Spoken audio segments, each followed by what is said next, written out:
Silent. Wednesday on Charlie and Company, will Christmas Eve become a silent night if the kids leave home? Hold on there, Junior Grinch. Hey, Vern, you've got to see my new holiday movie. It's called Ernest Saves Christmas. It's a great movie, Vern, and it's all about how I helped Santa out of this tough jam, and I had to drive the sleigh with all the reindeer. Let's see, there was Donner and Blitzen and Comet and Shorty and Lance and Doc and Sneezy. And Vern, those reindeer made one heck of a mess. Ernest Saves Christmas, rated PG. Now playing at a theater near you. Check newspaper for showtime. Small business, big business, mom, pa, and even kid business. Holiday time. Find your holiday answers now at Computerland. The NEC PinWriter P6 printer sets new performance standards. It combines high-resolution graphics, letter quality, and 216 characters per second draft capability in a single printer. Find your holiday answers now at Computerland.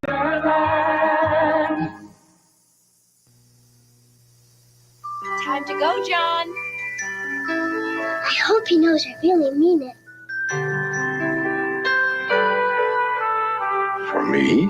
It's a Hallmark. Wow. Everyone needs to feel loved at Christmas.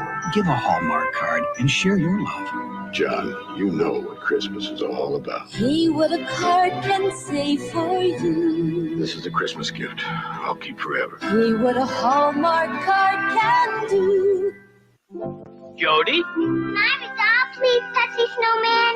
And the Car City? Kids. What on earth? Should you get the kids for Christmas? Pepsi and Mattel are giving rebates of up to $20 on certain Mattel toys. Jody loved the Golden Dream Barbie doll, and Adam wants Hot Wheels City. And they both want the Children's Discovery System. Here's to saving this Christmas.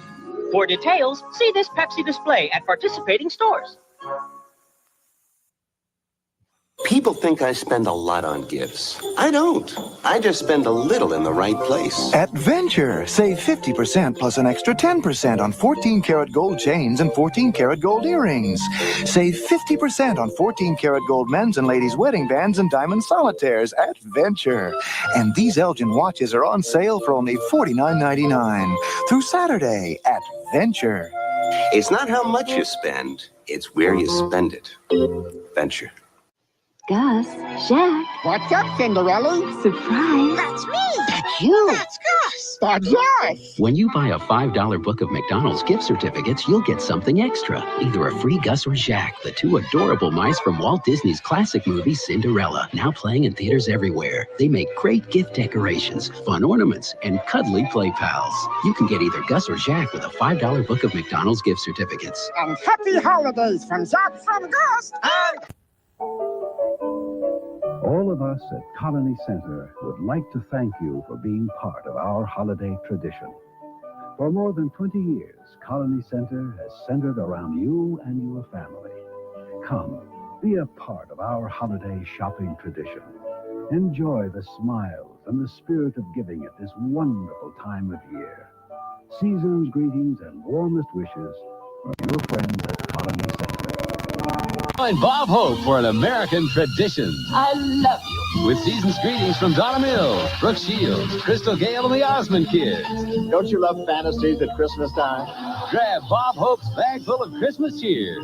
Then it's a holiday celebration as Ed Begley Jr. and Dennis Weaver join Grammy winner Amy Grant, heading home for the holidays. A night of Christmas specials Sunday. Pizza. Shouldn't it be on your table this Christmas instead of that ugly ham? Look at this. Green. Red. That's Christmas. You hear sleigh bells? I do. Oh, I dropped the sleigh bell.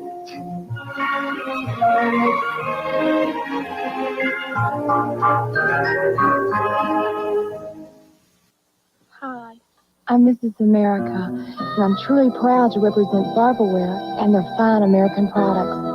Barberware has been an important part of my family for as long as I can remember. My mama swears by it, and now you can too. Because Barberware will give you this darling little skillet for just hardly anything when you buy just a few other little old things. Now, Isn't that something?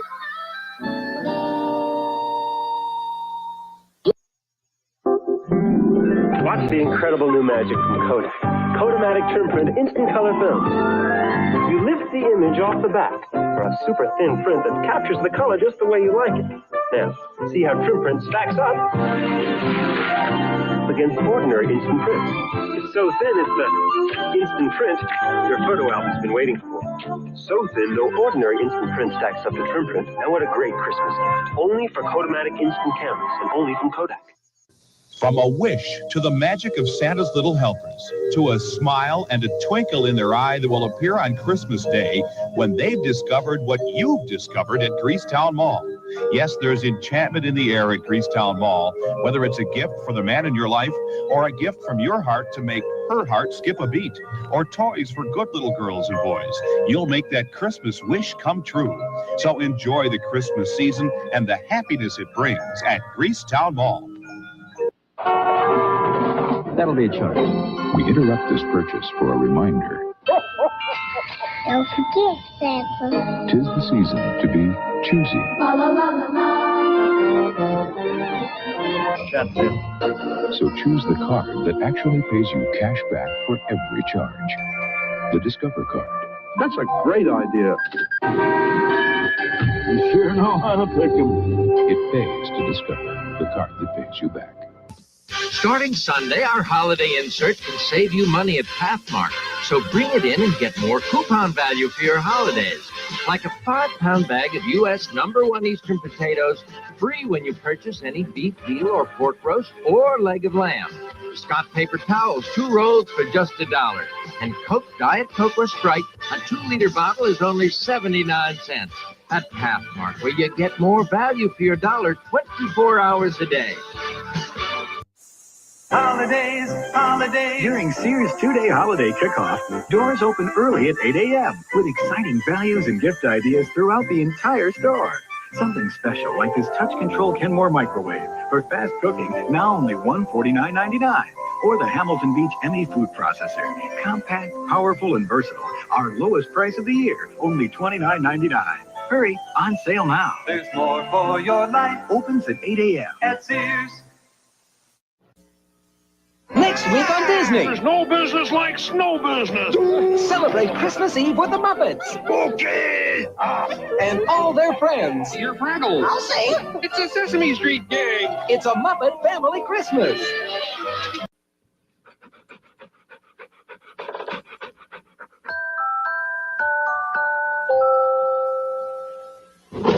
Milk-bone dog biscuits, dog treats and flavor snacks. Merry Christmas, pal. This is the American Express gift check. It lets anyone you want buy anything they want for the holidays. So wherever they live, most anywhere they shop, they can get whatever they want. The American Express gift check not only has its own card, it comes gift wrapped. And if it's lost or stolen, it's even refundable. The American Express gift check, the perfect gift for the holidays. It's Red Lobster's new seafood trios. 1, 2, 3 seafood favorites on one dish, 3 different tastes, each one delicious. 7 all-new seafood trios starting at $6.95 at Red Lobster. Good things come in threes. Red Lobster.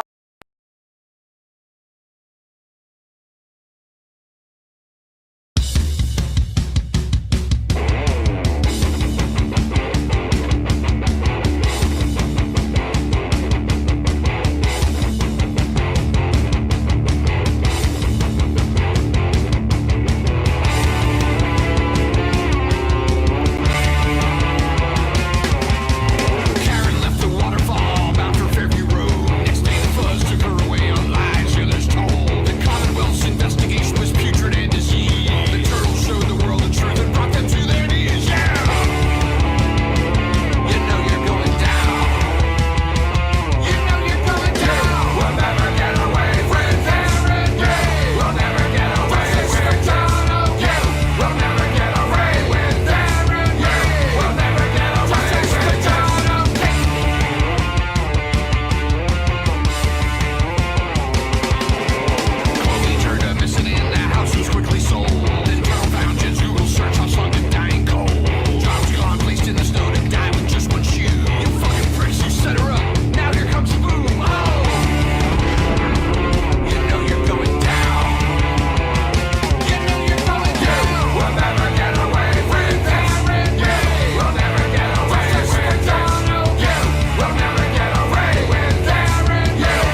Good morning, people. Oh my goodness. I hope everybody is having a wonderful morning. Today is a Karen Reed motions hearing. We went over some of the stuff yesterday. Hank Brennan, the special prosecutor hired by Norfolk County District Attorney Michael Morrissey. Clever? No. Sorry, guys. Give me 1 second. Let's try that.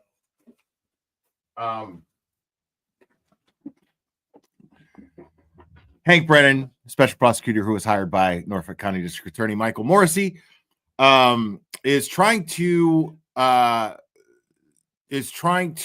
determine that Dr. Marie Russell, the dog bite expert, the very well-educated, well-qualified dog bite expert, is not qualified.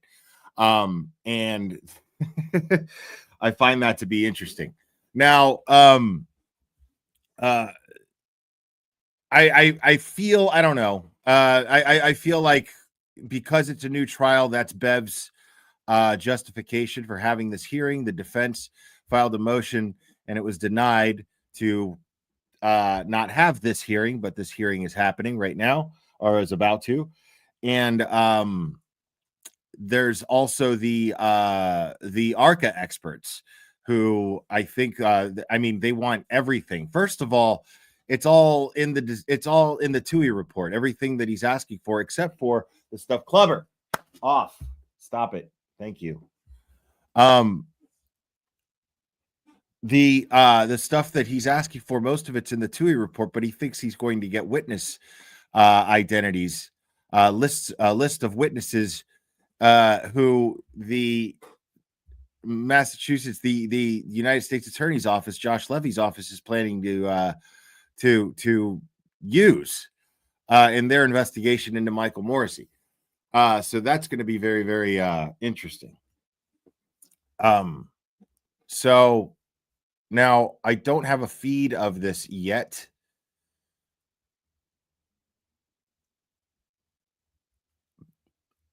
But I am looking for it. I've got it right here. Or, well, no, that's a short.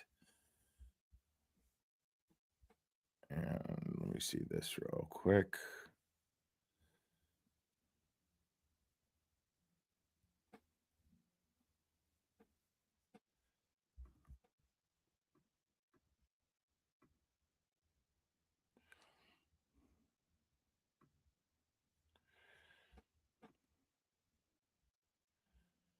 Okay. Send that to me, please, Cherry. Thank you so much. Cherry is amazing.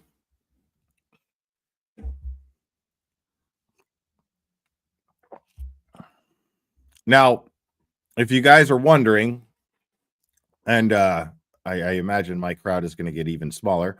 If you guys are wondering why the crowd is so small today, it is because Melanie Little is also live, and she has Mark Betterow on with her right now.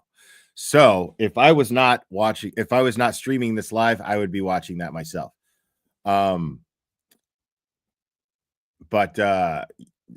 okay, I think we've got maybe. Oh, here we go.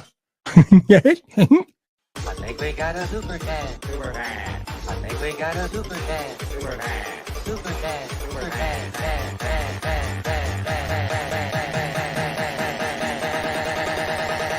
I think we got a super cat. How dare you?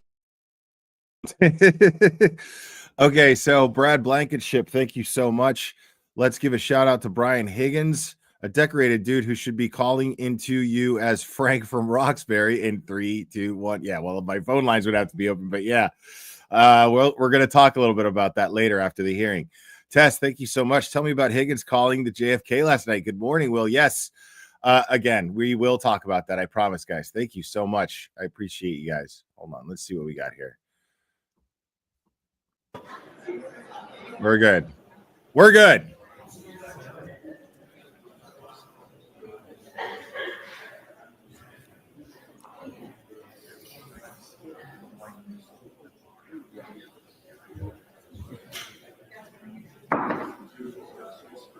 I was listening to that, JD.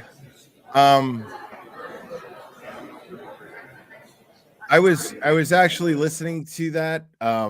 First of all, we got to give old Grande a shout out for getting a new slick haircut. We'll see that a little later. But Grande's looking pretty dapper these days. And what's funny is he was talking to Tom, and there was a lot of stuff he was saying that I was agreeing with. The other stuff I was just like, Jesus, dude. But there was some stuff that he was saying that was making a lot of sense, which makes Grant that much more frustrating. It makes him that much more frustrating because you know he's capable of actually doing good investigative reporting. He's very capable of it. He just chooses to just report lies. He makes shit up and it's not because he thinks it sells more or it does it to fucking do it. And it's weird. But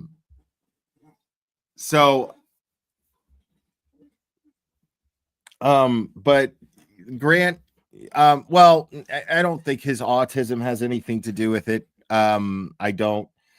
But you know, I mean, I'm sure it has something to do with some of his behavior, but I mean, I think if you put his mind to it, if he made the conscious decision of just simply going for the truth, which is not that difficult, you know, if he just would do this, it would be nice.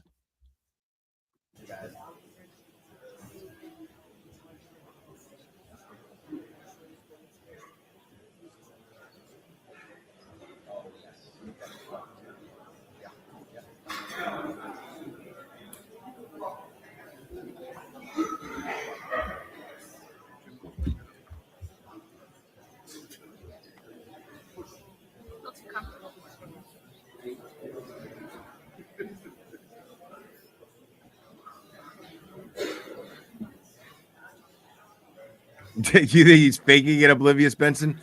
Oh, and by the way,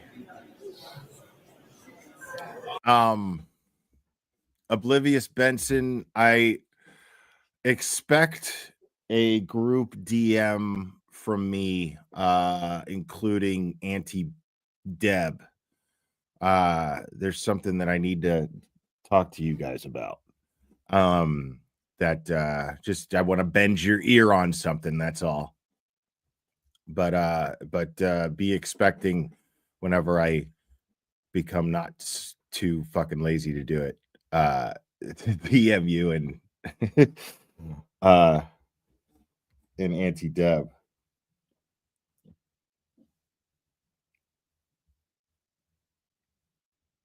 No, even better, Oblivious Benson, even better.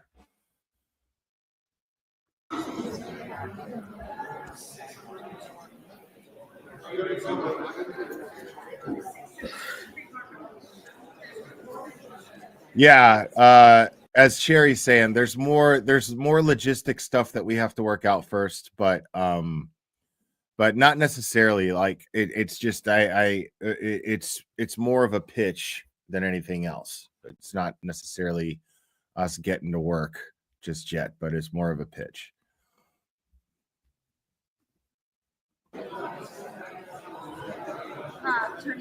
Right here.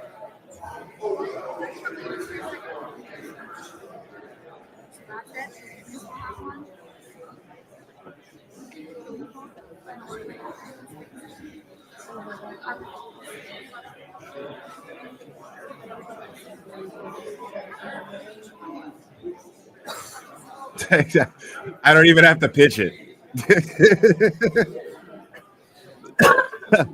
No, I think you guys will.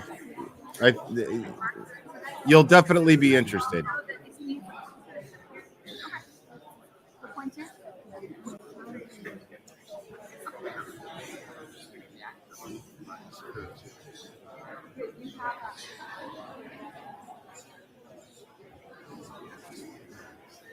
What's up, Lauren M? Good to see you.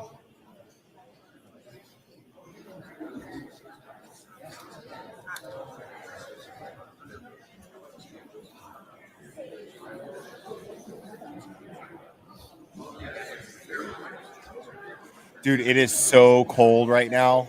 but I have my coffee maker going, and if I have my coffee maker going and my heater, then it'll blow the fuse, and then my router will go out. Joe Flip Ahead. What's up, Joe Flip Ahead?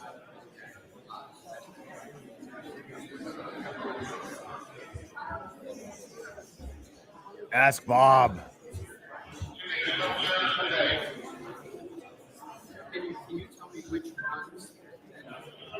Thank you so much for being a member for 8 months. That's amazing.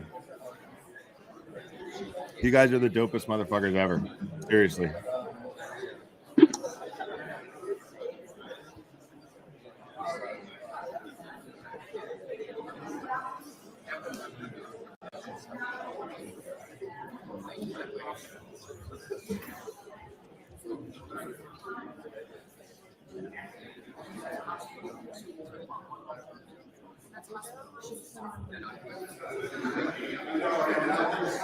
Can't see the screen.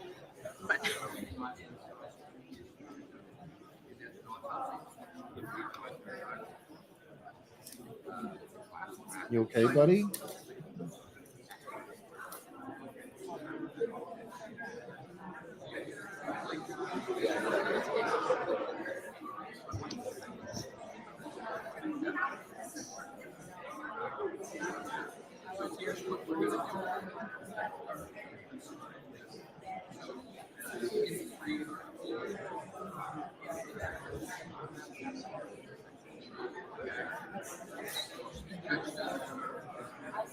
That's what I'm doing right now. Good boy. Oh, I wasn't talking to you, buddy. I wasn't yelling at you. Thank you so much, Cumulus Cloud.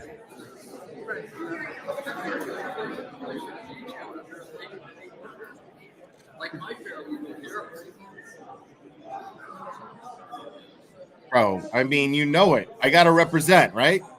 I got to represent.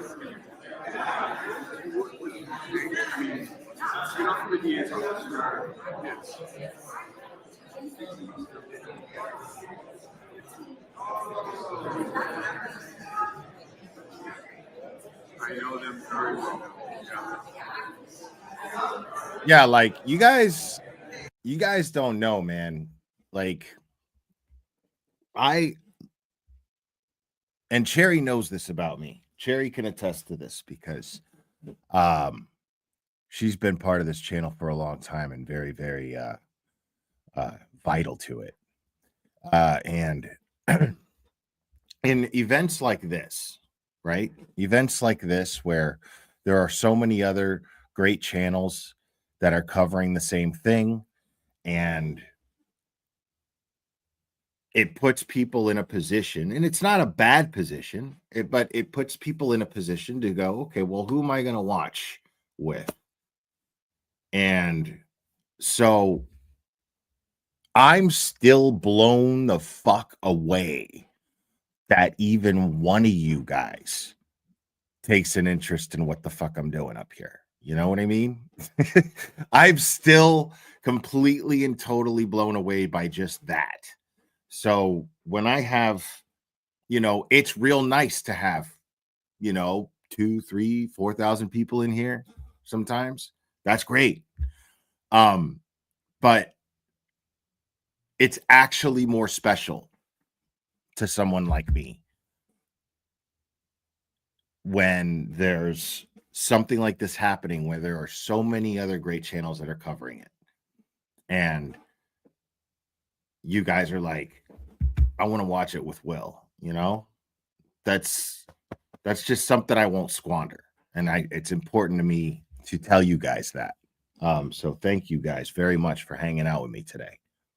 I really appreciate it.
Dude, like Nathan and Bill are so sick of this shit. You know, like, first of all, look at the confidence Karen has. The confidence that Karen has here is inspiring in and of itself. On top of that, and you know, she's fed up. She's fed up with all this shit. You know what I mean? You got Yannetti over here. All of these people, dude, they're just fed up with this shit. Dude, and I'm trying to tell you, man. I'm trying to tell you. Look, and Jackson's just fucking texting people and shit. It ain't nothing but a thing. But I'm trying to tell y'all, having sat and had conversations with members of this family, they are not fucking around. They are not fucking around. This is just the beginning. This family is so angry, but mostly just determined. Everything is on the defense, you know?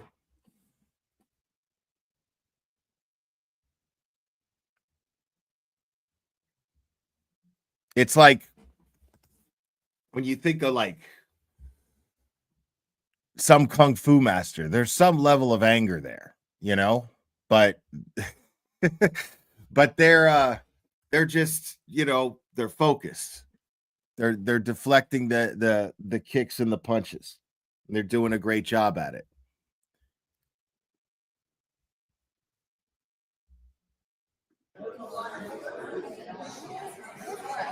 There's Turtle Boy and Meredith back here.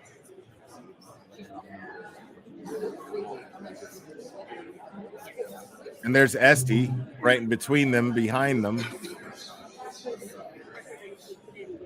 I'm trying to see who else I can recognize. Okay. And I remember her. I feel like a dick because I don't remember her name. She sat right behind me at Turtle Boy's hearing. And I met her a few times. She's really funny and cool. And I just can't remember her name. Lala, thank you so much. You are always my number one go-to. You are awesome. Oh, that's awesome. Thank you, Lala. Appreciate it. Erica, yes. That is Erica. Thank you so much. Yeah, so let's talk about that just a little bit. So when this hearing's over, we're going to go over it, okay? We're going to go over something really interesting too. Something I haven't listened to yet, but I made sure to repost it because I wanted to go over it today. So apparently, supposedly, Brian Higgins called into the JFK show last night, and it sure fucking sounded like him. That's all I'm saying. It sure fucking sounded like him. But we're gonna explore that. We're gonna explore that a bit after the hearing's over. So, dude, I don't know. But the thing that makes me think it was him is the way he hung up and when he hung up. Because, like, if it was a troll, You know, what's it? I mean, because he could have just made a troll freeze in the headlights too with that. And then they were like, fuck this, I'm hanging up. So yeah, I Oh, here we go. I think we got a super cat. Super cat. I think we got a super cat. Super cat. Super cat. Super cat.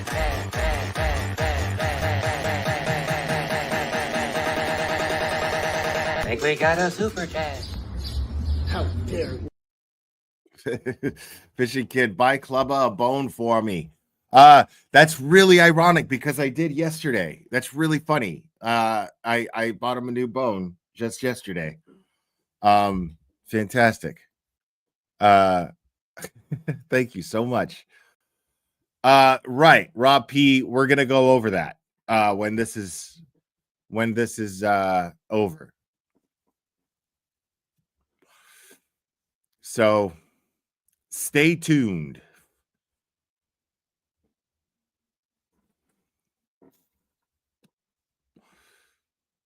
What the hell?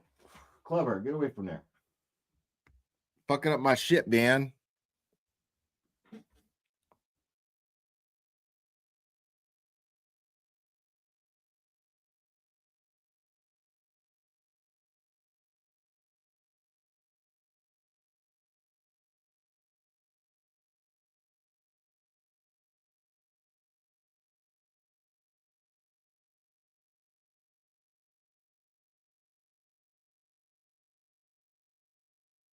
You are here to your tenants, you shall be heard. God save the Commonwealth of Massachusetts. This court is now open. You may be seated. Judge, this is 22117, the Commonwealth versus Karen Reed. Can I have counsel identify themselves for the record, starting with the Commonwealth? Thank you, Mr. Clerk. Good morning, Your Honor. Hank Brennan for the Commonwealth. Along with me is Attorney Adam Lally and Attorney Laura McLaughlin. Good morning, Mr. Brennan. Good morning, Mr. Lally. Good morning, Ms. McLaughlin. Good morning, Your Honor. Alan Jackson on behalf of Ms. Reed. Good morning, Mr. Jackson. Good morning, Ms. Little. Good morning, Your Honor. David Unetti for Karen Reed. Good morning, Mr. Unetti. Good morning, Your Honor. Robert Alessi for Ms. Reed. Hell Good yeah. morning, Mr. Alessi. Good morning, Ms. Reed. All right, so for today, we have our Daubert hearing. I asked through Mr. Clerk the parties to have a proposed scheduling order for me. Were you able to do that? We've begun the discussions of it. I think we could have it shortly, Your Honor. I have some proposals by the defense. I just want a few moments to reflect on it. Okay. All right. So during a recess or something, I'd like you to at least give me something so that we can discuss it today. There are some discovery motions and then just some housekeeping matters. So I would like to get started right away. Is Dr. Russell here? Yes, she is, Your Honor. Okay. Oh, good morning, Doctor. Would you come on up to the witness stand, please? I love it.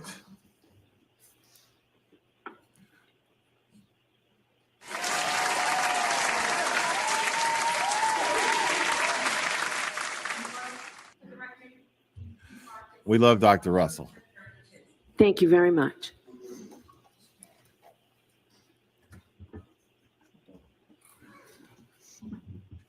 Is something funny, Miss Reed?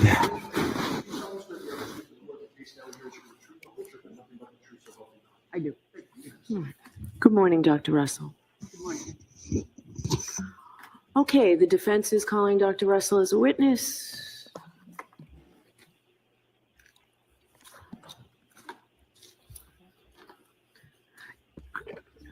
Jim, can I have the exhibits? Will counsel need the exhibits for examination of this witness, or can I have them with me and look at them? Your Honor, whatever your preference is, we will abide by that. We may want to publish some at Sure, appropriate time. that's no problem, but I can keep the notebook. That's not a problem. Oh, yeah, that's intended for your use, Your Honor. Okay, all right, thank you.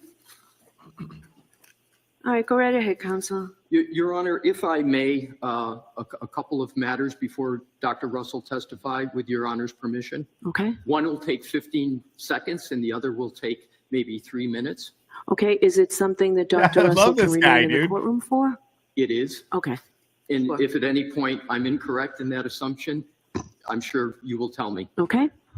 First of all, the first order is I want to thank the court for granting my permission to practice before the court. Fuck yeah, And, dude. I'll strive to comport myself to honor the opportunity I've been given. Thank you.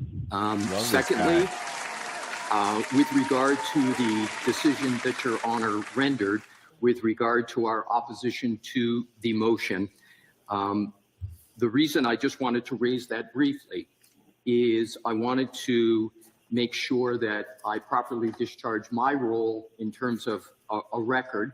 It won't be a long soliloquy, but I just wanted to point out to Your Honor the basis for why I am having this colloquy with the court. Okay, is it in addition to what you have in your writings? It is. Or is it, okay, so that I'll let you talk about, but Yeah, I'm not going to go into the substance of the writings. Okay. I understand Your Honor has decided in that regard. okay. So, and thank you, Your Honor. The first point is rooted in the Commonwealth versus Downs case, which is 31 Mass App Court 467, 1991.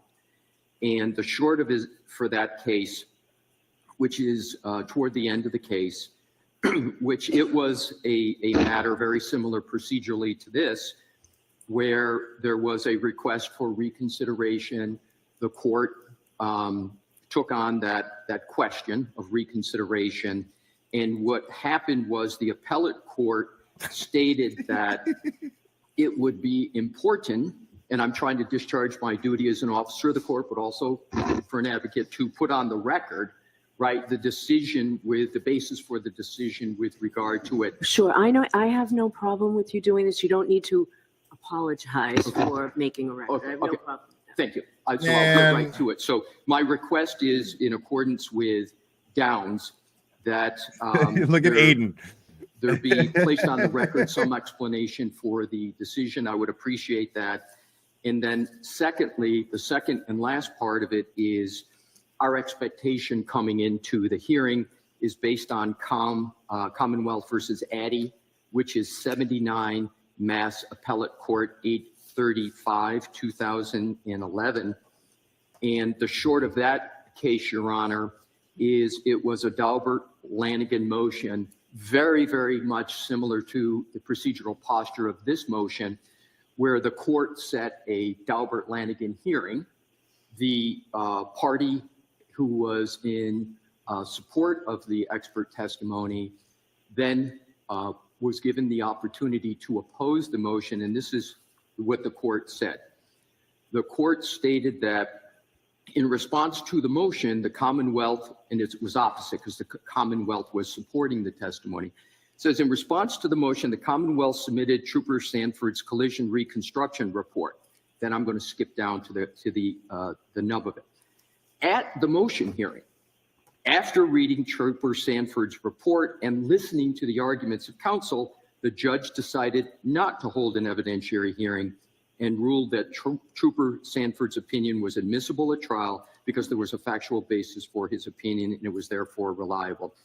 The reason I bring that up, Your Honor, is just to state what my expectation was and why I went in the manner that I did. And of course, Mr. McDermott was gracious enough to send an email that said, hey, if you want to change what the court expects the hearing to be, you need an affidavit and you need a motion, and that's what I did.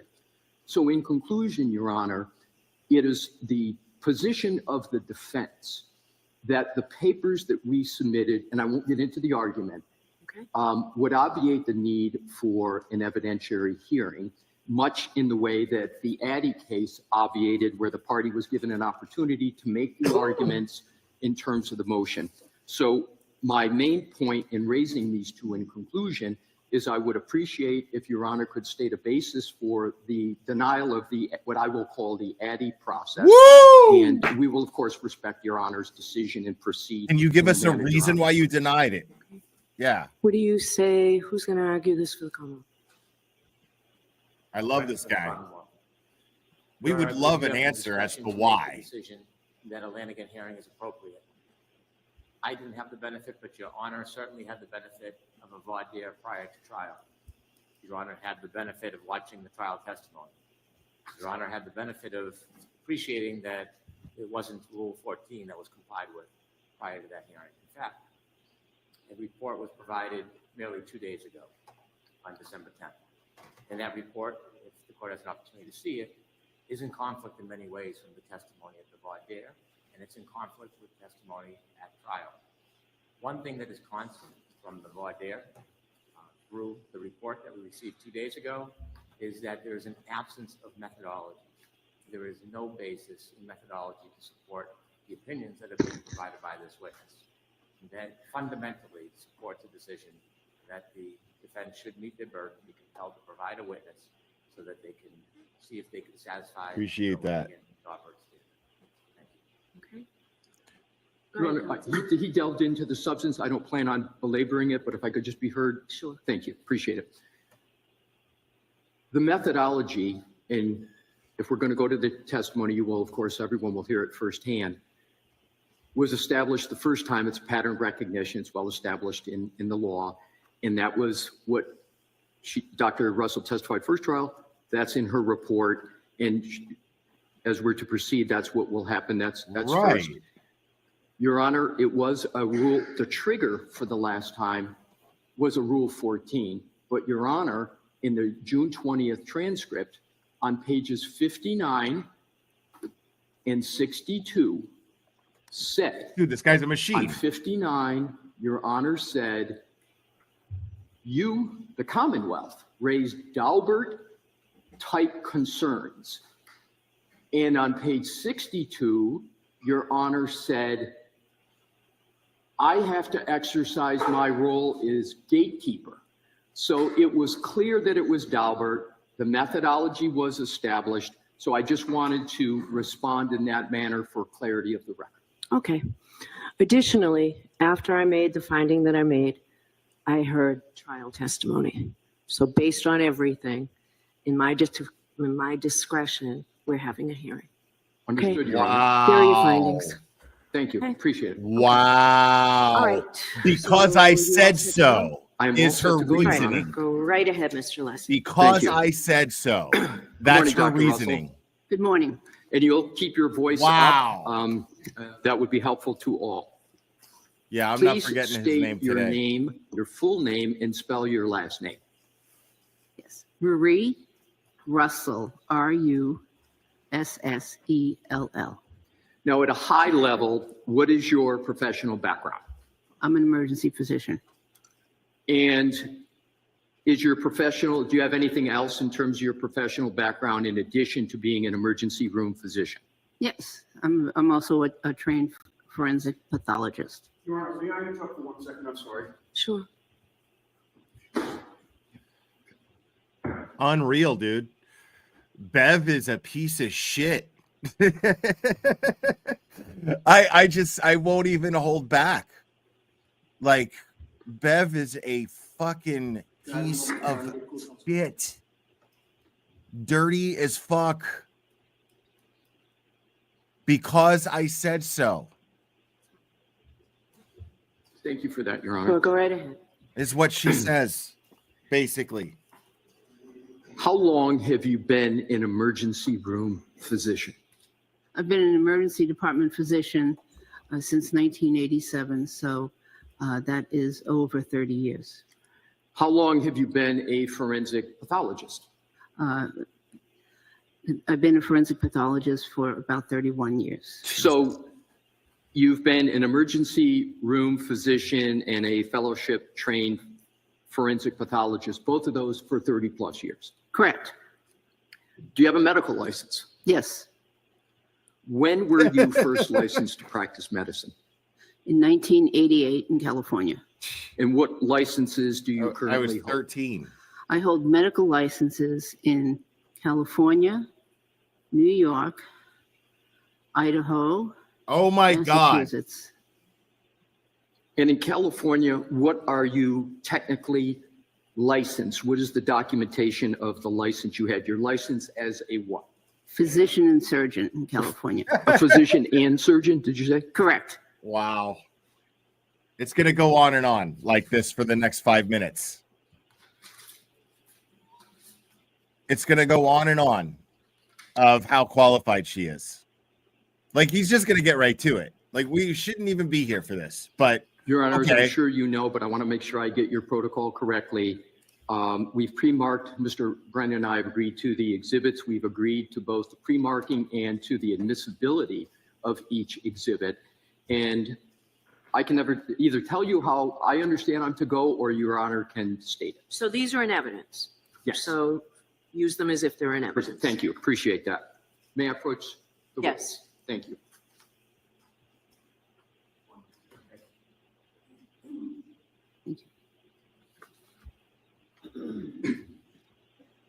Dr. Russell, I have handed you, which is in evidence as Exhibit 1. Do you recognize Exhibit 1? Yes, I do. How do you recognize it? Because I wrote it. And what is Exhibit 1? This is my curriculum vitae. And is that your updated curriculum vitae? Yes, it is. It's the most recent one. Yes. I now want to get into your educational background with a little bit of sprinkling of experience going into it. Where did you go to college? I went to college at MIT and Northeastern University. Approximately when did you attend Massachusetts Institution of Technology? From 1972 to 1974. And what did you study at MIT? I took pre-med courses. Did you obtain a degree from MIT? No. Why not? Because my mother got sick. She developed cancer, and I went back to New York. And after that experience, did you go back to college? Yes. Where did you go? Northeastern University. And what years did you attend Northeastern University? Part-time from 1974 to 1981. And did you obtain a degree from Northeastern University? Yes. And what degree was that? It was a Bachelor of Science degree with highest honors. After college, did you go on to receive a Doctor of Medicine? Yes. Where? At the University of Massachusetts in Worcester. When? 1987. Now let's go into residencies, internships, and fellowships. Did you complete any residencies? Yes. What residencies did you complete? I completed a residency in emergency medicine, followed by a residency in anatomic pathology. What is anatomic pathology? Anatomic pathology is the study, it's a division of pathology. It's a subset of pathology, and it's a division that deals with diseases that can be diagnosed by looking at tissues and bodily fluids. And what is emergency medicine? Although most all of us have that experience, could you just briefly describe what emergency medicine is? Well, emergency medicine is the field of medicine that deals with acute injuries and injuries of people. In terms of the residencies, briefly describe what was involved. What did you do in those residencies? And now let's start out with emergency medicine. Emergency medicine was a very intense residency. It was a combined internship and residency that lasted for 4 years, and I was at one of the busiest trauma centers in the United States. We would routinely see patients in the emergency room, and some months we rotated outside the emergency room to various subspecialty clinics and areas like the ICU, for instance. In the emergency medicine department, we worked all different shifts. We saw numerous patients because it was a very busy facility, and we saw anything that ranged from gunshot wounds, stab wounds, beatings, down to runny noses. And where was specifically those residencies? What facility? What is the name of it?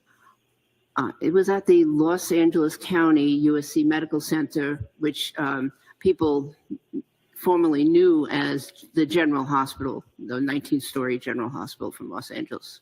And did that have a certain level designation with regard to the type of trauma that would come to those facilities? Yes, it's a level 1 trauma center, which is the highest level that can be achieved. And in terms of the residencies, in terms of anatomic pathology, what did you, where was that residency? Which facility? That was at the same facility. And how many years was the residency of anatomic pathology? That was 2 years. And how many years for emergency medicine? Combined with the internship, it was 4 years.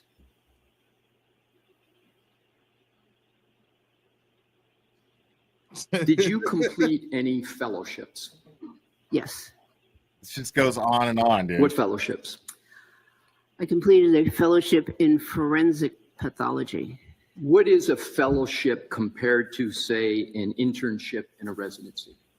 Generally, it's a higher level. A fellowship is completed or done or undertaken after someone completes a residency.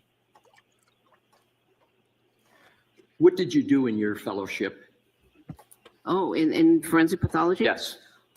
Oh, did autopsies. So it was a very organized training program, which included 1 to 2 autopsies a day, mostly 2, and as well as lectures, seminars, interesting case conferences, many things. During that time, I was sent to the FBI for a specific case series.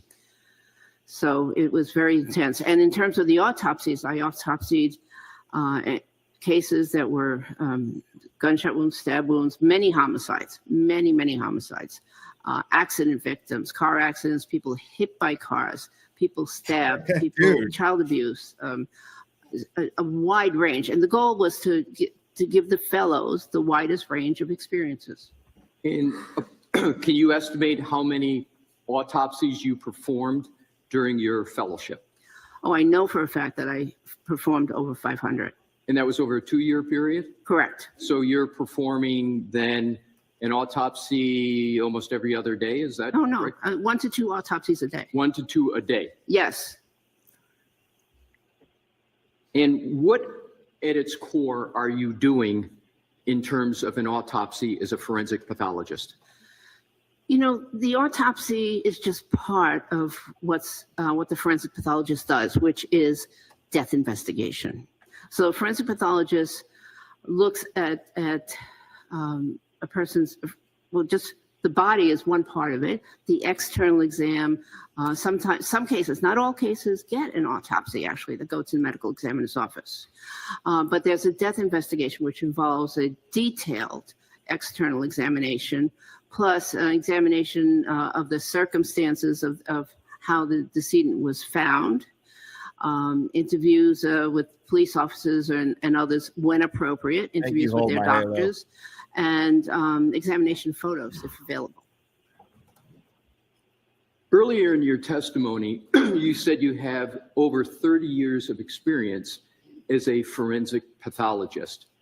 When was the last time you engaged in the practice of medicine pertaining to forensic pathology? This year. And have you had a continuous or non-continuous practice in forensic pathology? Continuous. And we're going to get to that later on as appropriate. Not as appropriate, we're going to get to it later on. Do you have any affiliations with professional organizations? Yes. Can you name them? Yes, I am a fellow of the American Academy of Forensic Science. What do you need to do to become a fellow of the American Academy of Forensic Sciences? Well, you have to be a member for a certain number of years, a minimum number of years, and attend a certain number of their annual meetings. And it helps if you've given presentations at the annual meetings. What other professional organizations are you a member of? I'm also a member of the National Association of Medical Examiners. Are you a member or a fellow? I'm actually a fellow. What do you need to do to be Wow. a fellow of the National Association of Medical Examiners? It's very similar. Be Similar a member to- for a certain number of years, and they usually ask that you've given at least one presentation. What other professional organizations are you a member of? Okay, so I've been a former member of the American Academy of Emergency Physicians, a former fellow, actually. I'm a member of the California Homicide Investigators Association and the California Sexual Assault Investigators Association. Dude. Now let's move to trainings. Do you have any specialized trainings? Lots of specialized trainings. Wow. Please name them. You saw how she answered that? She just scoffed. Okay. She went, Well, yeah, I have specialized training in both emergency medicine related fields and forensic pathology related fields. Would you like me to name both? This lady's amazing. Maybe eventually, but I'm going to try to shorten this a little bit. Because we don't have all day to go over your unqualified investigations resume. Apropos to why we're here today, that you would have had specialized trainings for. Well, I attended a 2-week program in crime scene investigation. I've attended and completed programs in forensic photography, bomb investigation, hit and run accident investigation as well. Dr. Russell, if you need to access your report, do it, but I would prefer that unless you need to, we just have a question and answer. You don't So I can't see whether Dr. Russell's reading from I'm sorry, you her. can't I read can't now. see. Do you have your CV in front of you? I do. All right, so what's typical, counsel, is it will remain closed. If she needs to refer to it, you just ask, and of course That's I'll let her what refer. I understood, yes. So is that, you have it open in front of you? It's right here. Okay, so counsel, why don't you? I will. Why don't you leave it there turned over? Oh, okay. All right, thank you. Thank you, Your I Honor. can't see from up here whether she was reading or not. I had that sense, that's why I mentioned it. I Thank you. appreciate it. She was referring to it. I saw her doing it. Do you have any specialized training? I mean, it's beyond your experience as emergency room physician or forensic pathology in motor vehicle accident investigation? Yes. Describe that, please. Yes, I took a several-day course here in Massachusetts on hit and run accident investigation.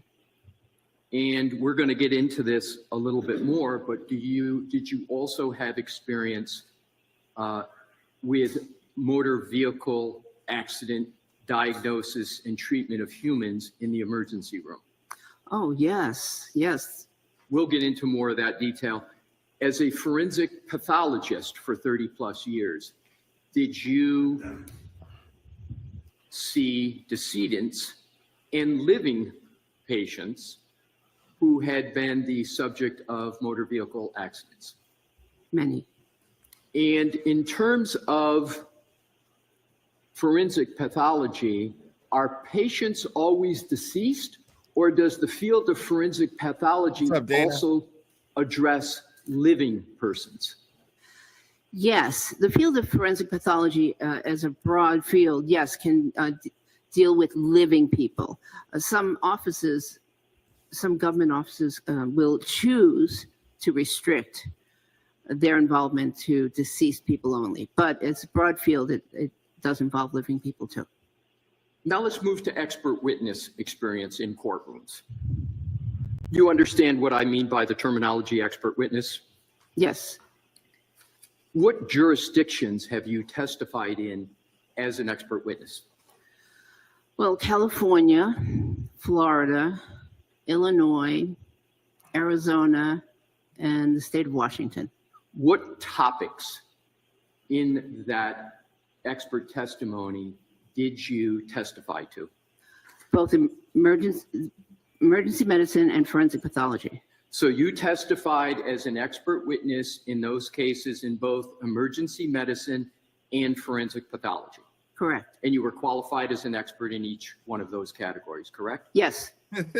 Was your opinion ever excluded your expert witness opinion ever excluded in any of those court cases? Never. Let's now move to work experience. Wow. What do you currently do for work? Well, right now, I am reviewing cases, reviewing medical legal cases. I attend conferences, and I've kept up my board certification status. It's a lot of work to keep up your board certification status. Understood. In terms of other work, do you do work for any boards in any state? Yes, the Medical Board of Massachusetts. And what type of? Excuse me, Medical Board of California. Right. And what?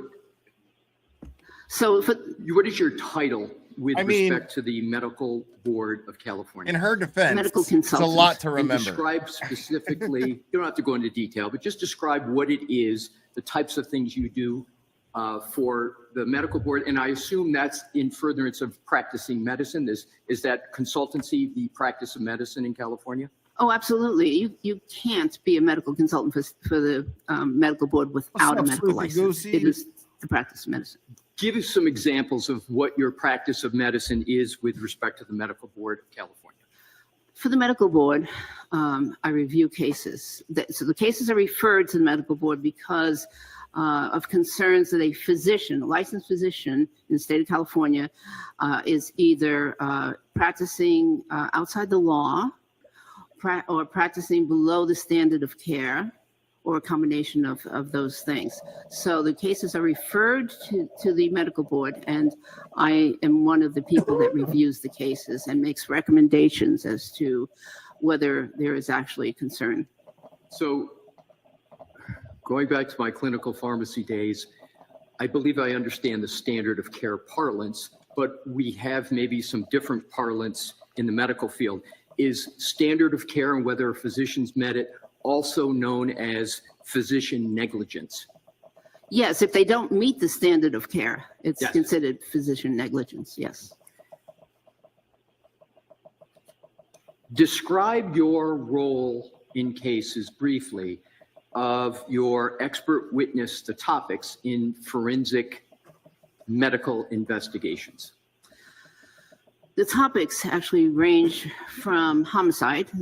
I've been involved with several homicide cases. Homicide, often stab wounds, blunt force trauma, child abuse are the topics. And domestic violence is also another frequent topic. Prior to your current role that you've just described as an expert witness and a medical consultant for the Medical Board of California, I want to go back just a little bit to the expert witness.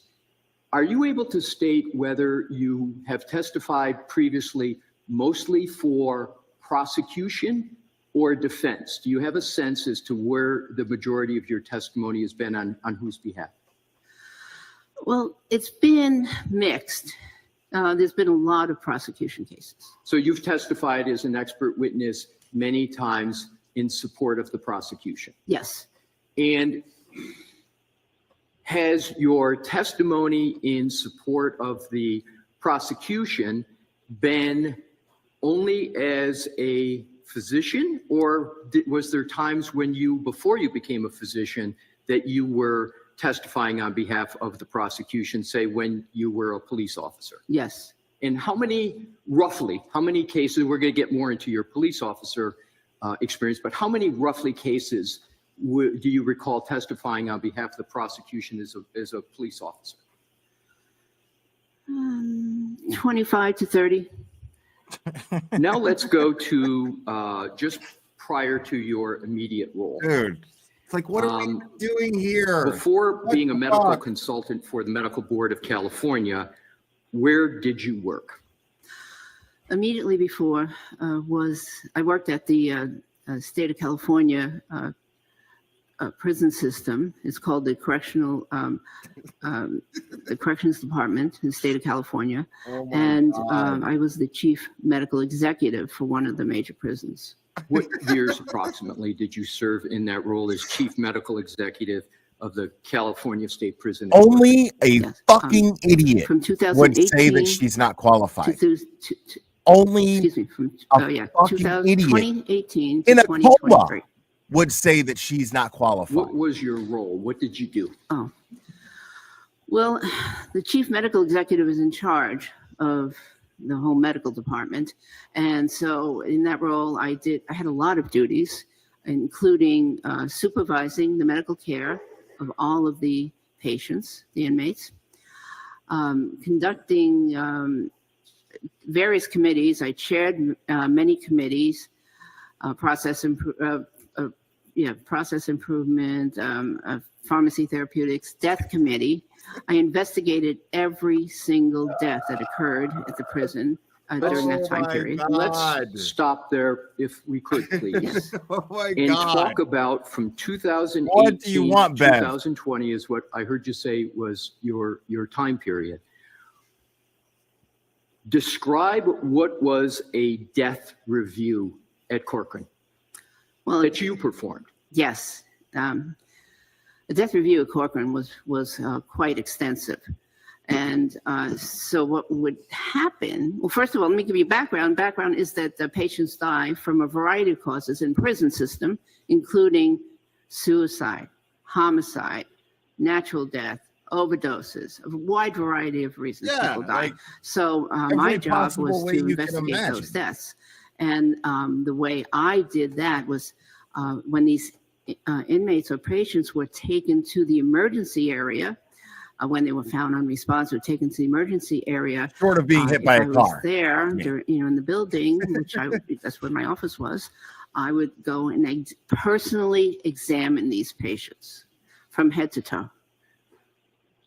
In that personal examination from head to toe, did you ever experience any patients with wounds? Yes. Describe some of the wounds that you experienced that were the subject of your death review. Well, there were a variety of wounds, and some of the most common ones were stab wounds or blunt force trauma wounds, contusions, and we're trying to break the bank, commonly for known as sure. bruises. Agreed. Thank you. But if it was, for instance, a hanging patient, I would look at the wounds around the neck to see if the ligature mark was horizontal or had a vertical component, because that could differentiate the manner of death or the mode of death. You have to ever in this process have to determine whether a wound well, let me back up. Are you familiar with the term defensive wound? Yes. What does that term mean in the field of medicine? Well, typically, what that means is that the victim of an assault attempted to defend themselves during the assault. And one of the common ways they do that is they bring up their arms to protect their face, neck, chest area, head area from the assault. So defensive wounds are commonly seen in the arm, the forearm, the posterior portion of the forearm, or the hands also. Did you ever have to determine whether a wound was defensive when either the patient was unresponsive or the patient was deceased? Many times. Is it many times for both, or is it many times for one of those two? Well, definitely when the patient was deceased. So let's stop there. I'm sorry to interrupt you. Let's start. So many times, do you have an approximate number of how many times just at your 5 years at Corcoran you determined whether a wound was a defensive wound on a deceased patient? Approximately. Not very many. Okay. Counsel, could we get an answer as to how many death reviews total were done last year? Yes, Your Honor. I will ask that question right now. How many death reviews did you perform? And if you want to do it based upon per year, average month, whatever gives the court the best, most accurate answer? Well, on average, we had one death per month. So some of those occurred at nighttime. But I reviewed all the cases, but he didn't personally examine every single case. Right. Over 35 got a very intensive exam. So if I did my math correctly, it's 60, right? It's 12 times 5. You were there 5 years? For death reviews. For death yes. reviews, and that was the court's question. Yes. Right.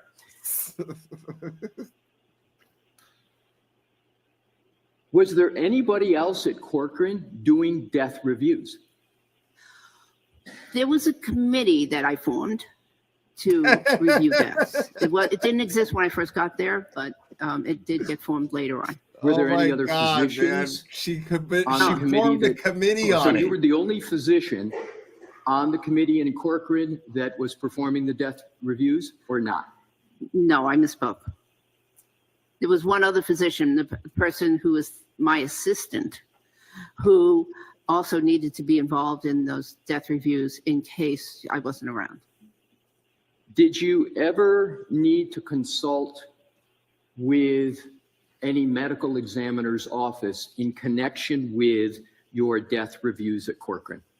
I frequently consulted with the local Kings County Medical Examiner's Office. Describe examples of that consultation. You basically worked and there, interaction. bro. Okay. So I would conduct my initial part of the review, and I would call, on some cases, not every single case, but on some cases, call the Kings County Medical Examiner's Office and speak to them to alert them to certain findings or certain things that I wanted them to specifically look for in their examination. Did that consultation include any consultation regarding wounds and the source and nature of the wounds? I don't recall. Now let's go to your emergency medicine physician experience at LAC plus USC. Do you have a shorthand that you'd like to use so I don't have to say that every time? I don't. All right. So I'll just say LAUSC. Would that be something that would work? I say LAC-USC. I'll say LAC-USC also. So what years were you an emergency medicine physician at LAC-USC? I was there as an emergency intern, resident, and physician from 1987 to 2016. So if, again, I did my math right, it's about 29 years? Yes. And you've described previously that that facility was a level 1 trauma center, correct? Yes, it was. What is a level 1 trauma center? A level 1 trauma center is the highest level that the trauma center could be. So it means it has in-house neurosurgeon, in-house orthopedic surgeon, an active research program, and obviously in-house trauma surgeons. What did you do as an emergency medicine physician at that facility from 1987 to 2016? I'm sure it's a lot, but if you could give some representative examples. Well, we staffed both the major and minor areas of the emergency department where the patients were brought into. So any patient that was brought in with major trauma or, even non-trauma, medical condition, heart attack or stroke would be brought into the emergency department, and we would provide the initial examination, screening, resuscitation, whatever was needed. And then if the patient needed to go to the operating room, we would call the surgeons, and if they needed to go to the ICU, we would stabilize them and send them to the ICU. In addition to diagnosing and treating that we've all experienced with the unfortunate, with all respect, having to go to the emergency medicine department, did you engage in any surgery in the emergency medicine department? And if you could describe what you mean if the answer is yes. Yes. Describe what it is that you did that constituted surgery at the emergency medicine department from 1987 to 2016. We're going to get into more specifics. apropos to the issue of 1987 case here, to but just looking 2016. For what, when we say that you did surgery, want to give an idea of what that is. Okay, so we did what is considered minor surgery. We sewed up, we debrided and sewed up lacerations, repaired lacerations. We incised certain infected wounds and cut them open. So is that what you mean? Yes, thank you. So now moving, and we're going to come back to some of that, but now moving on to the next position that you had at the LAC-USC Jail Medical Services. Can you describe what the name of that position was? Yes, I was jail medical director. And approximately what time period were you jail medical director at LAC-USC? Before Everywhere this lady answer went, that, I'd she like to became say the that boss. in addition, so She we became generally the had a boss of clinical everything. role and an administrative role. So there were several things going on at the same time. In terms of jail medical director, as the administrative role, I was doing that from 2003 to 2014. And can you describe the in-custody unit that was there that you provided this role that you just described? Yes, we had an unusual situation where we had, in addition to the regular major emergency department, we also had a specially dedicated emergency, combination of emergency, inpatient, and outpatient area for patients that were incarcerated. So the patients would be brought directly up to the jail emergency department for their injuries if they were hemodynamically stable. What I mean by that is if their blood pressure and pulse were stable, they'd be brought directly up to the emergency department. And what type of agencies would bring those types of patients to that department? The Los Angeles Sheriff's Department, Los Angeles Police Department, the California Highway Patrol, local area, any of the local police departments in LA County were eligible to bring their patients there. And briefly Literally describe the every police volume department. of patients that would be brought into that department. It was very busy. Just the emergency department alone was 20 to 30 patients a day, just for the jail emergency department. And then the inpatient area depended on the year, because it was it was about 40 patients, inpatients, and over the years that decreased a little bit. Did you ever have a role with regard to emergency medicine quality improvement at LAC-USC? Yes, I was chairman of the committee for a period of time. And do you remember approximately when that was? I'd have to refer to the CV, sorry. Would around 2000 to 2003 be approximately an accurate time? Yes. What did you do as the director of emergency medicine quality improvement? So for that role, I was in charge of quality improvement projects and how they were progressing during the interim, as well as I investigated all the deaths in the main emergency department and the jail emergency department. Now, the title has in it quality improvement. Yes. Am I correct that in order to be a director of quality improvement, you have to understand well the underlying practice to understand what needs to be improved? Yes. And did you believe that you had that high level of understanding? Yes. And did you exercise that high level of understanding in that role? Yes. Now, before that, did you have any experience with life support training at LAC-USC? Yes, I was the director of the life support training center. And was that also around late 1990s, 2000 time period? Yes. And what was your role? What did you do as Director of Center for Life Support and Training at LAC-USC? So we provided all of the life support courses that were taught at the institution, including advanced cardiac life support, advanced trauma life support, which was taught to the surgeons and emergency physicians, and pediatric life support. Now we're going to switch gears a little bit. Have you ever been an adjunct professor? Yes. When and where? From, I believe the dates were 1998 to 2003 at the California State University at Los Angeles. And what did you teach at Cal State Los Angeles? I taught a graduate level course called Legal Medicine, which was part of their master's degree program. And that's a graduate program, correct? Yes. And what were the students in the grad program there for? Was there a certain title that they were referred to as?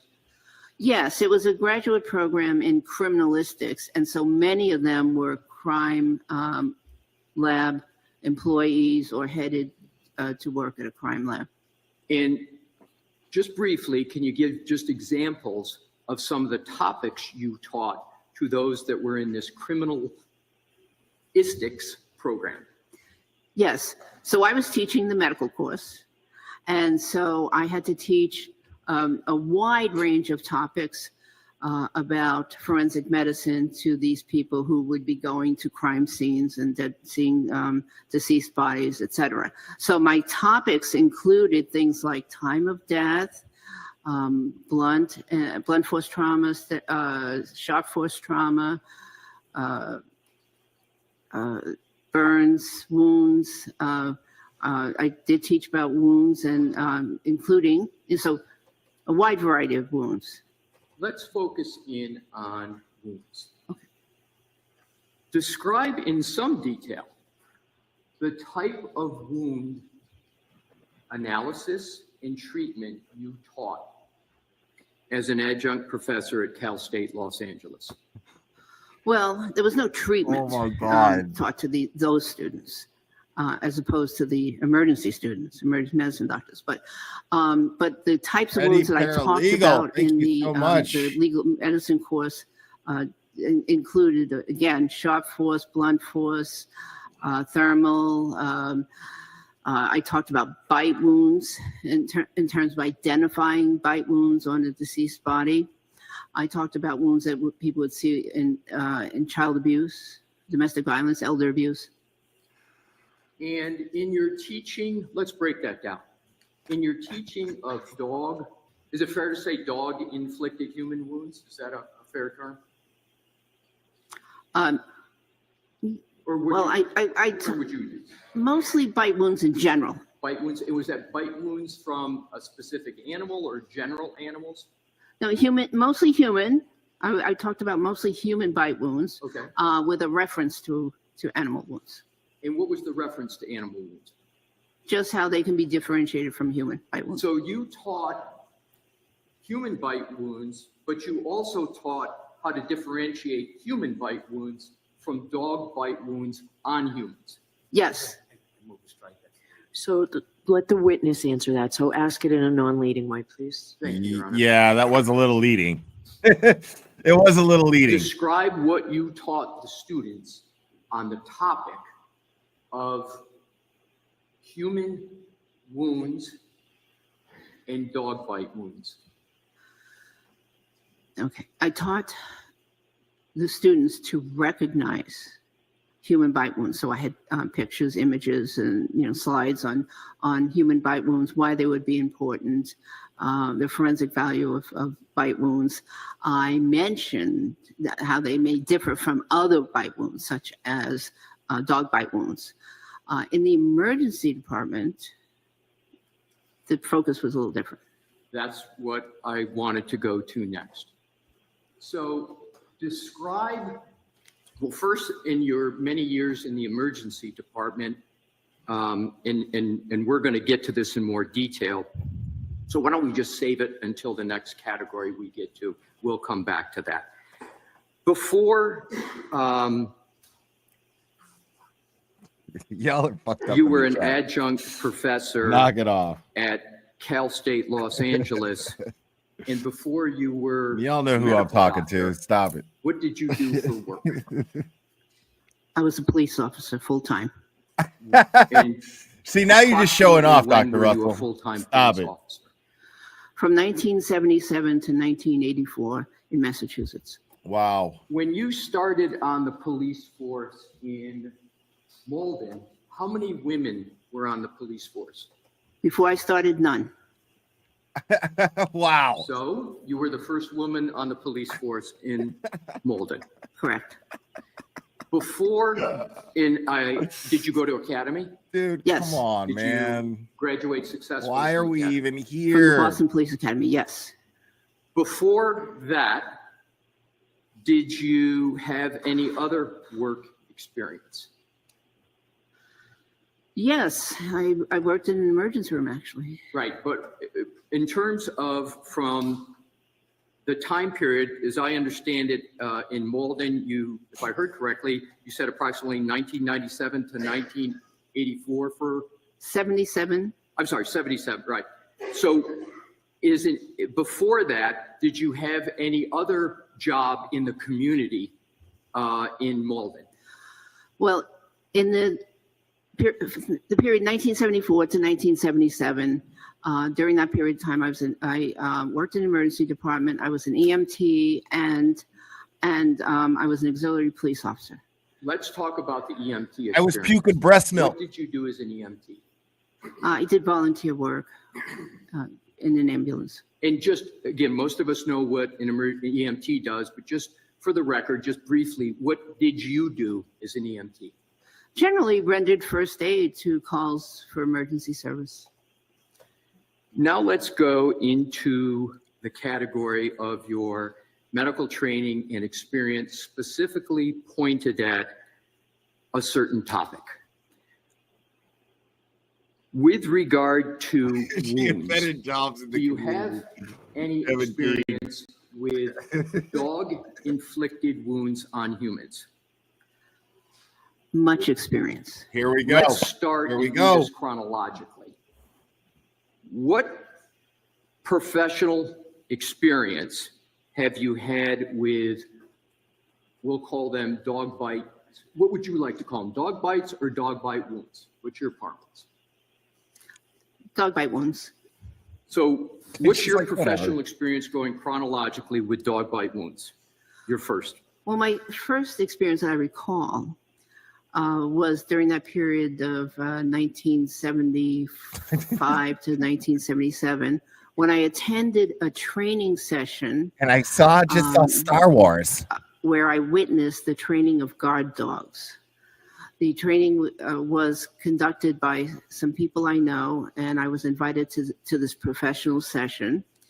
And during that session, even though the simulated criminals were wearing specially designed sleeves on their arms, one of the participants was accidentally bitten by one of the dogs. Is she talking about Nazis? And when you say accidentally bitten,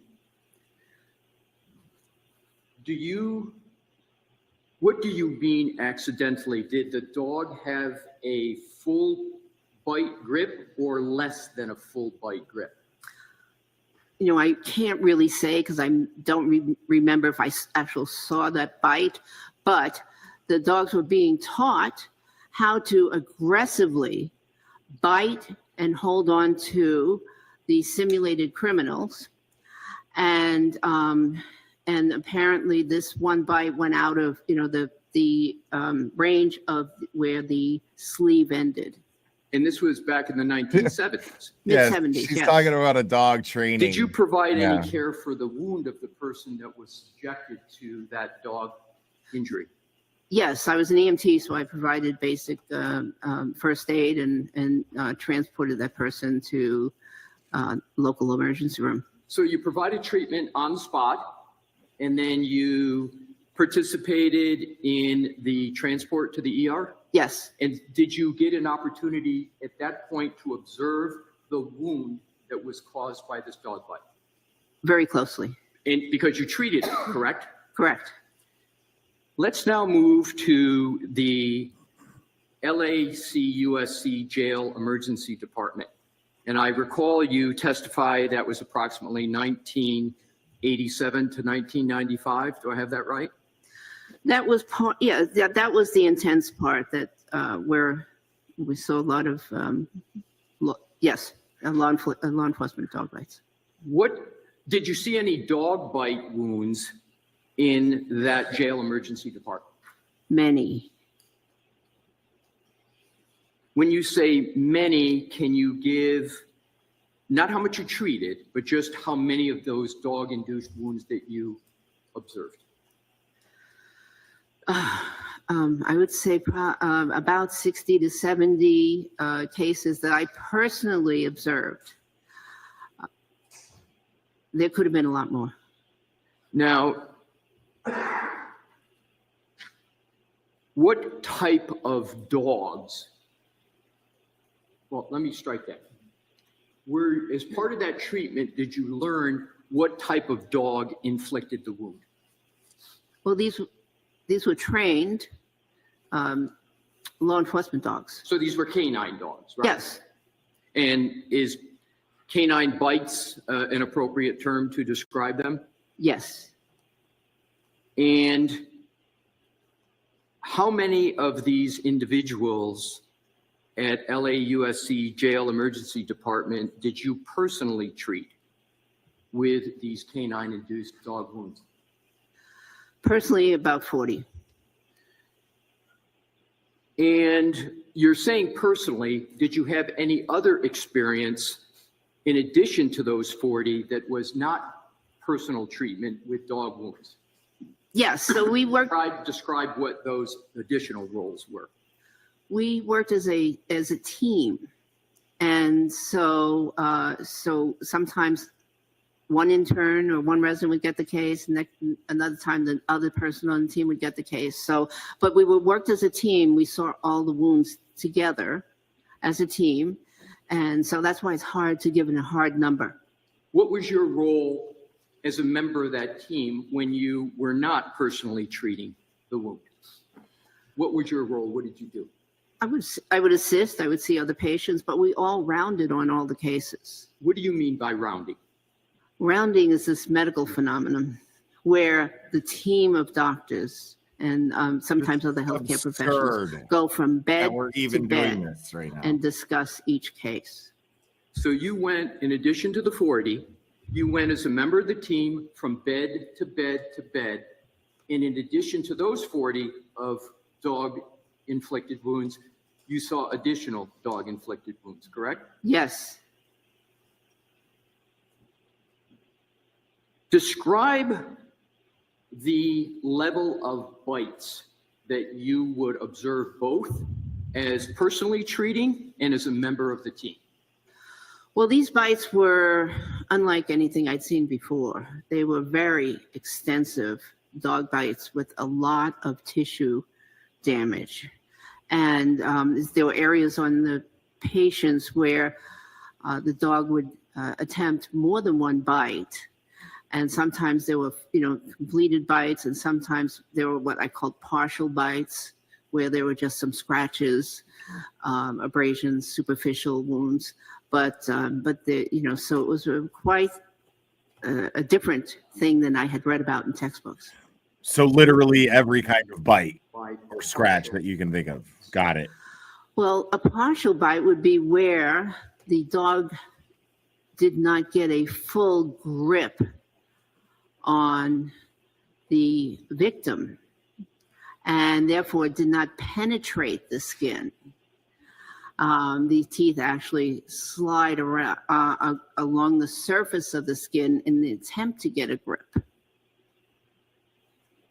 Could you make that determination, that partial grip, as you've described it, from looking at the wound? Yes. And how, in this specific experience at the USC jail, did you determine, generally, that the dog had made Looks like it's a getting better, partial buddy. grip on whatever was the potty part that was the subject of the wound. Well, oftentimes because they were accompanied by completed dog bites that had full penetration, puncture wounds, and tearing. Right, and so did you make the observation of the wound? In other words, you saw it and then reached a medical conclusion about whether it was partial or complete? Yes. And approximately how many times did you look at the wound and make a medical determination with regard to whether it was a partial or a complete grip by the dog? I don't really know because we focused in on the most dangerous of the wounds, the ones that had the large gaping lacerations and that needed the medical attention. So the predominance was the typical canine bite, but then there were also a less number with the incomplete bite, correct? Yes. Does an incomplete bite have any, what you observed, have any relationship to a civilian dog bite? I'm not sure I understand the question. It wasn't a great question. So let's go to, does a canine bite ever present as a regular community dog bite in terms of the wound? Ever? Yes. A trained canine bite? Yes. I haven't seen it. Right. So an incomplete canine bite, correct, is more tethered to a canine. I'll rephrase. Describe how you would compare an incomplete canine dog bite to a civilian dog bite. Well, that's difficult. And again, I'm not sure I understand the question. Okay, well, let's just conclude this way. So the predominance at the LAUSC Jail Emergency Department was canine dog bites. Let me rephrase it. We'll in terms of LAUSC Jail Emergency Department, what was the predominant type of dog-inflicted wound that you observed in treatment? The regular emergency department? Yes. Not jail? The predominant was civilian dog bites. Now let's move to the emergency department at LAUSC, and specifically your role as an emergency department physician. And as I understand it, you've testified that was between 1987 and about 2016 as an intern resident and physician. Is that your testimony? And yes. Now, did you treat and assess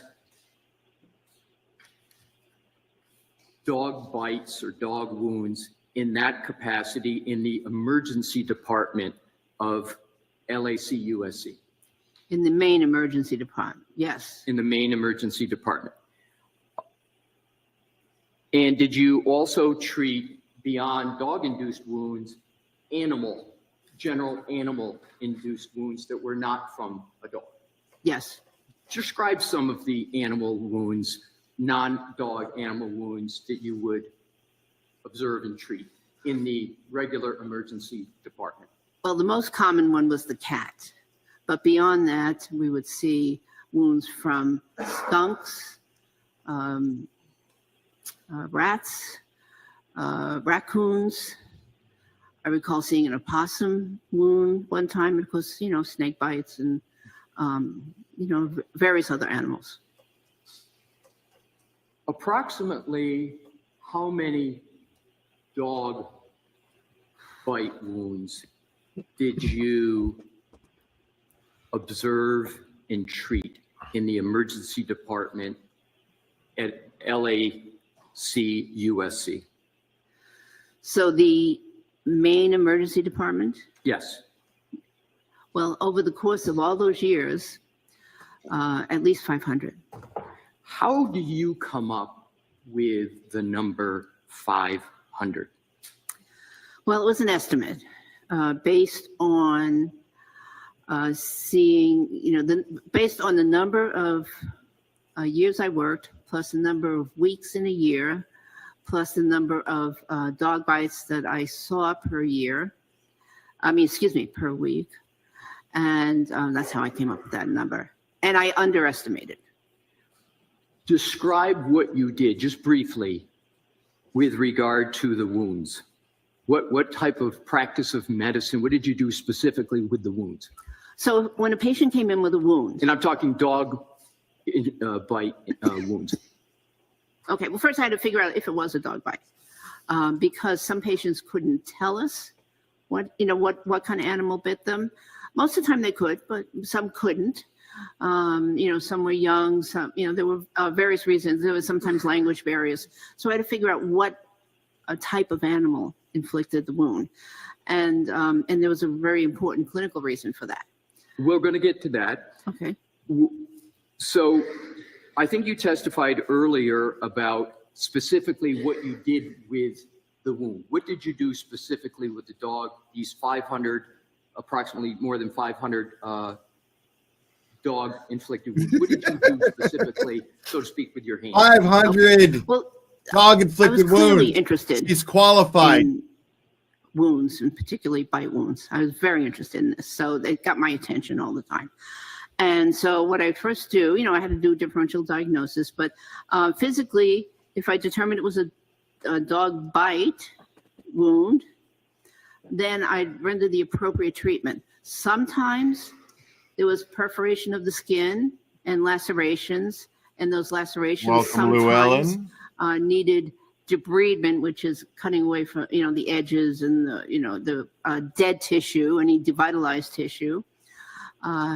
This is Karen Reed's attorney. Some were large enough that they actually needed suturing. Many of them needed antibiotics prescribed. Gillette Alessi, sharp as a razor. The facility, I think you've testified that it was a level 1 trauma center? Yes. Did the fact that it was a level 1 trauma center have any effect on the number of dog bite wounds you would see?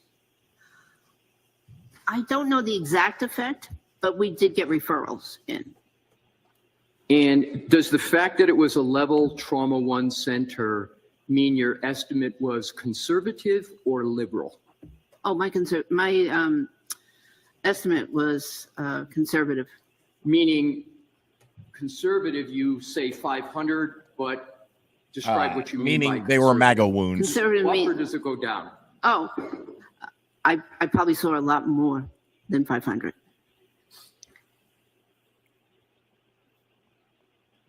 Does that estimate include the number of dog inflicted wounds that you supervised? No. So in addition to the 500 plus, you also supervised. Describe what the nature of the supervision was with respect to dog inflicted wounds. Well, as an attending physician at a university medical center, of course, I supervised interns, other residents, medical students, PAs, and nurse practitioners. And so frequently had, 3 to 5 people working with me that I had to supervise. So I would see I saw any case that they saw. Any patient that they saw, I would supervise. And when there were wounds, I would look at the wounds personally myself. How many trainees go sit in the corner, did Reverend you typically supervise per shift? Typically 3 to 5.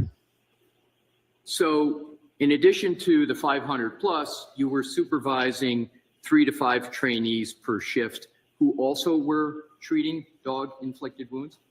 Yes. And can you give an approximate number of dog inflicted wounds, just approximate, that those trainees would be experiencing in their role? It's so hard to give an estimate.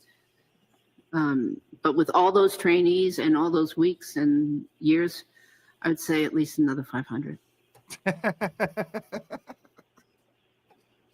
Have you ever on, man. participated? Now we're going to switch gears to when you described you This is were fucking a absurd. forensic pathologist in OR. Did you ever have experience with an autopsy which regarded a canine attack? Yes, unfortunately. When? It was in 1995. And where? It was in Los Angeles. And where specifically, which department in Los Angeles? Oh, when I was at the coroner's office, I was assigned an autopsy. So this was at the medical examiner's office? That's correct, medical examiner now. And what was the subject of the autopsy? Who was the subject? It was a young boy, I don't remember the exact age, and he was killed by 3 dogs when he entered into a fenced area. Were they canine dogs or civilian dogs?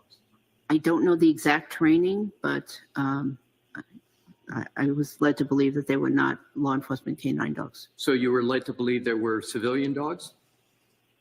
Not, they just weren't canine dogs. They weren't, as far as I know, they were not trained canine dogs. They were civilian dogs. Did you observe any wound patterns as part of that autopsy? Yes. Describe the wound patterns that you observed. I'll never forget them. There were many deep lacerations, avulsions. There was a wide range of wounds, and amongst them there were patterns of abrasions, multiple parallel abrasions. Were there any other types of marks from the part of the dog that you observed? Oh, there were puncture wounds. Any other types of wounds? Any other part of the dog? Well, I believe that there were some claw marks. They also would look like superficial abrasions. And were there any bite marks? Oh, yes. How many?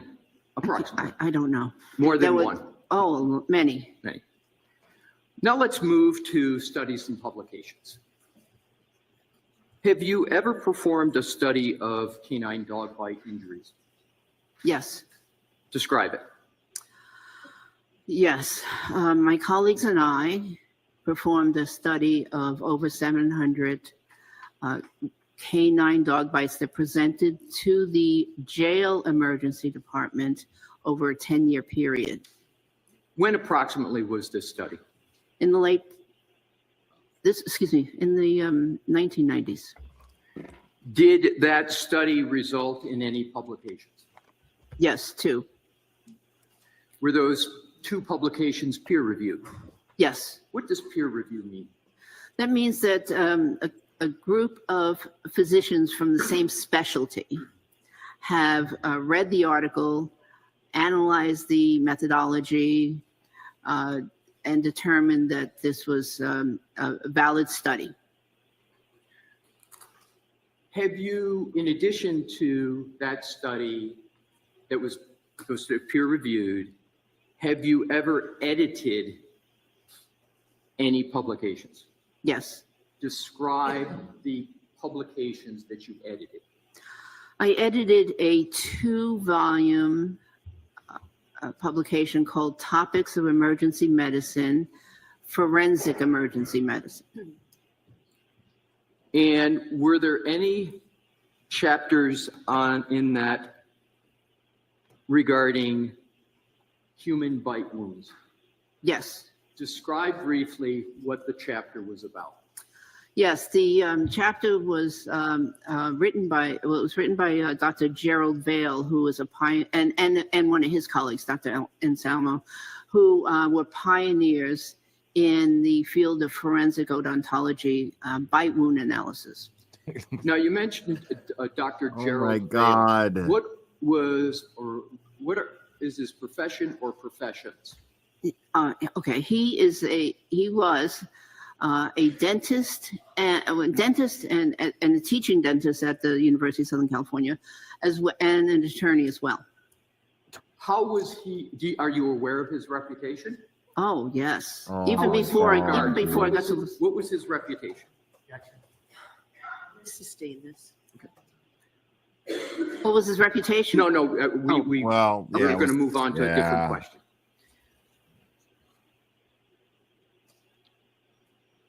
What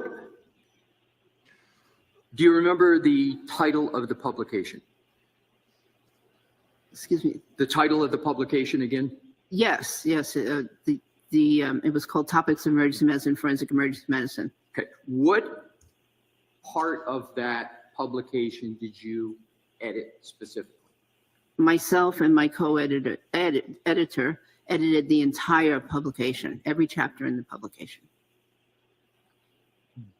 Did that publication discuss human dentition? Yes, the chapter written by Dr. Vale and colleague did. Did that publication discuss dog dentition? Yes. And yeah, but there's no of course, jury since you there, edited so the it all whole depends on publication, you were Bev. editing. Well, let me ask this. Did you edit parts of the publication on human and dog dentition? Yes. What did you do as an editor of those chapters? Well, I read the chapters thoroughly and looked looked for any inconsistencies or any problems with the topics, and then if and made some small change recommendations, and then it went on for publication. Do you know why you were asked to edit that publication? Yeah, that's sustained.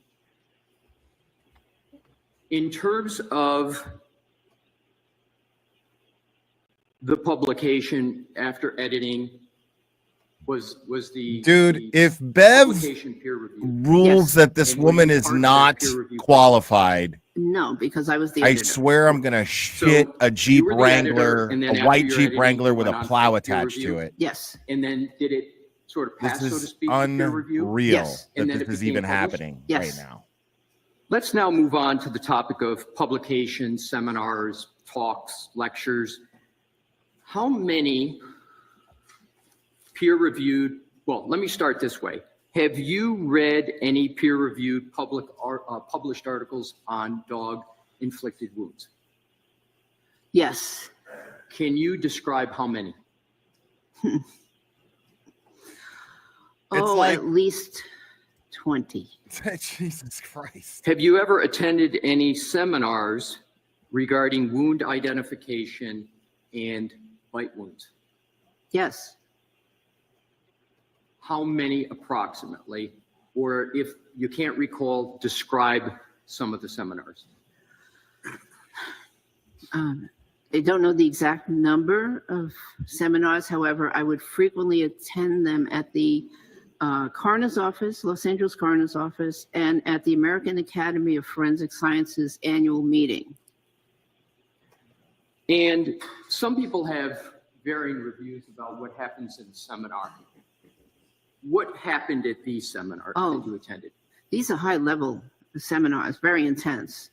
And I was one of the few medical physicians that would actually attend the odontology seminars. Because all it was the a other special doctors are interest like, of mine. fuck that. And That's what too were much. some of the topics at She was the only seminars that were one at the discussed seminar. on odontology?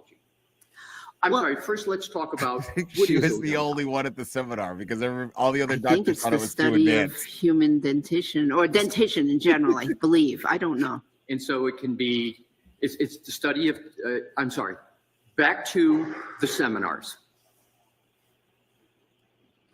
Describe what occurred at these seminars. Yes, at the LA coroner's office, there would be a lecture every year about, I should say about every year, regarding forensic odontology and bite wounds, bite wounds on humans. At the American Academy of Forensic Science, those were very interesting seminars in which the specific cases were discussed by the board certified forensic Bev should odontologists just put a stop to this. and principles of Bev should just be like, bite mark okay, I've heard enough. identification was discussed. She's qualified. Did those seminars involve the topic of dog-inflicted wounds? Not primarily. Was there any discussion of dog-inflicted wounds at those seminars? At some of the seminars, if dog-inflicted wounds were discussed, it was just in means of distinguishing, a human bite versus a dog bite. You've mentioned Dr. Vale's name a couple of times. Did you ever work in any capacity with Dr. Vale? Yes, he was the forensic odontologist for the Los Angeles County Coroner's Medical Examiner's Office. Did you ever consult with or for him? Yes. Describe that. Well, he had a case where there was, it was a dog bite case, and I don't know a lot of the details, but he called me up and wanted to discuss the case and specifically some features of dog bites and treatment. And was he looking for information from you, or was he just reporting to you his views? No, he was looking for information. And what type of information did you provide generally? I can't really say. But it was so long the ago. topic, again, the topic was? Dog bites. Yep. Let's now move on to a different topic. Do you have experience providing treatment to individuals involved in motor vehicle accidents? Many, many hundreds. Describe the many, many hundreds of experiences you have involving motor vehicle accidents. Well, it's difficult because there were so many. I worked at a level 1 trauma center, which was right next to some major roads and major freeways. So vehicle accidents were very commonplace. But the victims would range from mildly injured to comatose and dead. A wide range, a lot of injuries, bodily injuries, head injuries. Wide range of injuries, and that's pretty much it. I know what I was going to say. Some of those victims were actually hit by a car. They weren't just motor vehicle collisions. They were actually struck by a car. That's what I wanted to get to. Right. So before we get to the specific of what you just mentioned, struck by a car. This is what he closed with in the today in the variety motion of your roles from an EMT, police So officer, hopefully he'll etc. close with this here. For each one, could you just tell whether or not getting into details, whether or not you observed and treated a human involved in a motor vehicle accident? As an EMT, yes, I did.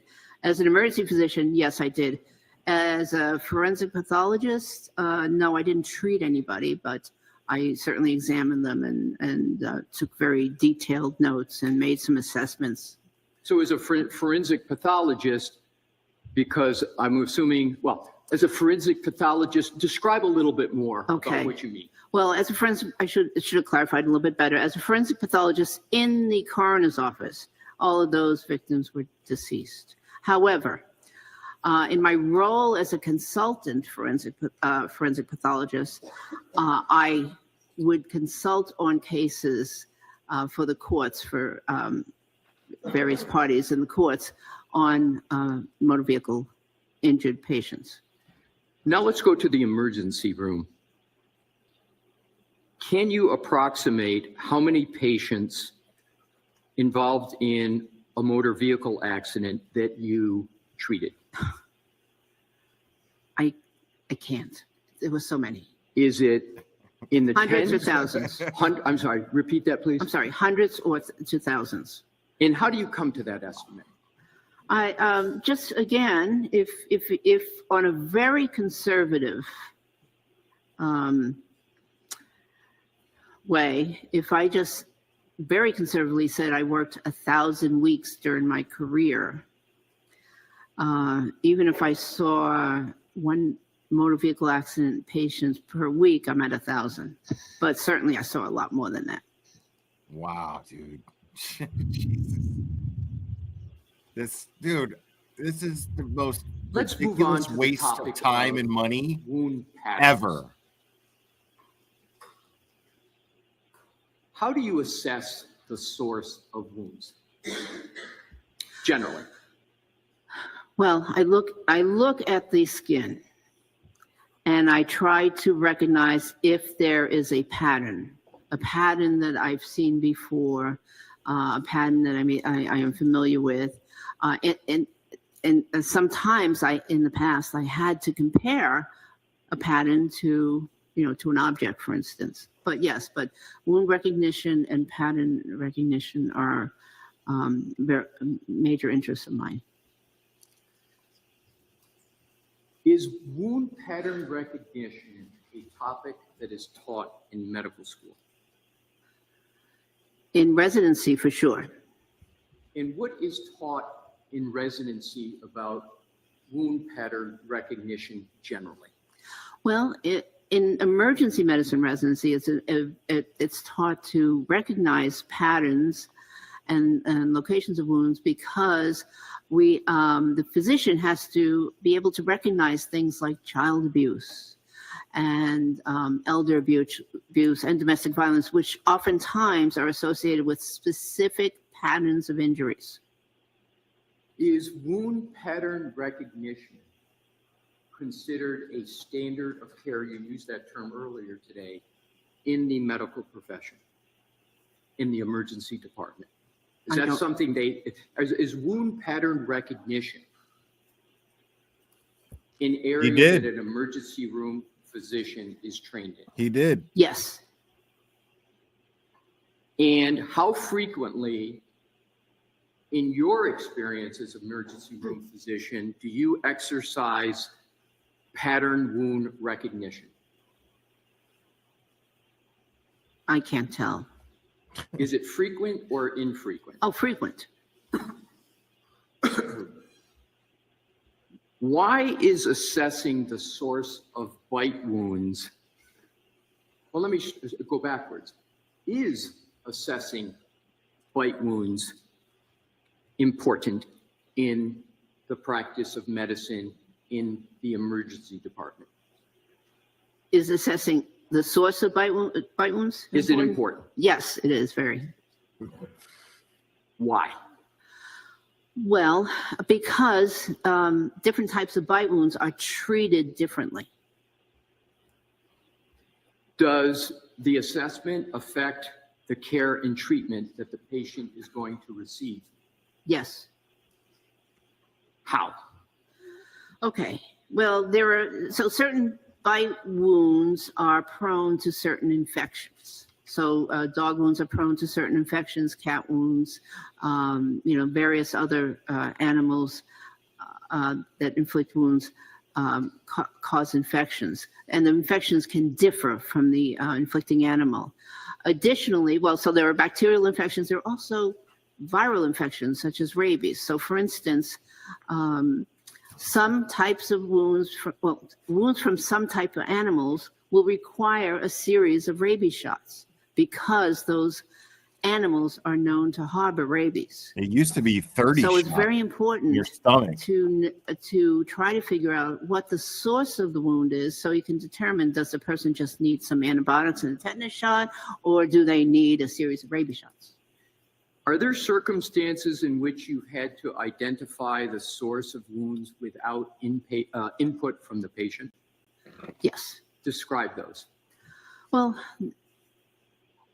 there may be a language barrier, or sometimes with a child will have a bite, but we don't know what bit the child. So yes. Are there any other circumstances, any other categories that you have to determine the source of the wound, say where you might have a legal responsibility to make a judgment on the source of the wound? I'm not sure I understand the question. In terms of circumstances where you have to determine the source of the wound, are there any other examples where you've determined the source of the wound, sort of categories of people, certain types of victims that you've seen and had to make an assessment? Are you talking about bite wounds? No, just a wound in general. Well, yeah. So wound pattern is the topic. So yes. With regard to wound patterns. Okay.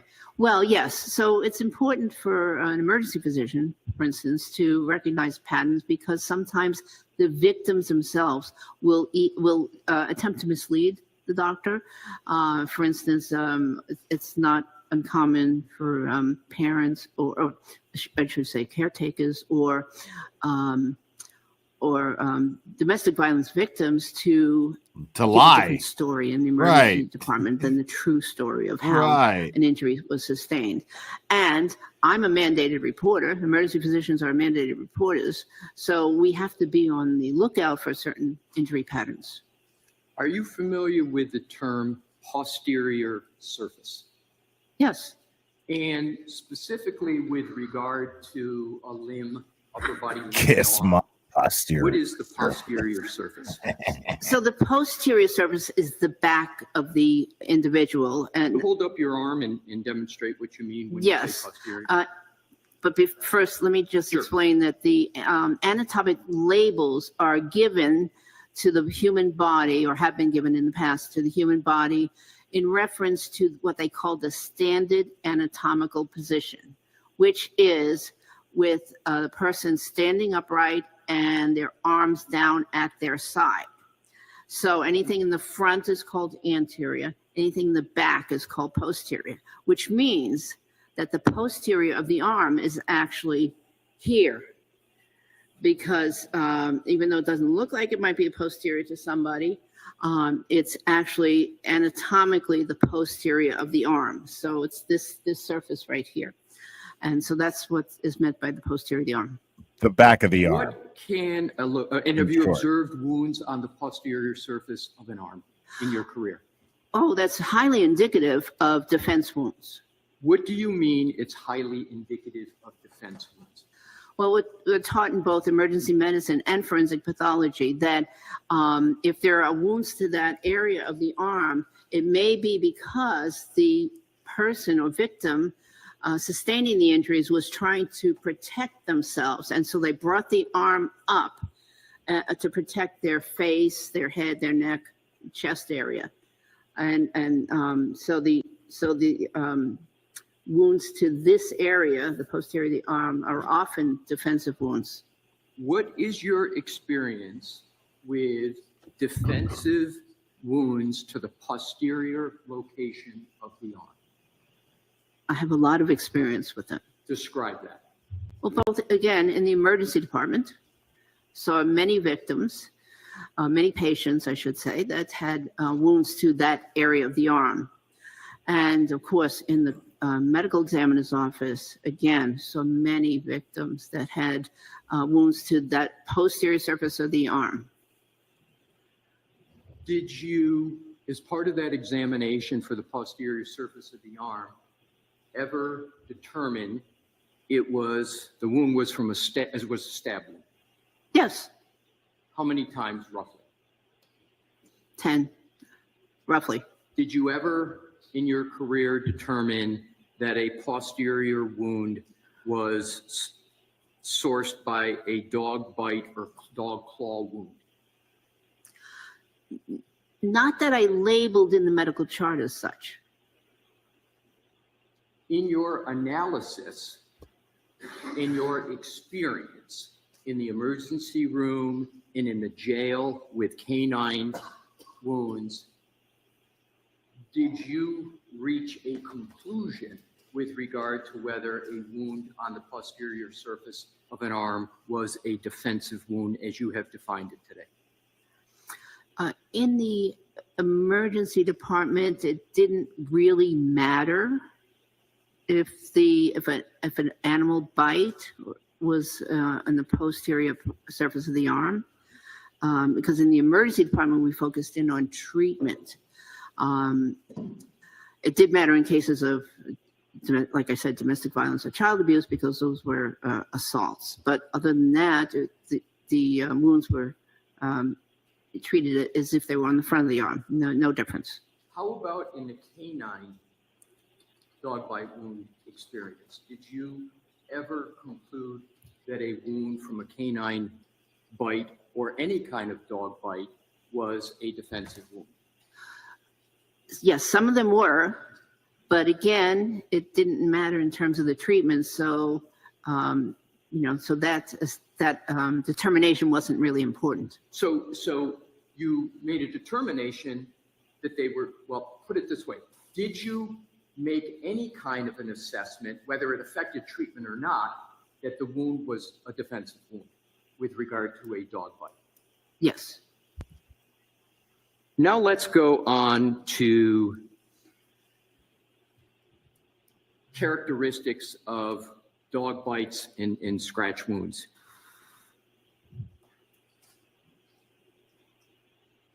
Do you know approximately how many dog bite wounds present to the emergency room in the United States on an annual basis? Yes, it's over 300,000 estimated. And how do you know that estimate? From the medical literature. And is that medical literature you have read and are aware of? Yes.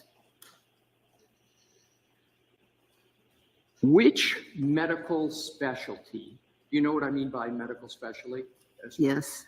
Which medical specialty sees the most dog bite inflicted wounds?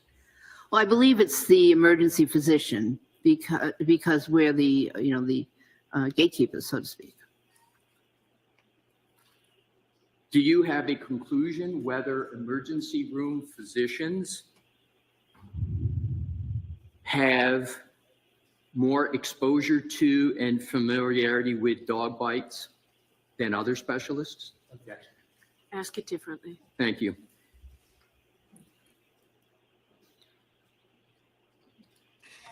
Ask it differently. Do ER physicians have more exposure to and familiarity with dog bites Ask than it others? differently. Yeah, sustain for the same reason, but I'll give you a minute to think about how to ask it. Thank you. Which medical specialty has the most exposure? Well, let me conclude it this way.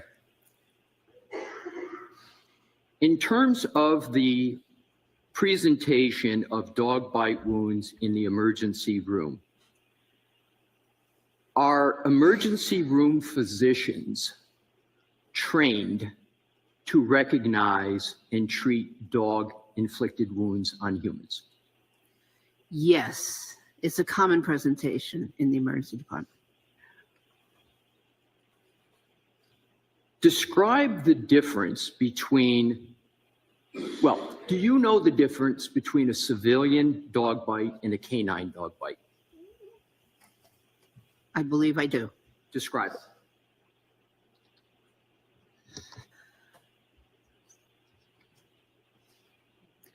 Well, the canine dog bites inflicted by trained canine dogs tend to be quite devastating. Puncture wounds with tearing lacerations, very big wounds causing injury to muscle, connective tissue underneath, even blood vessels at times. They oftentimes require admission to the hospital and extensive intravenous antibiotics. As opposed to the canine, the civilian, what I call the civilian dog bites, which typically are just scratches or, I shouldn't say scratches, abrasions or small puncture wounds, and require maybe a little bit of irrigation and a tetanus shot and outpatient treatment. Dr. Russell, you've been gracious and patient with my questions. Do you need a break for any reason, and subject to the court's permission? So I was going to go just a little bit further if we could, like 15 minutes. But I can't see Dr. Russell from where I am. I can't see. I can't see. Thank you. I can't Let's move on to see, the Dr. topic Russell. of dental features of dogs. Do you have knowledge of the dental features of dogs? Yes. Describe that knowledge. Well, I have knowledge of the numbers and configuration of the teeth, the shape of the jaw. And can you describe generally that knowledge? Generally, yes. So the shape varies depending on the breed, but generally there are 42 teeth in the canine mouth, and a certain number on the top, a certain a certain number down below, 20 on top, 22 below. And does that knowledge source from your medical education training? Or does it source from the literature, or both? Both.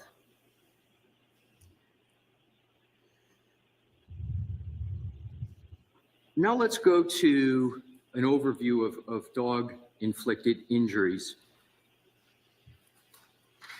Specifically, can you give an overview of the specific type of dog-inflicted injuries on humans?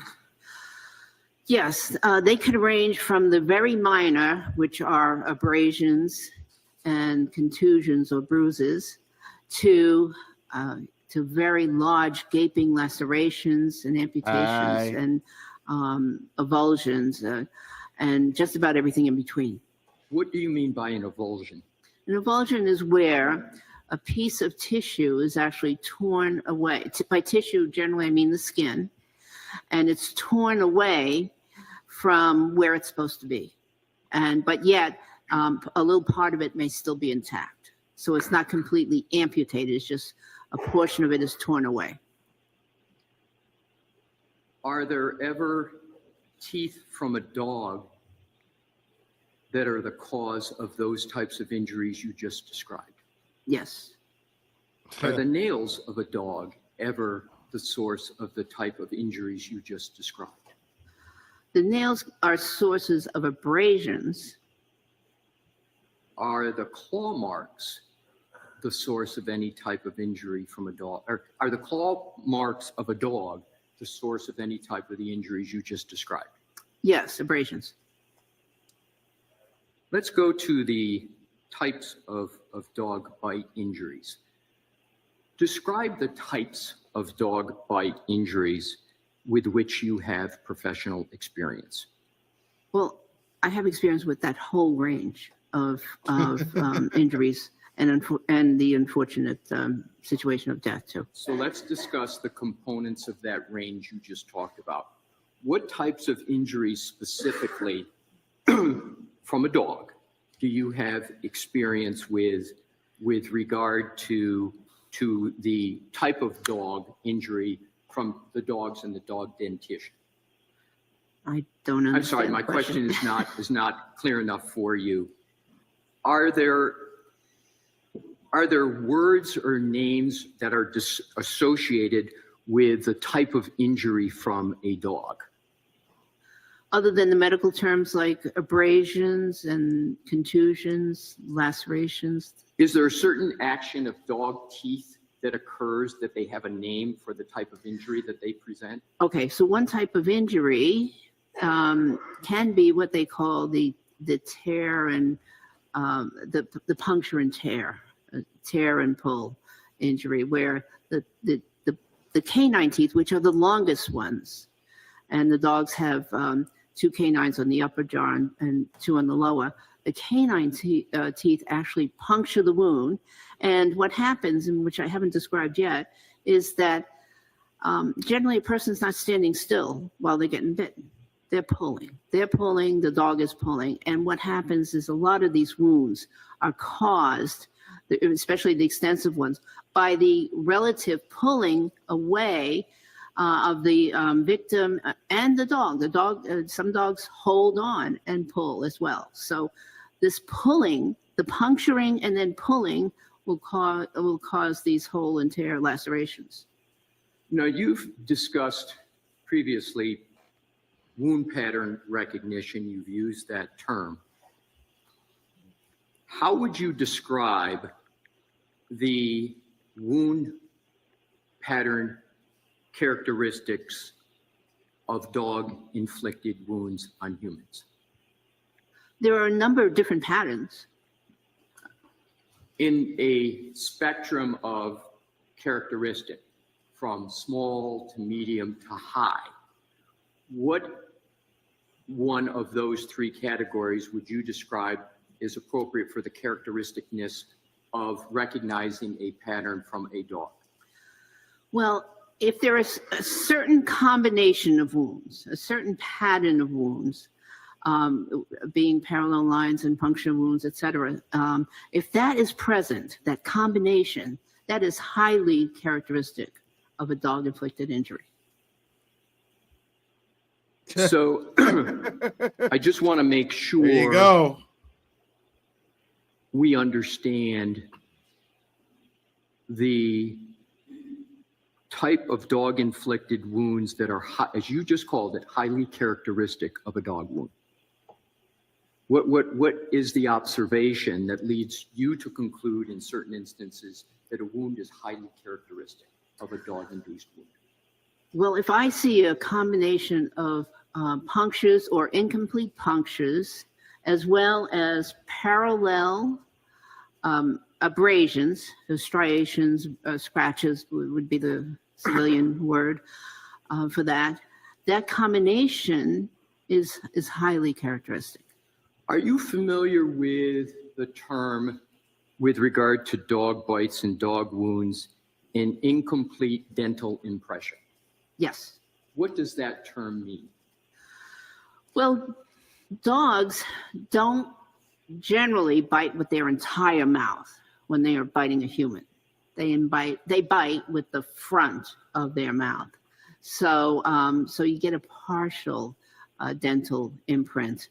Additionally, depending on the type of, the amount of force and the grip, so to speak, that the dog gets on the skin, there may or may not be a complete impact of the teeth. So would it be, so when it's not a complete impact of the teeth, have you observed that incomplete impact of the teeth in wounds to humans from dogs? Yes. Describe those observations, including how frequently you've made those observations.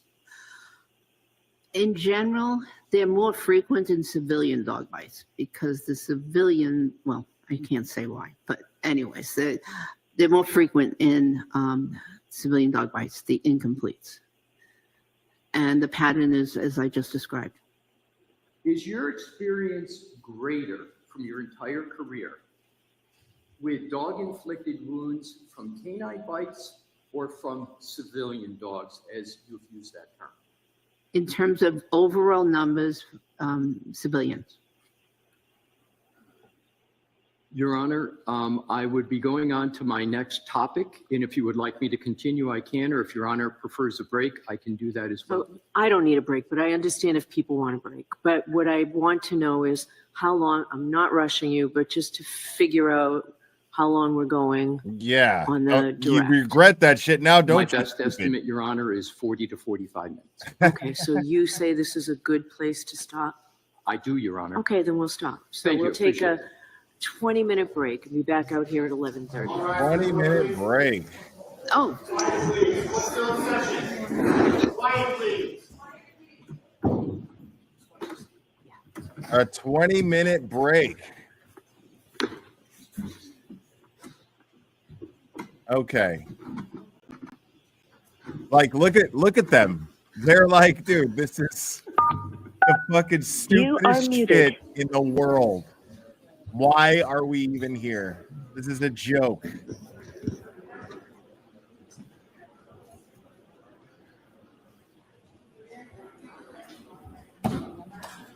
Giletti Alessi the assassin. Sharp as a razor. There's Kelly back there. There's the bill.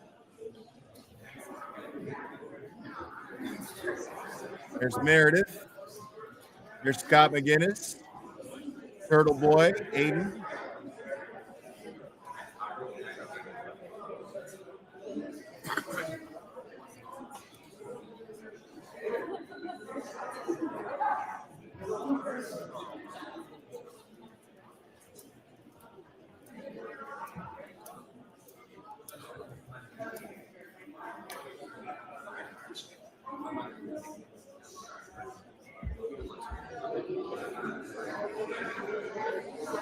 Yeah, to me, this is just absolutely asinine. This is the stupidest shit in the world.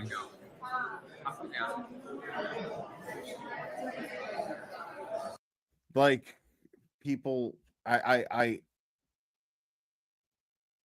no, it's just a break. It's a 20-minute break because Alessi is like, I got another 45 minutes worth of fucking questions here. You wanted to do this, Judge. Let's go for the ride.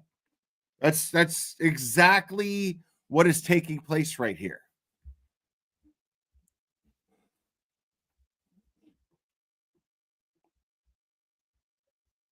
Let's see what this hot mic is saying right here.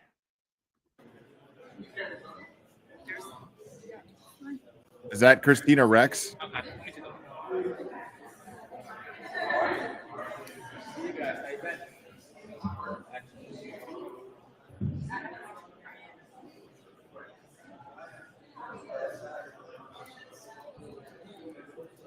Hey, so you want to go get some coffee or what kind of car do you drive? Ian? Say? I'll spend the next 6 hours venting everything from yesterday. Oh yeah. And I talked to Mary. Okay. Yeah, I guess we'll just see what happens when they come back up. Yeah, this isn't even like wild, man. This isn't even like, ooh, this is crazy. What's crazy is the fact that this hearing is even happening. Bev gave absolutely no good reason for it. None at all. And we just spent the last 2.5 hours. People, 2.5 hours. Well, let's say realistically 2. Let's say conservatively 2 hours. Conservatively, we've spent 2 hours listening to this woman explain her experience in dog bite, emergency room, her whole medical background. I've never seen anyone more qualified to do anything medically in my life. In any case that I've ever covered, I've never seen anyone on paper more qualified than Dr. Marie Russell. So I don't know what they're trying to pull here. This makes absolutely no sense. That, I mean, somebody made the comment. I mean, because this is, I mean, Karen Reed's got to pay for this shit. You know what I mean? And it, like I said, if you're feeling generous, folks, at the top of the chat, I've got pinned Karen Reed's Defense Fund link if you guys want to help her out.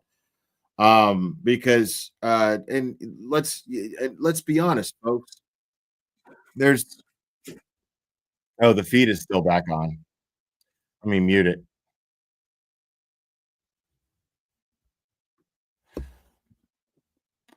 I mean, let's be honest. You know, this is costing her an arm and a leg. This is insane. And so, and you know, I mean, being this much in debt, I think the Reeds deserve to have the best possible Christmas, considering what they're dealing with. So I really hope that they get to have a good holiday. So, you know, every little bit helps, folks. Every little bit helps. Because they don't deserve to be they don't deserve to be put through this. I mean, anybody with eyes and any common sense knows that this is an absolute waste of time. There's no reason why Judge Bev should, at this point, allow her expertise to be questioned. There's absolutely no reason for it. It makes absolutely zero sense. I mean, just listening one thing after the other. Dude, like it took, think about that. 2 hours conservatively, a conservative 2 hours it has taken to go over Dr. Marie Russell's qualifications. And not because people were talking in circles. We're talking about question, answer, question, answer, question, answer, question, answer. Very, very, very few objections. Very few objections. It's unreal that we're even sitting here today for this. Oh, here we go. I think we got a super dad. Super dad. I think we got a super dad. Super dad. Super dad. Super dad. Dad, dad, dad, dad, dad. I think we got a super dad. How dare you? Calamity Jade, thank you so much. Thanks for covering this. I feel bad for Dr. Russell, who volunteered to testify in this case in the first place. Yeah, I feel bad for her too, man. She should not be going through this. Nobody should be going through this. This is ridiculous. Such a waste of time and resources and money. And this poor woman, like it's not like she's not busy. You know what I mean? It's not like she's not busy. It's not like this woman doesn't have something, can't think of something infinitely better to do with her time than what she's doing right here, sitting in that courtroom. I mean, think about that for a second. I'm going to repeat that. It's not as if Dr. Marie Russell can't think of something infinitely better to do with her time than to be sitting in a courtroom, going over her qualifications in a retrial that shouldn't be happening after she already testified in a trial that shouldn't have happened in the first place. This is ridiculous. Like, the world should be paying attention to how fucking asinine this is. I'm going to leave you guys with the news for just a second. I got to step away for just a second.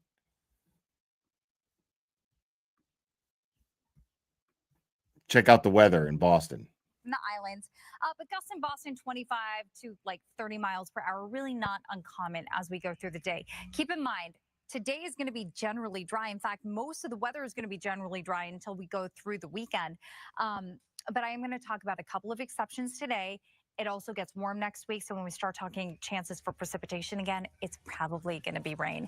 We've got a couple ocean effect, or rather lake effect snow showers coming in from New York, impacting parts of western New England. We could see a couple of snow showers in New Hampshire or central Massachusetts, but nothing that's really going to accumulate and cause a problem on the roads this afternoon. So if you see a couple of flakes out there, no big deal. For the most part, partly sunny. Highs range from the upper 30s to the lower 40s today. This is pretty typical for this time of the year. Temperatures yesterday were about 20 degrees above average. Tonight, we're going to fall back into the teens and 20s, and you are going to feel this chill when you wake up tomorrow morning. Those are probably going to bottom out around 7 a.m., and then the warm-up starts, but the warm-up only takes us to the lower 30s, middle 30s if you're lucky here for your Friday plans. So we've got a cool it's stretch about the on same way, right and now. temperatures are set to bottom. It's about the same right now in Tennessee. I'm looking forward to going to the gym, though. Really looking forward to that. But actually, I'm going to be live for quite a while because after this live stream ends, after they finish this fucking sham, we're going to go over and analyze whether or not that was Brian Higgins who called JFK's show last night. We're going to analyze that. We're going to go over it together. So, and I was going to do it on this stream, but I set a different one for it. So I don't know if it'll start at the time that it starts. I just used my I used my discretion to set the time for that one. So that's what I did, and it may or may not be the accurate time of when we'll start, but we'll see. But we are going to go over that. We are going to get to the bottom of this. It's going to happen. All right. Higgy. Oh, Higgy. Oh, Calamity Jade, thank you for the Cash App. And yeah, man. I really appreciate it. I'm really bad at reading those out loud, man. If I catch them coming through, I'm sorry that I'm not very good about that. But if you want to support the channel and not do so, and give YouTube a cut, there are these links down here that you can. I have Venmo, Cash App, and in the description is all the links for that stuff. Whatever is easiest for you, Venmo, Cash App, PayPal, whatever. But if you're really feeling generous, I made it very easy for you to click on the Karen Reed Defense Fund because she really needs it. Her family, I feel, could use a great Christmas this year. Higgins is pathetic, dude. You know what, Higgins, man? I'll wait till I start on my live stream for that. I'll wait.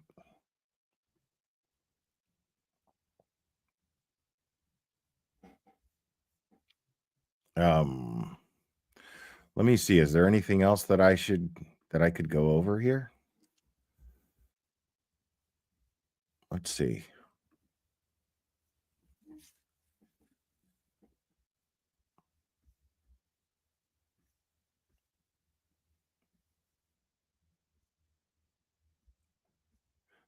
Novocaine starring Jack Quaid. Let's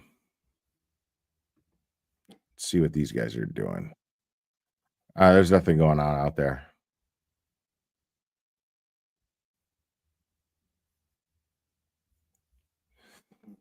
Tom's just chilling.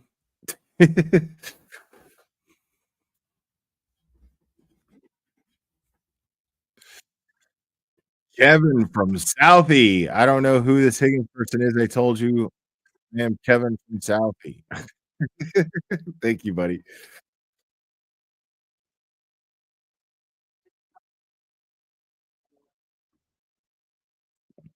And they still got the feed inside the courtroom, so.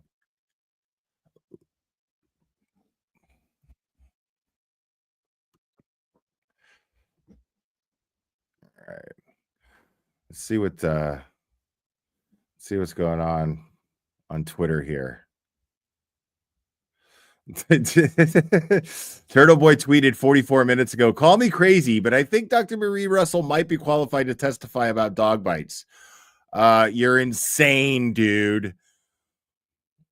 And then, of course, Illuminated Mind posted, Judge Beverly Canone, it's my discretion as the judge. With a smug smile, defense asked why we are here when dog bite expert already did voir dire for the last trial. Corrupt as fuck. Couldn't give basis for the ruling. Drain defendants' money, protect corrupt DA. I'm going to repost that. I absolutely agree. And I'm going to like it. That's what I'm doing. Oh, man, I can't wait to go over this JFK stuff. I'm really excited about it.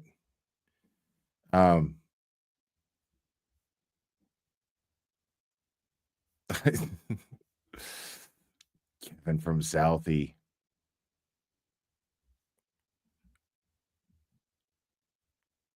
Bro, this lady's such a troll, dude. Like, off the subject, like Representative Nancy Mace. Y'all know who Nancy Mace is? She's that senator that's like really pushing against she had that I guess it was somebody on her staff who was or in her office who was pushing for trans women to be able to use the women's bathroom, and Nancy Mace is like, no way, right? And so she just posted this, and she's been going, yeah, she's just been trolling the whole trans bathroom thing because she's like, no fucking way. And this happened, which I thought was really funny.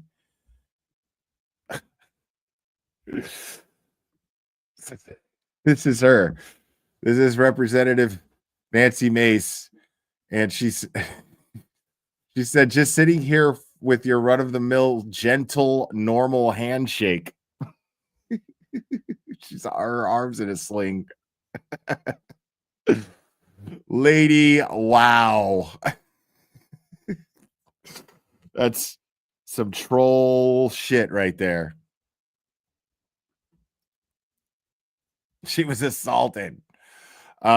Yes, I know she was assaulted. I'm just saying, just the caption in the thing was funny. Oh, look, Esti's here. We saw you in the courtroom there, Esti. Good to see you. Oh, you don't have a pillow? Somebody out there's got a pillow. No, they don't. But they let me use a pillow when I was there. That was really nice of them. But yeah, I didn't think this was going to go on as long as it is. You know why it's going on as long as it is? Because Dr. Marie Russell is absolutely qualified, and Alessi is being extremely thorough in proving that she is qualified. And Bev asked for this shit. My man was like, dude, all due respect, Your Honor, why are we even doing this? Like, what the fuck are we here for? And then she's like, oh, it's you know, I'm the judge and it's my discretion. I mean, it's unreal. Why is my that shit did not Clubber, did you unplug my fucking heater, dude? You shithead. You totally did unplug my heater. Come here, buddy. Hold on. Give me this. Sorry, guys. Give me a sec.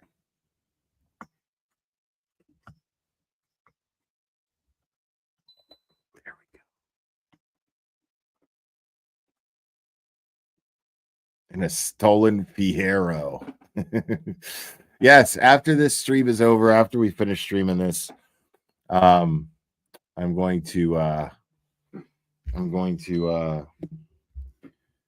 we're going to analyze that clip, find out if Brian Higgins, Higgy, did indeed, Mr. Grab Ass himself, Mr. Butt Dial Grab Ass, chuck my phone himself, if he indeed called the JFK show last night.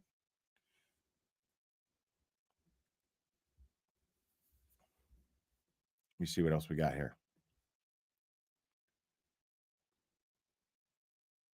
Now.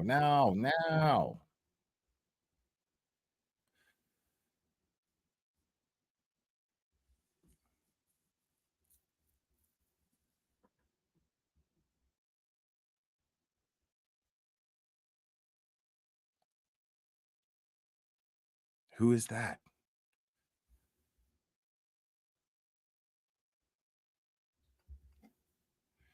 I love the trolls. These people are really funny. I love the trolls. These people are really funny. This idiot, 45 minutes in, and I have not heard the word dog. That's because they're building foundation, you dummy. It's what lawyers do in questioning. They build foundation. And yes, there's the Higgins stuff. A lot of Higgins stuff. Let's see what some of these trolls are saying. Wow, these people are unstable. It's scary. This is Freaker and Reed smearing a man with cancer. They keep insisting he doesn't have cancer. He does. His bar has been closed for how many years? No one cares. They're just exposing themselves as being super unstable and disturbed. Listen, man, I'm not a doctor, but I'm telling you right now, that addict must have fucking magical curing powers. That addict must be like it provides him with like Deadpool's mutant healing powers that just fights off his cancer on a constant basis. Because I mean, the dude is 7 years in and he's looking pretty spry 7 years in his attic. That's all I'm saying. I'm not a doctor. I can't diagnose him, but I mean, let's just be honest here. 7 years, that's I've lost relatives and loved ones to cancer. And I would love to have a time machine and give back some of them whatever Plevin's got going on. Oh, here we go. I think we got a super dad. Super dad. I think we got a super dad. Super dad. Super dad. Super dad.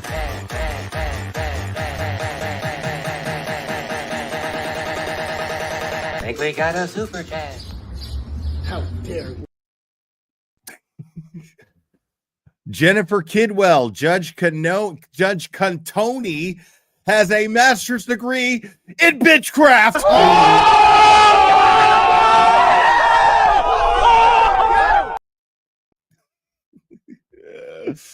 Thank you, Jennifer Kidwell. Appreciate it.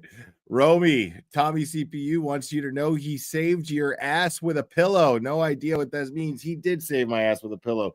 He did, and somebody else did too. Somebody else gave me a pillow as well. And I'm just really bad at remembering everyone's names, but like I remember actions. Like if I saw this person, oh, thank you.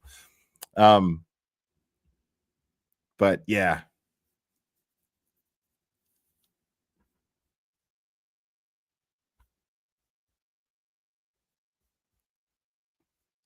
All right, hold on. Let's see. Then Auntie Deb said, "Why are you offering 21-year-olds cocaine?" Auntie Deb is just like an awesome troll, bro. Like this shit is fun. Let me see if I can, just for fun, for shits and giggles, for fun. Let me see if I can find.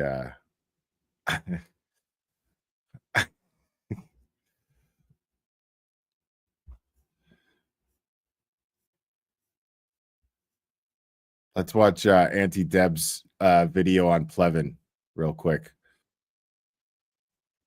You know, do view and have you not get it. Hey, Kev, this just in. Got a hat. I wanted to switch it up for you. You know what I mean? A little costume change. Jewel Babe got a lot of costume changes. I feel like I don't want to, you know, do view and have you not get it. So because now I'm on your fucking ass, okay? Because my fucking heel is on your fucking neck right now, I'm trying to get all the intel I can. And guess what? I know a lot of people. Why are you offering underage girls coke? Why are you offering girls coke? Why are you offering girls coke on their 21st birthday that have never done coke? Oh, who? My best friend. Got her every day with her. Why were you offering her cocaine on her 21st birthday when she's never done cocaine before? What are you doing? What are you trying to pull? You think? And that's it. I've been on your ass for about an hour. And I already, first of all, I know 3 people that used to work for you. And I know everyone that used to go in that bar. You think I'm not going to fucking expose you, you fucking bitch? Huh? Oh, you're going to try to lie about me? You think I'm not going to do everything I fucking can to make sure all the weird little truths about your bitch ass get out there? Wrong one, bitch. Wrong fucking one today. Wrong fucking one today. Not the right one, but the wrong one. Wrong one. Oh my God, Auntie Deb. I guess what Auntie Deb is talking about is that there was a I guess when he was a bartender, when she just turned 21 and she had never done blow, Kevin was like, I listen to logic and I look at the evidence. And the evidence dictates that the only chance that you would ever sleep with me is if I gave you cocaine for your first time and got you hooked on it so that maybe you would come back to me for more and then I could exploit you sexually for cocaine. B Harmony, thank you so much. B Harmony, Granny Nanny. We need pillows with Auntie Bev's face. Yes, we do. That is absolutely true. Yeah, dude. I mean, come on, Plevin. Come on, Plevin. That shit is gross, dude. Don't do that. And I love that Auntie Deb was like, you don't think I'm going to find out about you? Oh, my God. This shit is so funny. Let's see what this one is. Let's just make this about Auntie Deb until Boston 25 comes back. Oh, I think they're back. Hold on. You can press star. You are unmuted. Should I wait, Your Honor? No, I think you're all set. All set, Mr. Clerk? Yes, thank you. Sorry. May I continue, Your Honor? Yes. Thank you. How important or unimportant is the application of differential diagnosis with respect to pattern wound recognition regarding dog bites on humans? It's important in a lot of conditions, including pattern wounds and dog bites, because you need to know, or at least I as a physician need to know what it is. What it is I'm going to be looking, what is it that I'm looking at, and what is it that I'm going to be treating? And I need to make sure that I'm not treating the wrong condition. Yeah. Let's now go to the of like a doctor the would. materials you have considered in this matter. Without stating what it is, have you been able to form an opinion as to the source and nature of the wounds that were inflicted on the decedent? Yes. What materials did you consider in forming your opinion? Well, I looked at the appearance of the wounds, and with my training and experience, I took that all into consideration. I did do a differential diagnosis on what. Yeah, those this is wounds still could a be. lessee. You know, could they be caused by an assault? Could they be caused by a motor vehicle? Could it be caused by, self-inflicted? I went through that whole differential before I came to my conclusion. Did you look at any photographs of the decedent from Good Samaritan Hospital? Yes. Did you look at the autopsy report of the decedent? Yes. Did you look at the grand jury testimony of Dr. Scordi-Bello? Yes. Did you look at the trial testimony of Dr. Scordi-Bello? Yes. Did you look at autopsy photographs of the decedent? Yes. Did you look at the photographs that were taken by the Massachusetts State Police Crime Lab? Yes. Did those photos include a sweatshirt or what's sometimes referred to a hoodie? Yes. And were there photos of that sweatshirt or hoodie that you looked at? See, yes. I think what Brennan's going to do is focus on how she heard about the case and why she started talking about Tracy Kennedy, why she looked into it in the first place. With a report regarding a German Shepherd owned by Brian Albert. Yes. Did you look? He's going to question whether or not she already formed an opinion on the case before of vaccination she for Brian was approached by Albert's the defense. Former German Shepherd dog. Yes. Did you look at the forensic DNA testing report by the UC Davis Veterinary Genetics Laboratory? Yes. Did you look at the UC Davis Veterinary Genetic Laboratory case report? Yes. Did you look at a report from a Paul Mikowski, a licensed private investigator, on interviews regarding Brian Albert's German Shepherd dog? Yes.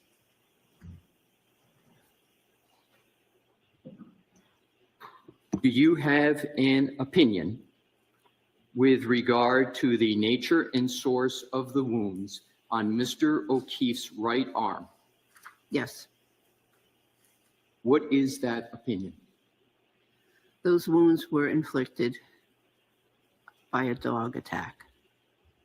Do you hold that opinion to a reasonable degree of medical certainty? Yes. Woo! How did you form that opinion? Well, utilized my many years of training experience with wounds in general and dog bites in specific, and went over the materials quite a few times. And with that, and plus did read up on some literature that I had read in the past and reread again. And that's how I came to the opinion. Now to get a little bit more specific, did you invoke your pattern recognition methodology in coming to that opinion? Objection. You have to ask it differently. Thank you, Your Honor. Did you employ a methodology in coming to that opinion? Yes. What was the methodology or one of the methodologies in coming to that opinion? Well, hey, I'm right dropping a away, link for my upcoming it was stream in apparent that the there was a chat. pattern. Give it a So like I for used me real my, quick, the guys. pattern recognition methodology, plus my many years of training experience to come to this conclusion. And with regard to the pattern recognition, do you have a level of certainty with regard to the pattern that you have recognized in the decedent's wounds on his right arm? Yes. What is that level of certainty or certitude? Those wounds are highly characteristic of a dog attack. How frequent Dude. in your experience do you find in wound care that a wound pattern is highly characteristic of a certain source? I object to a percentage. Thank you, guys. Appreciate that. Can you answer that question, Doctor? I'm not sure I even understand it, so ask it differently. Thank you. please.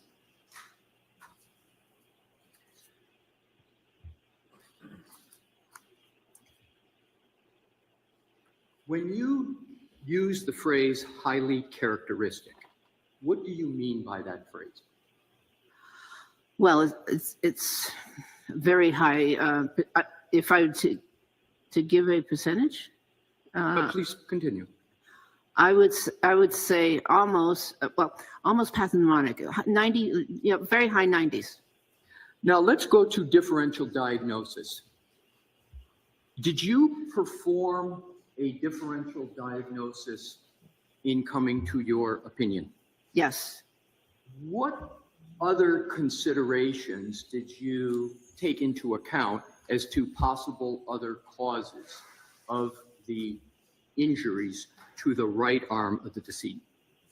Well, given the pattern, there were certain things that came to mind right away that I had to rule out, and so I ruled out self-inflicted as an etiology. I don't think he self-inflicted those.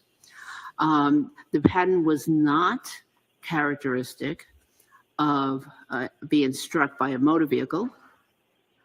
The pattern was not characteristic of those wounds in particular on the arm of being inflicted by another person. You mentioned motor vehicle accident, and earlier in your testimony, you spoke to your experience with observing and treating a lot of motor vehicle accidents. Why did you rule out motor vehicle accident as a potential cause of the injuries to Mr. O'Keefe's right arm? Because he was found outdoors. And what other reasons? Was there anything about the nature of what was presented in what you reviewed with regard to his injuries that caused you to rule out motor vehicle accident? I think I misunderstood the previous question. So, yeah. Yes. So Let me start over. Yes. Because I am going to take what you said. So let me ask it this way. What caused you to rule out a motor vehicle accident as a cause of the injuries to Mr. O'Keefe's right arm? there were several reasons I ruled it out very quickly. One is that the wounds were not characteristic of anything that I could attribute to a motor vehicle, a certain part of the motor vehicle, the underneath part of the motor vehicle. They were just not characteristic of of any particular part of the motor vehicle. Secondly, there were no bruises from the neck down on his body. There was a mark on the hand, which I think I have an explanation for that. Please. Which was not a motor vehicle, but I didn't see any bruises or fractures or other blunt injuries that were characteristic of a person being struck by a motor vehicle. And if I could add to that? Please. We, at the coroner's office forensic pathology program, was specifically trained on how to recognize not only, if someone was struck by a vehicle, but to even recognize further about what types of vehicles would inflict, what types of wounds, and the locations that we should look for on the body for wounds for someone that's struck by a motor vehicle. Have you ever taught, in all your career that you were discussing earlier today, how to assess whether an injury to a human has been caused by a motor vehicle? Yes.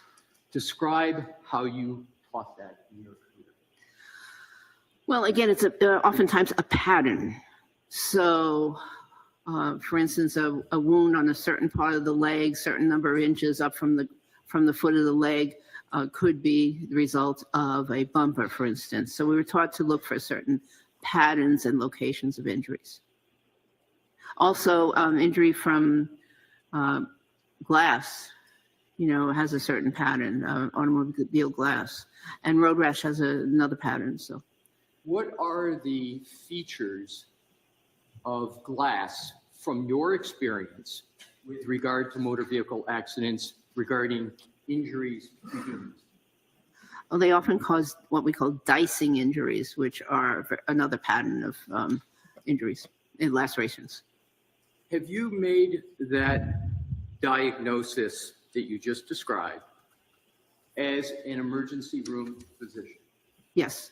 Have you made that diagnosis as a forensic pathologist? Yes. Describe how you've made that diagnosis as a forensic pathologist with a post-mortem individual.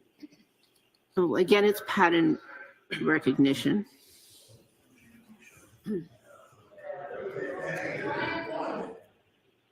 What is going on? What just happened? Go ahead. Thank you, Your Honor. Do you need the question repeated? No, Please. it's pattern recognition. And can you give an approximation of how many years of experience you have had with that pattern recognition that you just described? At least 30.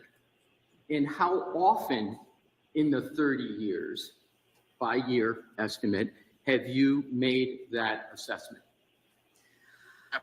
Oh, I don't know. Maybe once every year or two. So would it be correct 30 to 60 times? Let me rephrase it. How many times would you, based upon what you just said, estimate that you've made that assessment? At least 15 times.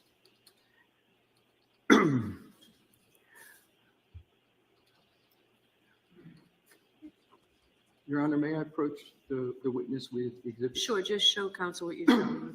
Counsel has all the Just tell exhibits. what If I you- could just tell Mr. Yes, you Bennett? can approach, just show it out as you walk up.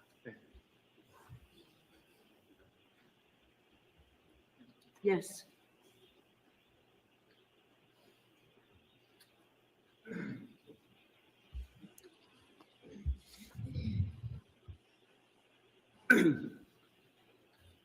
May I proceed? Yes. Thank you.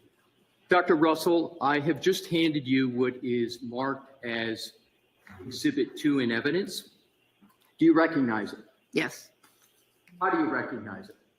I've seen it many times. It was part of the records that were provided to me, the photos. Is that true and accurate?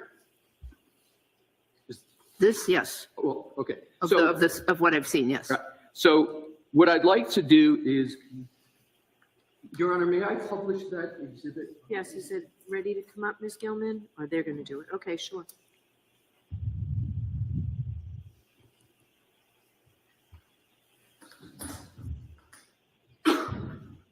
No, I don't want to. I want to flip this. All right, so okay. I just want to make sure we have, because Mr. Brennan. Yeah, the numbers seem to be different. So Diane, I'm going That's to it. need from you the list of, so what is this?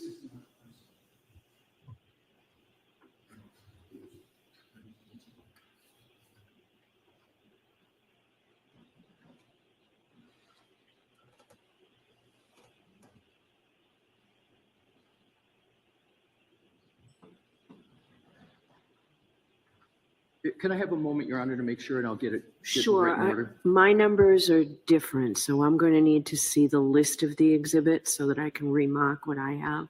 Right. So what I wanted to do is to go to 4. That's the one I wanted to go to. Okay. And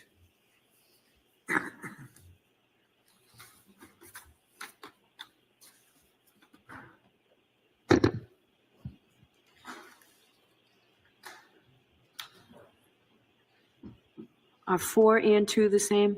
no, they're different, Your Honor. And if I could I approach the sidebar, please, Your Honor, to get this? Sure. Thank you. Mr. Brennan?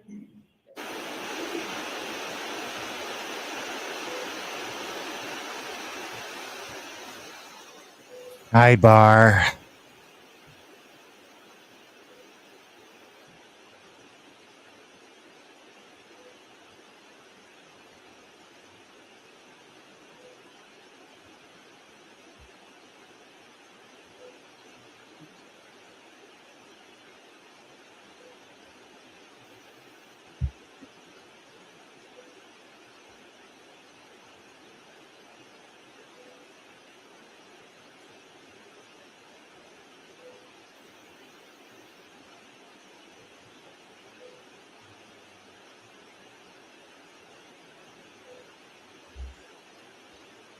Yeah, like, look at everyone. This is just a big waste of fucking everyone's time.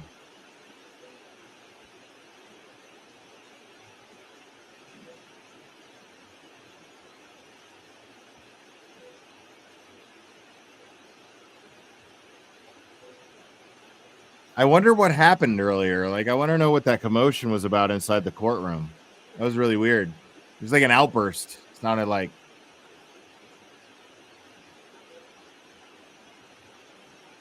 Dude, this static sucks. I'm going to mute it for a second. Static is awful. But yeah, there was some kind of weird outburst that took place earlier. I don't know what happened. But I don't see Aiden in the courtroom anymore. Or Meredith. I see Dina. I see Esty. I see Bill and Nathan up here. Okay, here we go.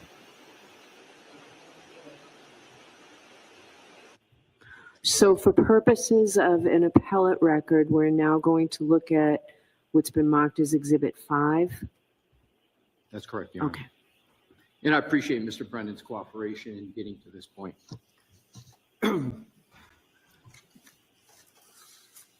May I proceed, Your Honor? Yes. Dr. Russell, do you recognize what is now depicted on the TV screen, which is marked as Exhibit 5? Yes, How do you recognize it? because I see a very distinct pattern of wounds. And have you reviewed this exact photograph before? Yes, You have mentioned the various types before characteristics you called highly characteristics of a dog wound and dog inflicted wound. What I would like you to do, please, do you have a pointer? I do. Can you please test to make sure it works? Okay. It works. What I'd like you to do in your own words. Dude, this guy is and so with the thorough. court's permission, I would like you to use the pointer and go through with whatever method you believe is appropriate to describe each of those wounds and how you assess them. Okay, so we will go from the shoulder area down to make it easy. So, first of all, the overall impression is there's numerous abrasions and that they have a pattern to them. One can see that many of them are parallel in nature. Can you use the pointer? I'm not. Yes, maybe, so- yeah, I wasn't seeing it. Thank you. Okay, so for instance, the set of wounds closest to the shoulder up here, and these, by the way, are all on the posterior surface of the arm, posterior, and maybe this part is a little bit towards the medial, the lateral portion of the arm, but they all have so they're parallel. They're linear, meaning they look like a line, or they're not round. Or these are not round, and so these. Thank you, Meredith. Do you want my interpretation, or do you want me to just describe? Just stick with those. And then what I'd like you to do is you've described them. You've said linear, etc. Have you completed your description of them before you get to how you reached a conclusion as to the source of that area you just did a circle around? Have you completed your description of them? Yes, I've completed my description. How I came to the conclusion involves all of them. Okay, so now let's then move, before you get to a conclusion, let's move to, in whatever manner you would like, the next wounds and how you assess those. Okay, so, and by the way, on this first set, there's a very, very faint linear abrasion between these two prominent linear abrasions. Okay, proceeding down the arm towards the elbow, we have another set of wounds, which consist of parallel abrasions. This time it looks like there's two in the more anterior portion of that lateral aspect of the arm, and then another linear abrasion down below here, as well as put the camera on the image. Superficial punctate or round tiny lesion. What do you below mean it. by punctate? Punctate, I mean small and round. And there may be another punctate lesion right there. So that's this group.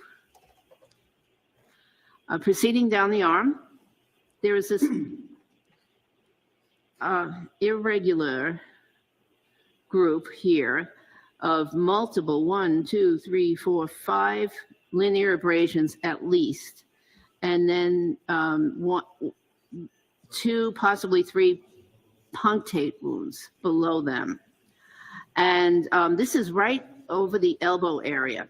And at least she's describing exactly where. Yes. You mentioned irregular with regard to some of those wounds. Why do you describe them as irregular? And is there any significance to them being irregular? Don't go to your conclusion yet. Just you use the term irregular, and I want to make sure the record's clear what you mean by that. Okay. Well, so a few of these individual wounds have some linear or line-like component, but then as you proceed further down the arm and just below the elbow, there's a couple of wounds here that do not look like a line. So that's what I meant by irregular. So that's this pattern here in total around the elbow. Then further down the arm, there's 2 punctate wounds again, right here. Go slow and say this is punctate wound number 1, this is punctate wound number 2 with circling the list. Okay, here's one, punctate wound number 1, and here is number 2. Why is each of those a punctate wound? Because they look to have a slightly different shape. Oh, very good question. Because there was movement. There was movement of the either the dog or the the inflicting Right. He's of course teeth. he's trying to get away. Either the dog or the victim. He's There was trying to get movement. away. Okay.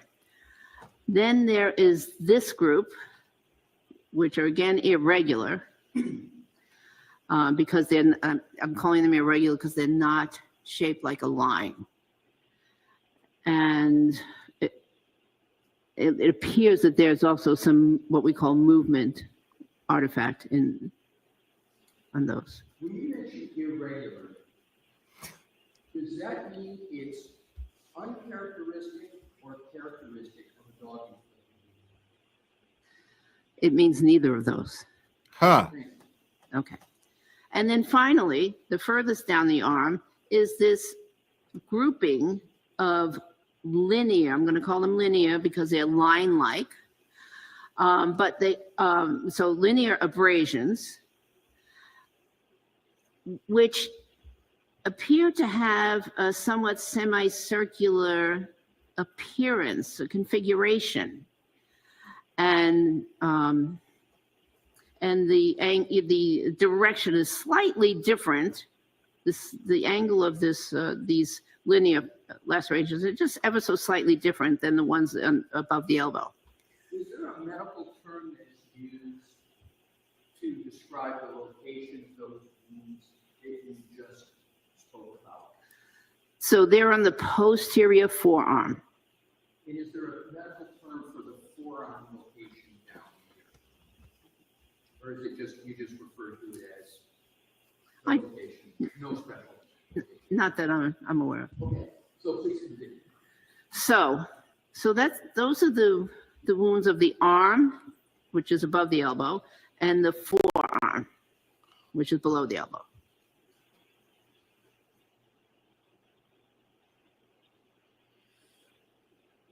Can you now proceed with regard to each of those wounds or categories of wounds to describe what aspect of dog dentition caused those wounds?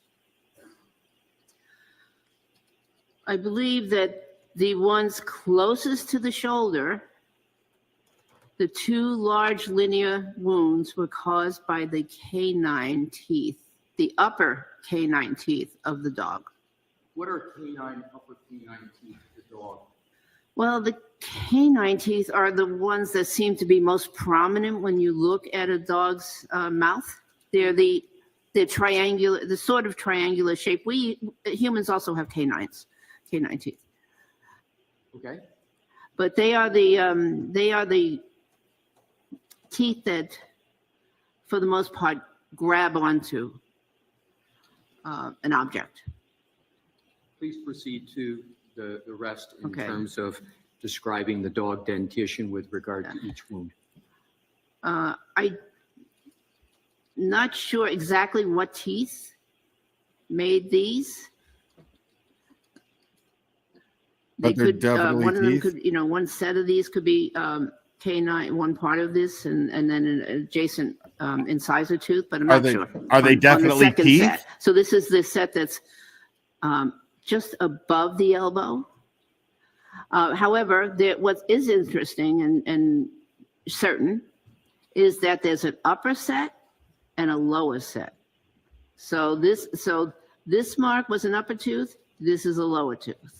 So even though you may not be able to identify the specific aspect of the dog dentition, you're able to identify that it is from some aspect of the dog dentition. Is that what you're saying? Yes. Wow, there it is. There it is. This one gets, this is the most complicated one because I believe that this set here is, I believe that those linear wounds and the irregular wounds are from upper teeth, and the punctate wounds are punctures or incomplete punctures from lower teeth. And the reason this whole configuration looks irregular is because the elbow may have been in a different position than it is in this photograph. What do you mean by a different position? Describe it using your own forearm. With the court's permission. Okay. Well, the elbow was. Sorry, Your Honor. This is for the court. Can you see it here, or would you prefer she stands up? It's better if you stand. Oh, okay. Well, you know what? I'll come to you. You stay. Go ahead. Show me. Okay. Aw, that's sweet, Bev. Yeah, I would like you to describe what you just meant of the location. You believe that the decedent's arm was in when those wounds were suffered. Please stand up. Thank you.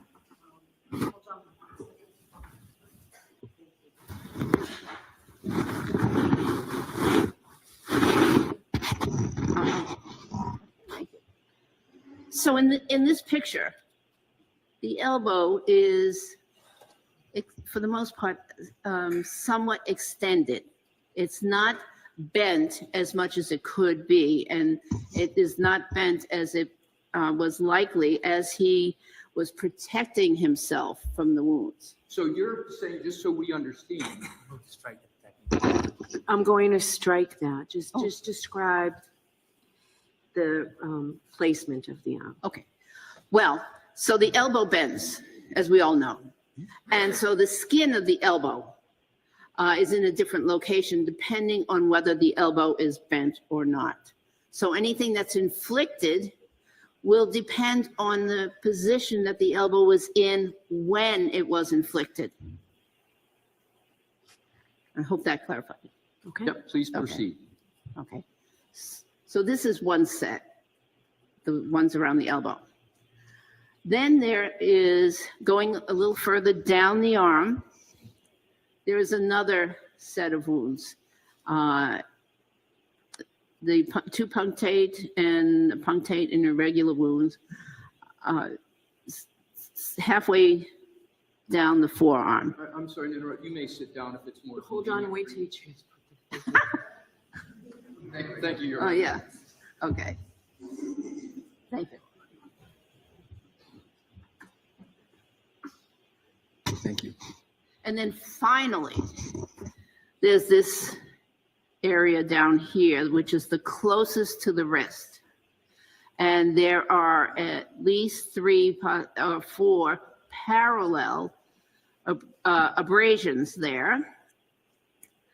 And it looks like a punctate wound down here. These, I believe, were inflicted by the front of the arch of the dog. Have you completed your articulation of the assessment of each of the wounds on the arm? I think so. In some of your answers, you said irregular, could be. This guy is so thorough. You cannot, Slick. if you use those terms, are you still nonetheless able to conclude whether there is a pattern wound here? Yes. So the individual marks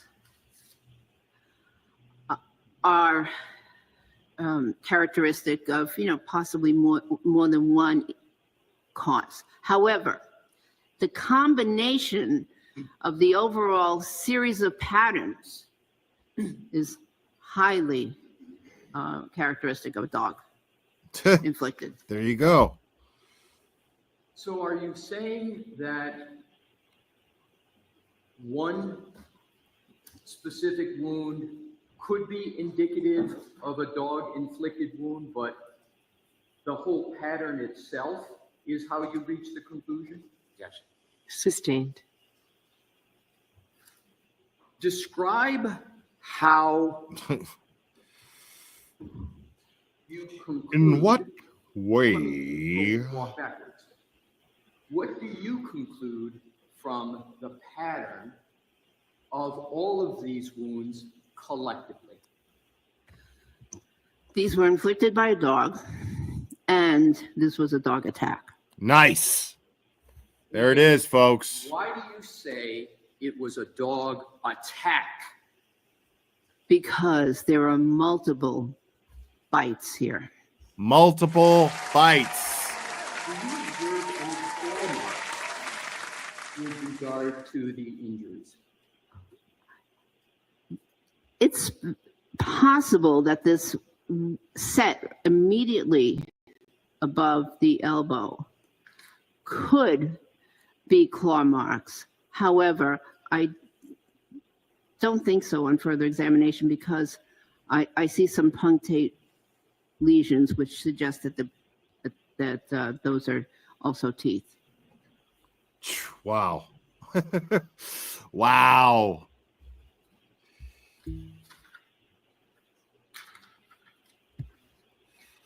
In forming the opinions and conclusions you just testified to as to the nature and source of this pattern of wounds, did you apply any techniques or analysis that you would use as an emergency room physician? Yes. Describe how. Again, I looked at the wounds and I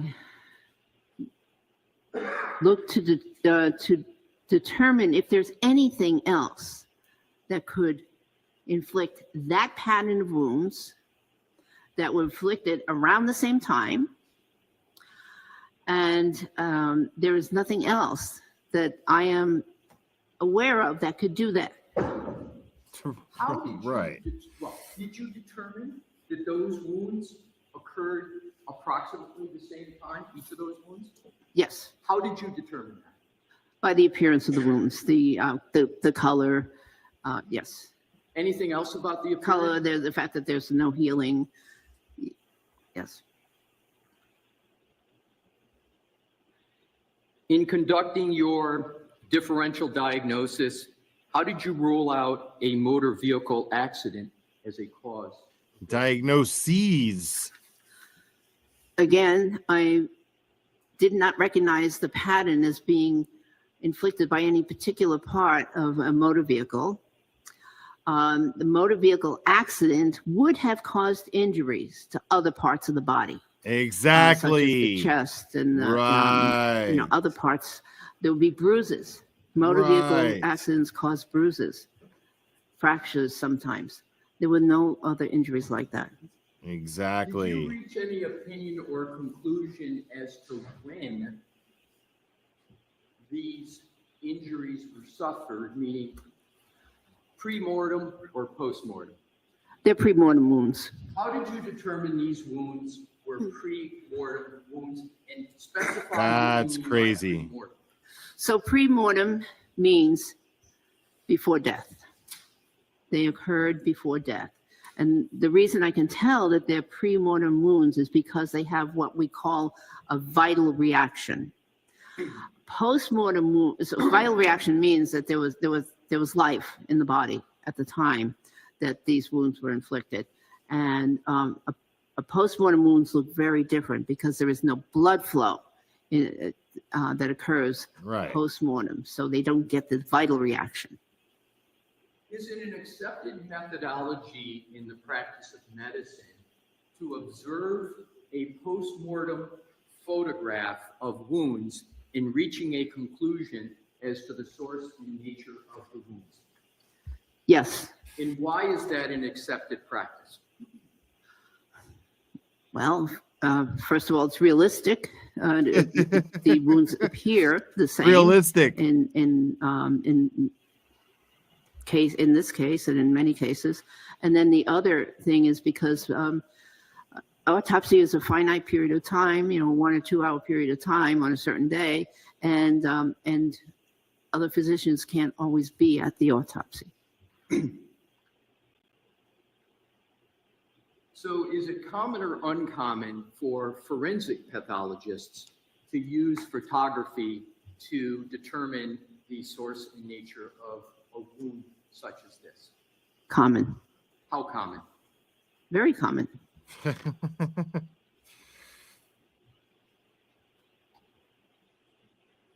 This may seem like an obvious question, but did you use photographs in forming your opinion?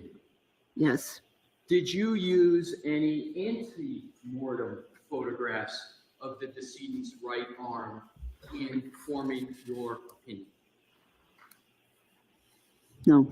Did you observe any hospital records of photographs of the decedent antemortem? Antemortem? Yes. I don't believe so. I So- believe they were all postmortem. They're right after the resuscitation attempt. Is it Huh. an accepted practice in the emergency room medical community to also use photographs in assessing the nature and source of wounds? Well, usually the emergency physician's right there. But in terms of your, understood, and is that the best way to assess it? Yes. But There you is go. it an acceptable way to look at a photograph to assess the source and nature of wounds? Yes. And do you remember There you go. COVID? Yes, I can look at world we all pictures and lived tell under? that those are dog bites. Yes. In the COVID world that we all lived under, did physicians sort of accelerate or increase their use of photos in diagnosis, or did they decrease their use of photographs? I cannot comment. Let's go to. Good question, though. Whether, let's go to these wounds. Did you make an assessment as to whether these wounds would have changed at any time from when they were incurred to when that photograph was taken? Well, I certainly took that into account, and I decided that because, well, basically the answer is no, they wouldn't have changed because the decedent was found in a very cold condition, which was 80.1 degrees when taken. And even at the autopsy, the medical examiner commented in the report that the body was cold to touch. And cold delays postmortem change. So there was really no significant postmortem change of the skin. There you go. The cold is going to preserve his condition. Your Honor, may I approach Ms. Gilman for the next photo to make sure we do this efficiently with Mr. Brennan? Sure. Thank you.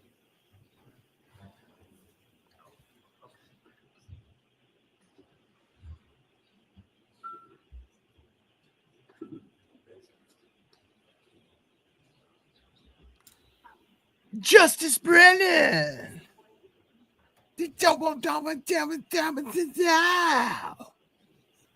Justice Brennan. Yeah, exactly. Thank you, Mr. Thank you, Mr.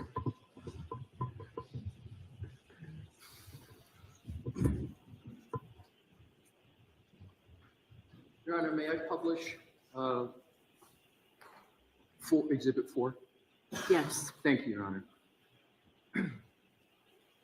Dr. Russell, do you?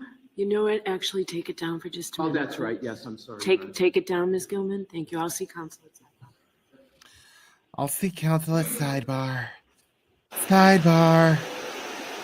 Sidebar. Well, let you guys listen to some static, you know? While you guys wait. Some nice little static. You guys want to hear some static? Let's hear some static. I want to hear some static. I like static. Static is good. You guys want to hear some static? Love the static. Love the static. It's like this court hearing is on an AM radio station. It's really nice. I love it. Any second, Paul Harvey's going to come on. It's true. It's true. It's true. Nobody knows what the fuck I'm talking about right now.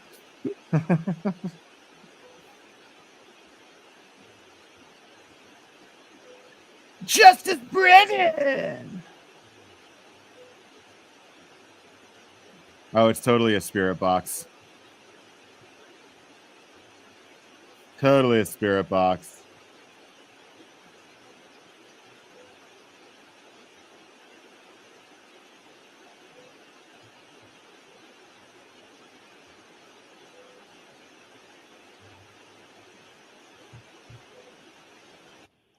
So, Dr. Russell, I understand that it was inadvertent, but we're not going to publish that photo. Did not allow it published during the trial. Jurors is one thing, but also the dignity to Mr. O'Keefe. So, Oh, get the you can fuck look out of at the here. photo. It's unfortunate that it was put up and published. So, you will have it in front of you, okay? I'll have what? You'll have it in front of you, just not up It on should have the been screen. put up and published. It's evidence, for fuck's sake. He's not a minor. Jesus Christ. This fucking proceeding is a disrespect to John O'Keefe's memory. And you're sitting there bitching about the evidence that's going to prove that Karen Reed. That's very convenient that you're using the integrity of John O'Keefe's memory to keep evidence from being shown in the courtroom. That's real cute. So adorable, Bev. This whole fucking sham is a disrespect to his memory. Yes. Thank you.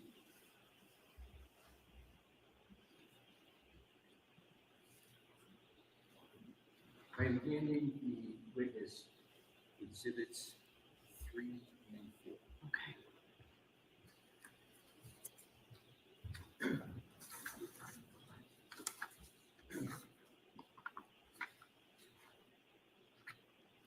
May I proceed, Your Honor? Yes. Thank you.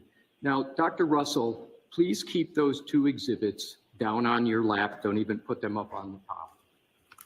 I think they're in a good spot. Yes, they're in a good spot. They're not on her lap, but they're not visible to everyone. That's what I wanted to make sure of. Thank you, Your Honor. Do you recognize exhibits 3 and 4? Yes. Are you able to determine whether exhibits 3 and 4 are antemortem or postmortem? They're postmortem.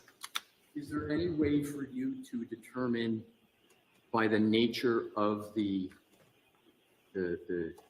linens in that photo whether they're antemortem or postmortem?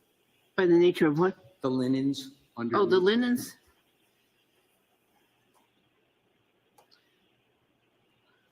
Well, not definitively. Okay. So are the wounds depicted in exhibits 3 and 4 the same or substantially the same as the exhibit we were publishing? The same.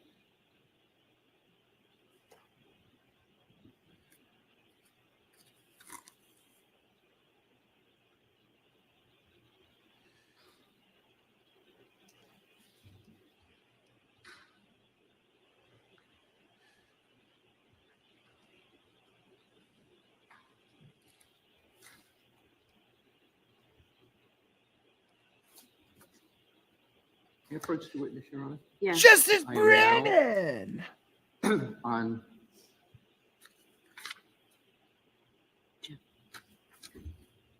This is so fucking stupid.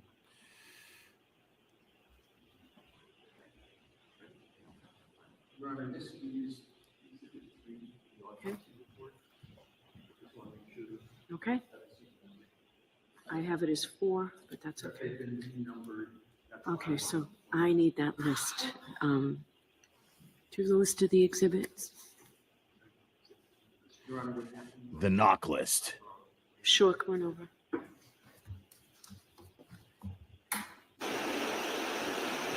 If that list gets in the wrong hands, the whole world is done for.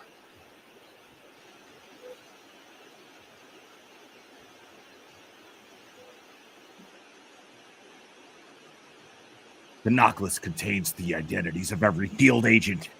We must put a stop to this.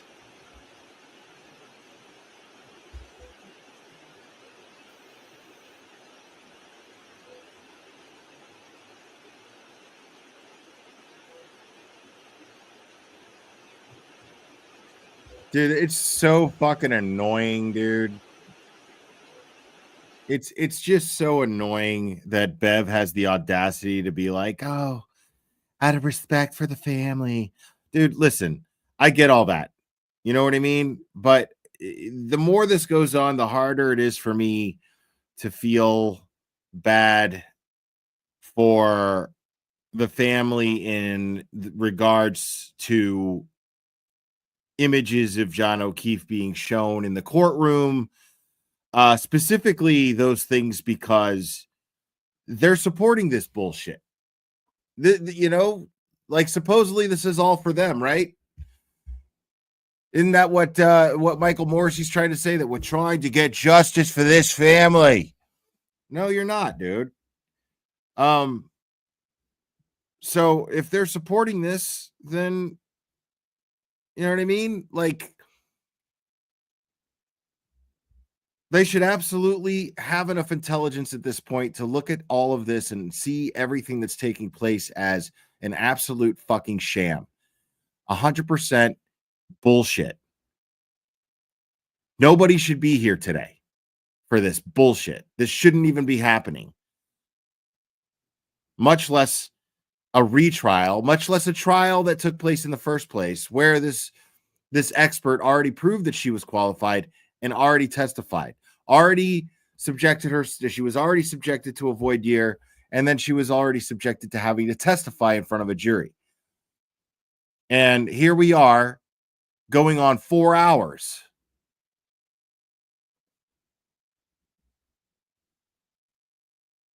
This is unreal.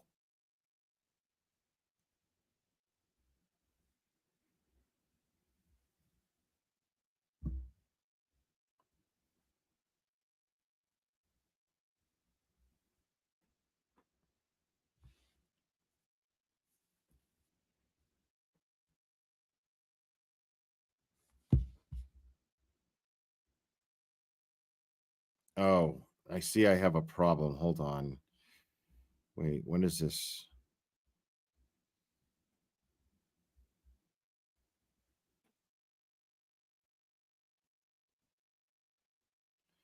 Okay. Yeah, see. There we go. Right. I had a problem and I fixed it. Omanra or Omanara, however you say it, feels that I'm way louder than the court volume. I'm going to go ahead and correct that for Omanra. Omanra's corrected now.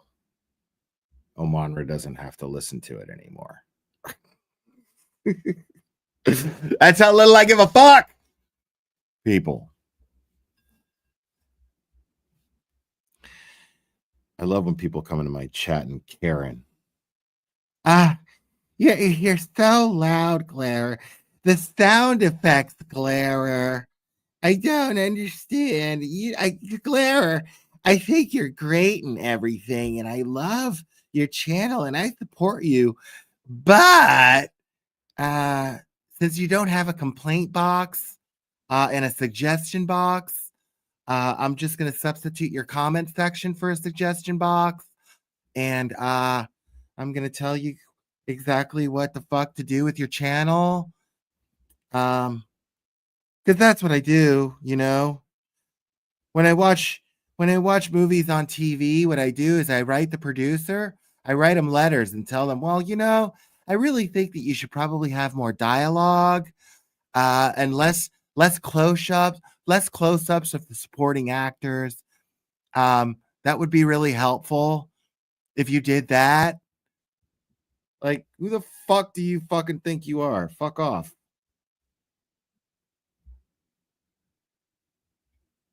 No, seriously, like I stopped giving a fuck. Like, it's just so funny to me, dude, that people are like, you know, I think you're really awesome and everything, but go fuck yourself.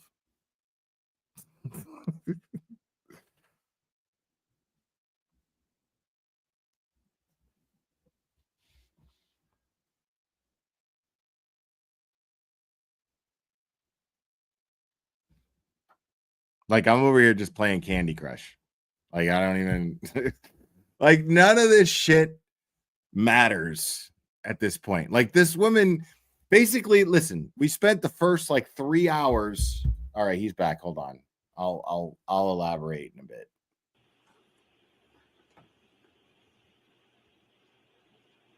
Dr. Russell, in coming to your opinion, did you examine an autopsy report? Yes. May I approach, Your Honor? Yes.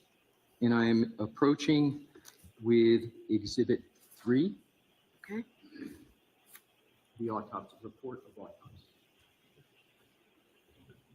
Yes, sir.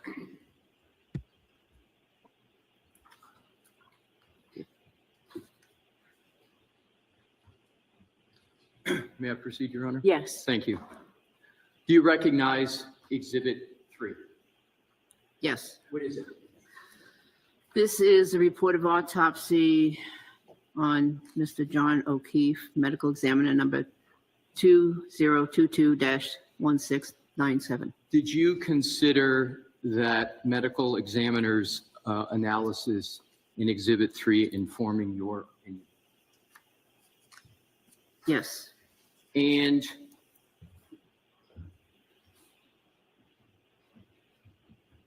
how did you consider Exhibit 3 informing your opinion? Well, there was a description of the abrasions of the forearm and arm. I'm sorry, which forearm and arm? Right, I'm sorry, right. Right forearm and arm, yes. And what about the autopsy report did you consider in that analysis of that part of the autopsy report? Dr. Scortabelli's description of the wounds. And what was Dr. Scortabelli's description of the wounds? And feel free to read from the autopsy report. Okay. Do you want me to read the descriptions? Whatever it is you considered with regard to. Yeah, whatever in your expert mind you feel is relevant to the Well, she described what current point. basically I just described, although she had some measurements. Your Honor, may we republish the correct photo that we had up on the screen so the doctor can Yes. refer to it in. Thank you. Yes.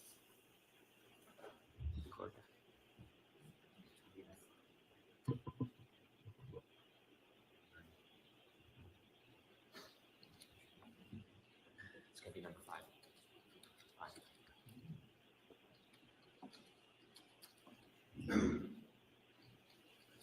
Your Honor, may I publish Exhibit 5 photo? Yes, Ms. Gilman's doing it, I believe.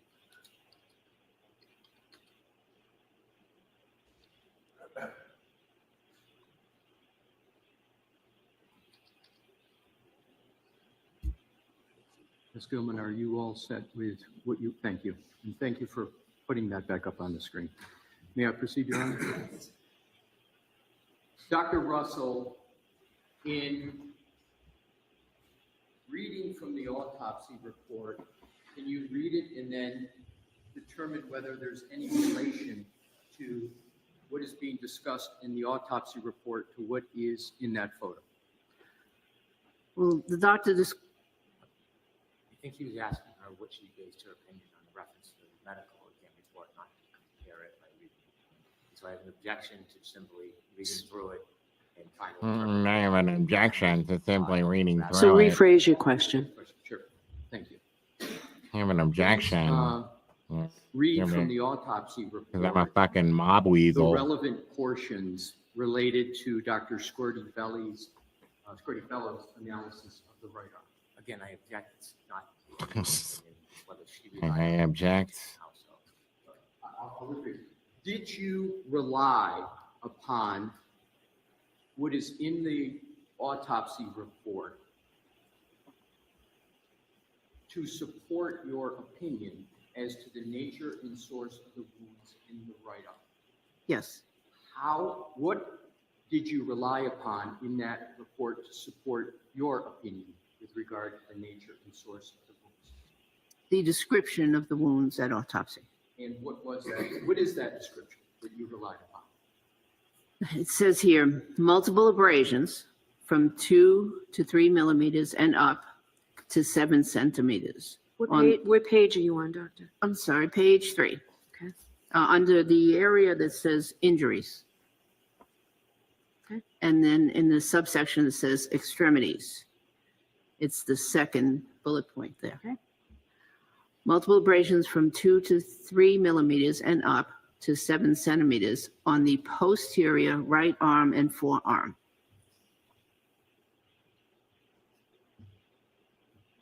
Roughly how many autopsy reports have you authored in your career? Authored? Yes. Over 500. How many autopsy reports? Jesus, have you man. not written have you reviewed? At least 100. What conclusions do you reach? See, I like words from like that. Conclusions. Description that you just read with regard to Wrap it up, B. whether that is a description or not of a pattern in the report. Exactly. So you ask it a little bit differently. Dr. Russell, what do you conclude from reading that section of the autopsy report with regard to the nature of the wounds, the total wounds depicted on what's up on the screen? Well, it substantiated my observation based on the pictures. What is the observation first? And then second, how did it substantiate your observation? I'm not sure I'm understanding the question. Did you, make sure I understood your answer, did you state that that section of the report substantiated your conclusions as to the nature and source of the injuries? It substantiated my observations. And yes. okay, what observations did it substantiate? Well, there are, as the doctor wrote, multiple abrasions and in certain measure between 2 and 3 millimeters up to 7 centimeters on the posterior right arm and forearm. That's exactly what I see there. So is it your judgment that Dr. Bello made the same observations of these wounds as you did? Multiple objections. Yeah, the objection's sustained. With regard to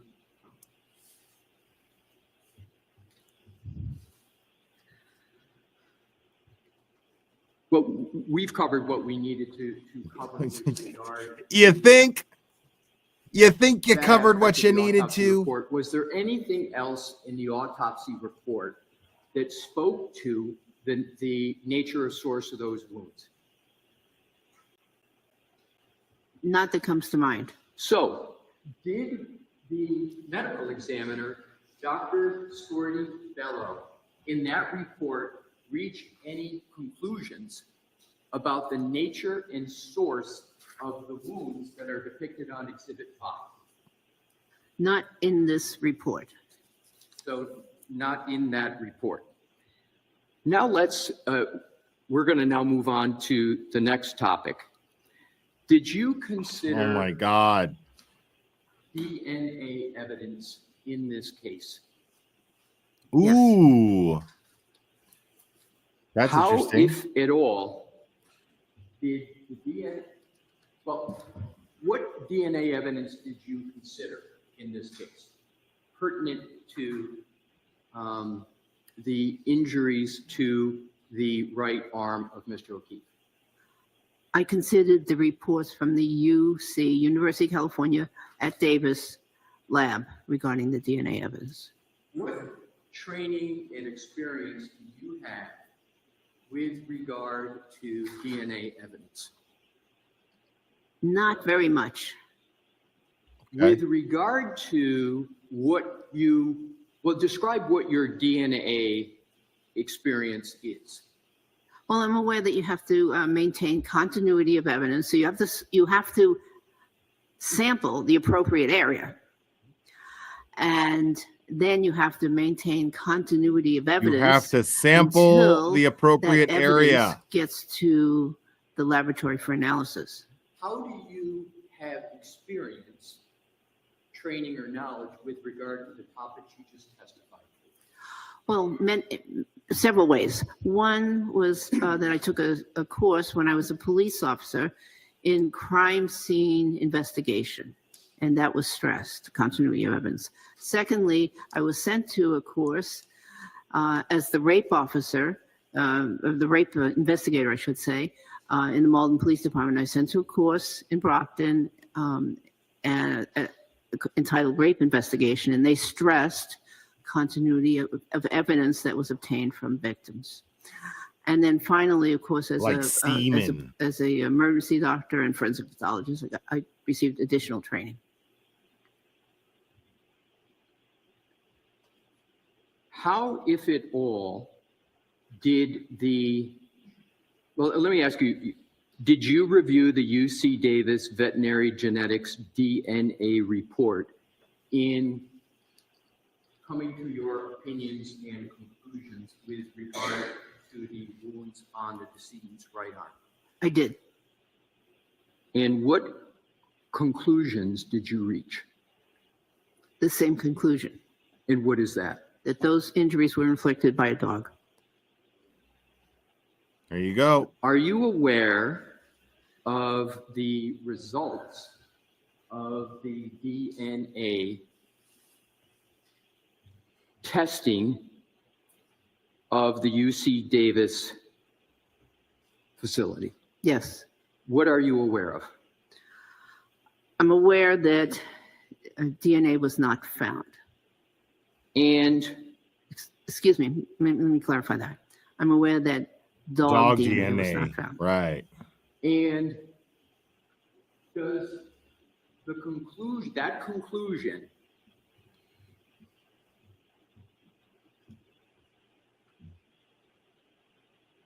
in your opinion determine whether or not those wounds were caused by a dog? No. Why?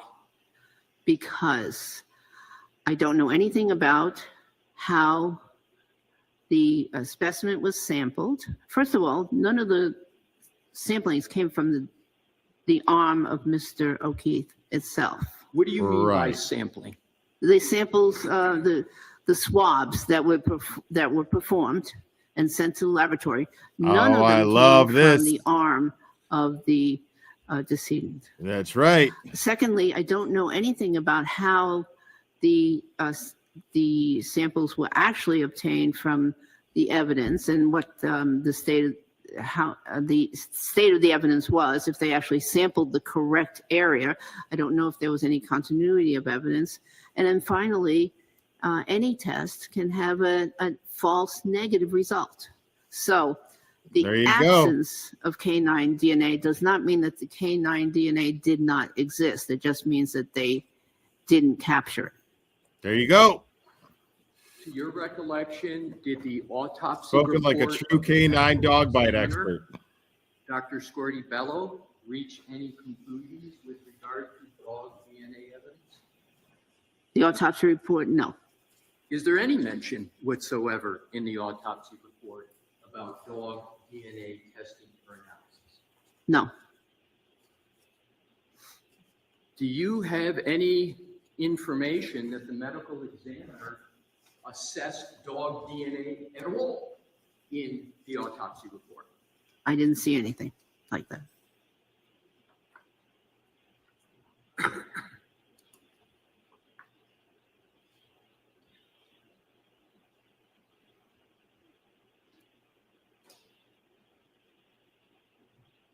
May I approach Mr. Brennan and make sure that Yes. Your Honor, may I approach Mr. Brennan and punch him in the face for putting us all through this bullshit?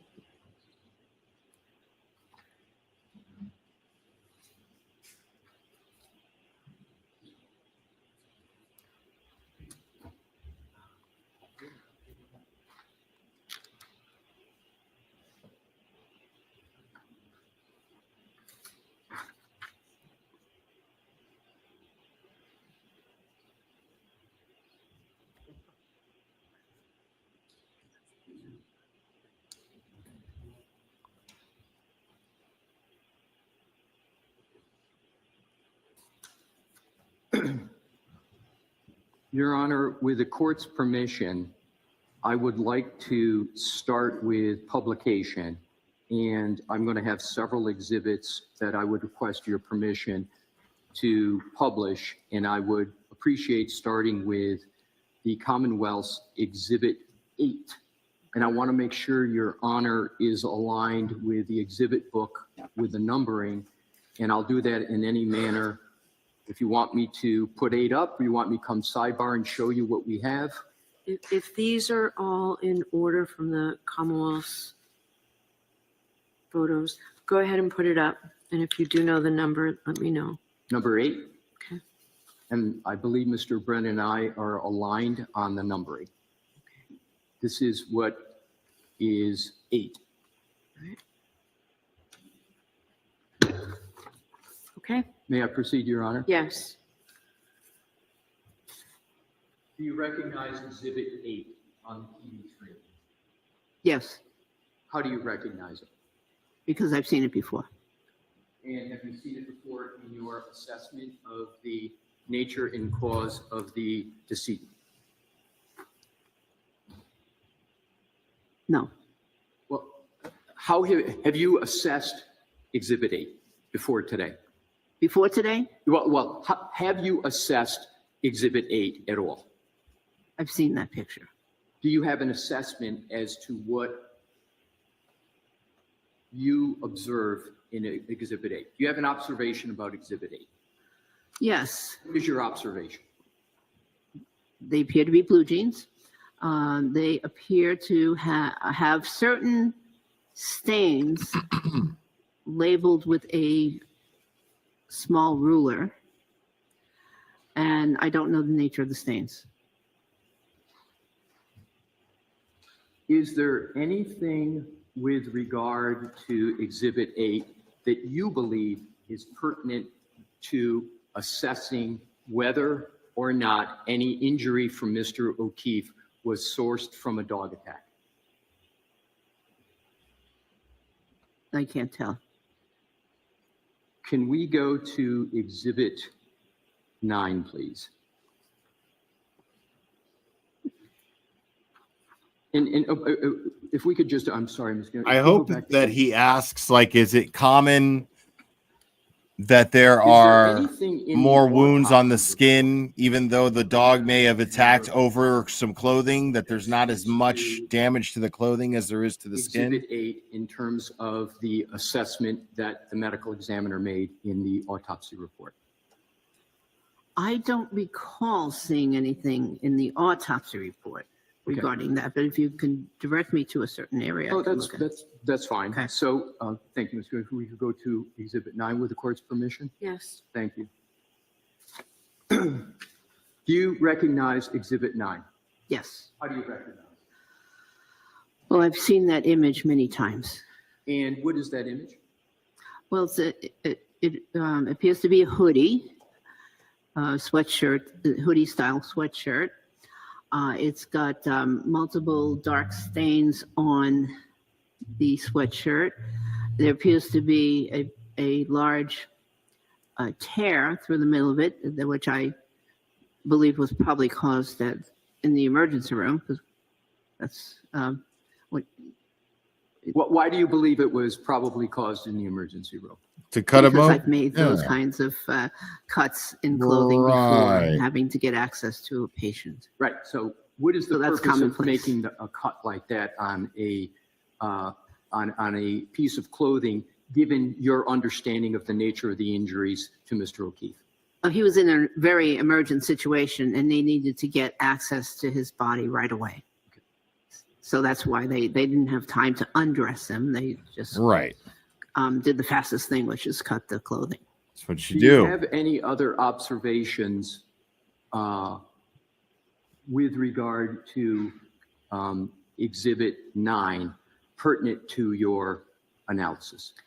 Yes, there are multiple areas, particularly in the right sleeve. I'm sorry to interrupt you, but Your Honor, may she use the laser pointer? Yes. Thank you. There are multiple areas, particularly in the right sleeve. I don't think your laser has yet hit. There we go. that are labeled with triangular white signs, which are pointing to individual holes in the sleeve. And there were 11 of them that I saw on the sleeve, and there are 2 others on the chest area. Have you, in your experience, assessed changes to clothing in determining the nature and source of those types of changes to clothing? Yes. So describe how. Oh, clothing is important sometimes to determine It keeps you warm. more information about how a wound was inflicted. So, for instance, it's used in determining gunshot wound, entry, exit, direction, etc. I've used it in stab wound cases where, again, determining where the stab wounds were and if they were offensive or defensive type wounds.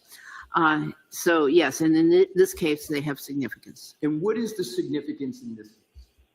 Well, these wounds are primarily on the right arm, which corresponds to the injuries that were on the decedent, the right arm. And furthermore, most of those wounds, when you enlarge that photograph, are small puncture wounds, very small. And what's interesting about them, to me, is that in many of those wounds, the fibers, the clothing fibers, are actually headed out of the wound. And what significance, if any, is it to you that the direction of the fibers? What, if any, significance do the fibers? Well, it's very significant because, in training, we learned that we had to look at direction, for instance, of tissue and fibers to determine if a gunshot wound was an entry or an exit. Now, gunshot wounds, they only do one of those 2 things through the same hole. They either enter or exit. But in this case, we have fibers exiting the wound, which means that the offending object exited the wound. So the teeth exited the wound. Objection. Sustained. You mentioned the word offending object. How did you, without stating what it is, did you eventually determine what was the, as you call it, offending object? Do you mean offending object, what caused this change to the clothing? Is that what you mean when you say offending object? Yes. Okay.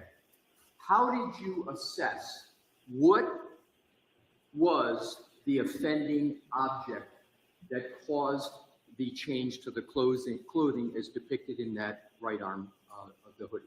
Maybe that's in the form of the question.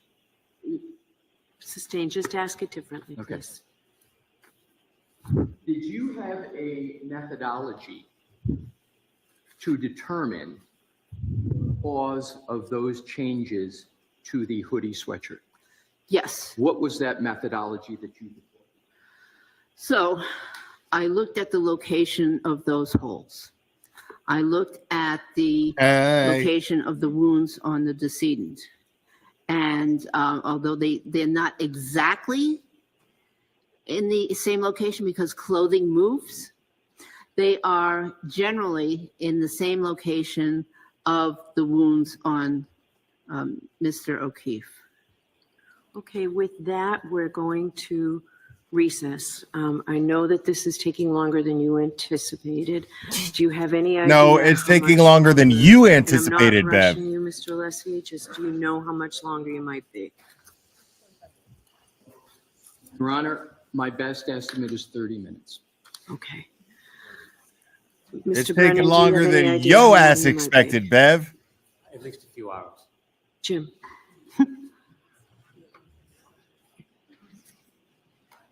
Quiet, please. Still on the record, folks. Still on the record.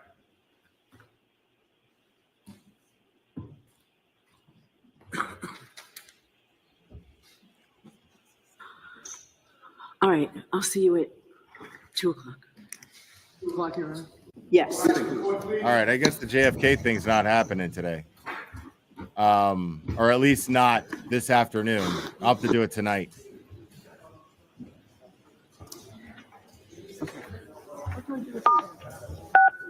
You are muted.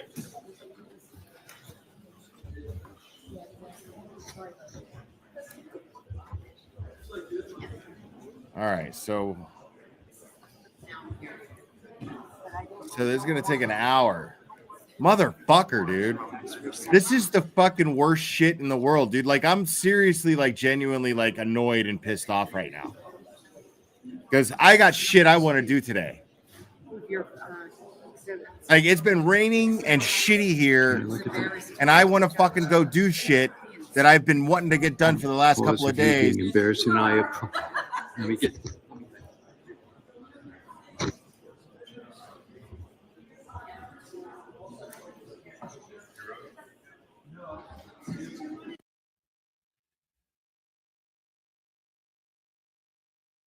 All right.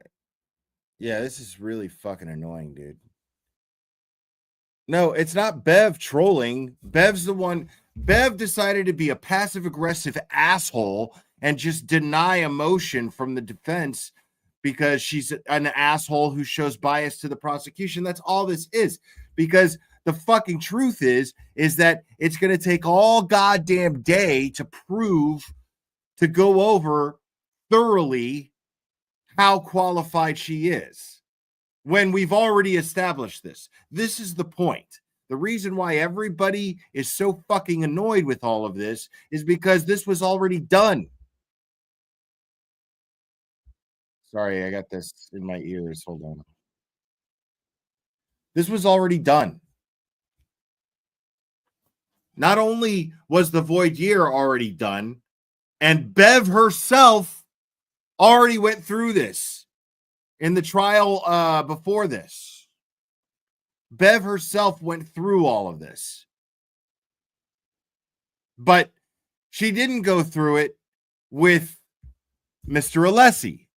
And now Mr. Alessi, being, and I'm quoting David Yannetti, the best trial lawyer he's ever seen, this guy is going to be thorough. He's going to be even more thorough than David Yannetti or Alan Jackson in questioning her and establishing whether or not she's qualified. Now, it's very interesting. Now, this was absolutely necessary. I'm not blaming the defense at all. The defense started off going, well, why are we here? If we already did this shit, Your Honor, why are we here now? And then she was like, well, Mr. Alessi, I know you're new here, but it's basically because I fucking said so. That's totally what just fucking happened. I'm sorry, it didn't just happen. It happened fucking hours ago. 4 hours ago. So, of course, this guy being as thorough as he is, he's going to go, all right, well, I need to establish her expertise. I need to lay out every single thing that would make her an expert, that would make her somehow credible. And he lays out every single medical degree she's ever gotten, every single fellowship she's ever fucking had, everything. So that when he gets to, hey, are you a dog bite expert? Do you know about dog bites? Oh, well, on top of all of this other shit that took me all goddamn morning to explain to you, yes, I'm also a dog bite expert. Yes, not only have I treated a shit ton of dog bites, but made sure to become an expert on them so that I could treat them better. But I've also had over 30 years experience as a director of an emergency room team of physicians. And so on top of that, Not only did I spend 30 years treating every single type of wound that would come into that emergency room, including dog bites and including pedestrian hit and runs or pedestrian being struck by a vehicle. I've covered all of these things. I've treated all of these things. And not only did I treat them for 30 years, I also supervised their treatments from other physicians. So, yeah, I think I know a little bit about dog bites. And yes, I think I know a little bit about dog bites to where I could differentiate them from a motor vehicle inflicted injury.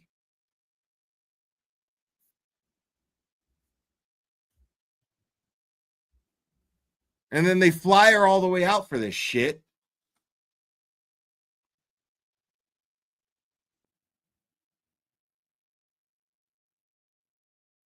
This is annoying as fuck, dude. I don't even think I have enough cigarettes for this. You know how annoying that is? And my diet that I've been doing really good with, this is the part where it gets really difficult because if you can't tell, I'm a little short-tempered.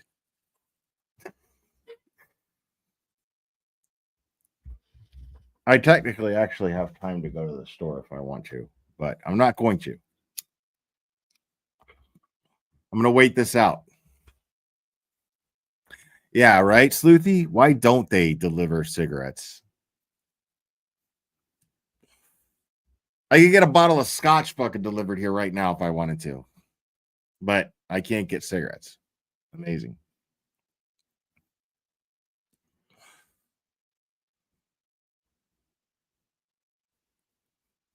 That's what I'm saying. Oh, this fucking guy. No, I'm not going to go over the Higgins thing now.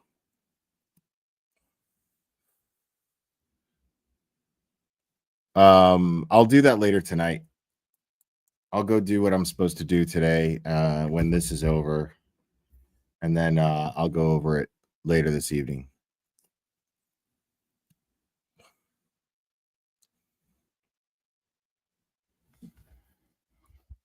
Let me reset the time on it, though.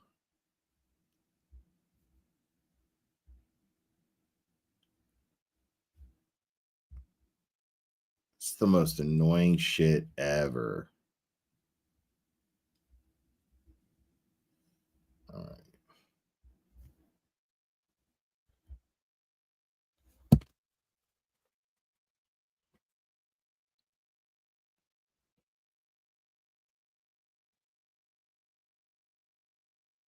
And I love when my shit's validated too, because I've been saying that the DNA thing, people are like, oh, well, you know, she couldn't answer anything on the DNA and blah, blah, blah, blah, blah. Well, that's because, dude, she's not a DNA expert. They're not bringing her up there to testify on DNA. Second of all, she's like, well, I mean, why the fuck would I even bother with the DNA when his wounds weren't tested for DNA?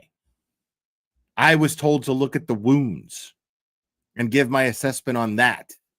That has nothing to do with if there's no DNA tested from his actual wounds, then what the then I don't give a shit whether they tested his shirt, whether they tested anything else. That has nothing to do with the fuck I'm talking about.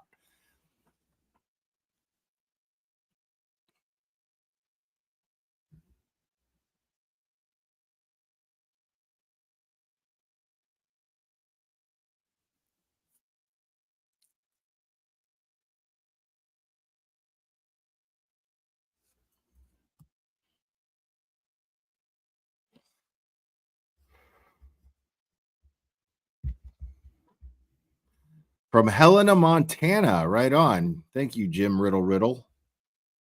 Helena, Montana. That's awesome.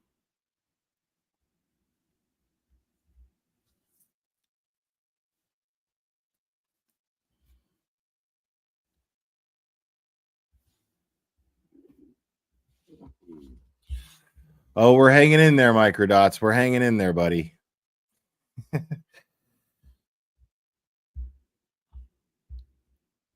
This is just a big fucking waste of everyone's time, is what it is.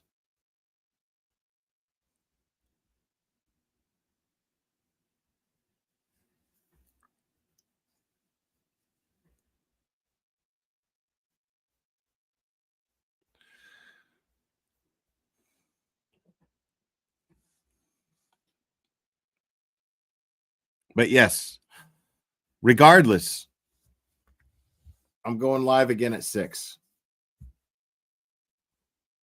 Or at least I have it set for 6. I might even push it to 7. Who knows?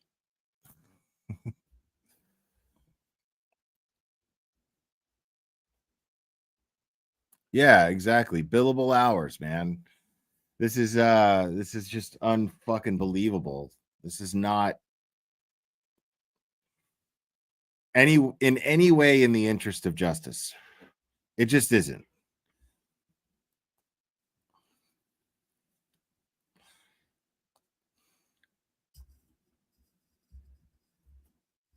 Turtle Boy did not get booted, you dumb shit. All right. Me.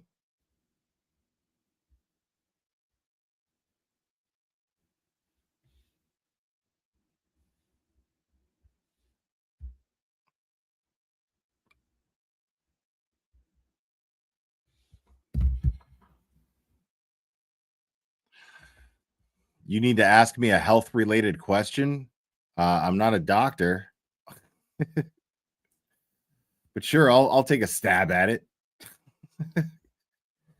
I'm not a doctor or a medical professional by any means, in any way, shape, or form.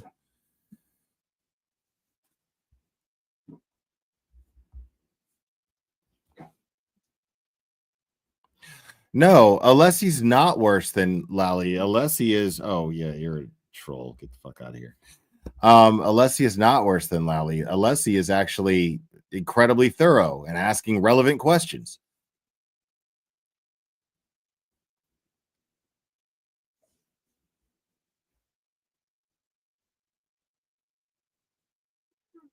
Benny Blanco's phone kept going off. Is that what it was?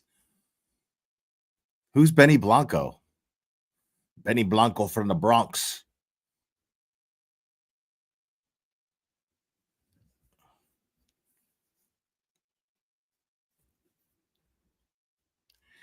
Benny Blanco from the Bronx. Why, you don't remember me, Mr. Briganti? You don't remember me, Mr. Briganti? No, I don't remember you. Maybe I don't remember the last time I blew my nose.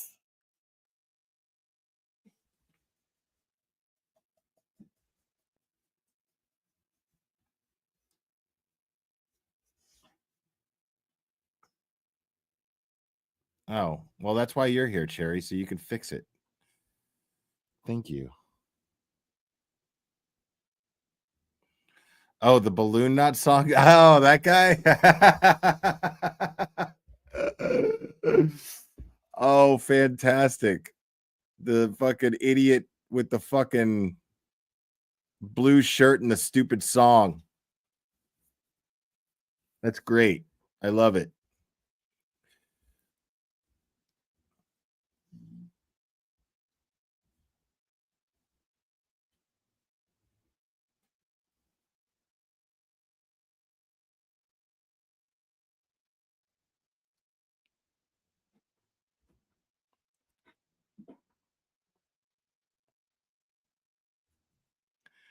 Yeah, this is just the most insane waste of time fucking ever, dude.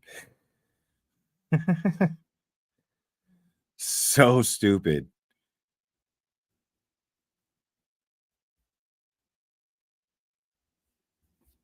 All right. You know what we can do in the meantime, though?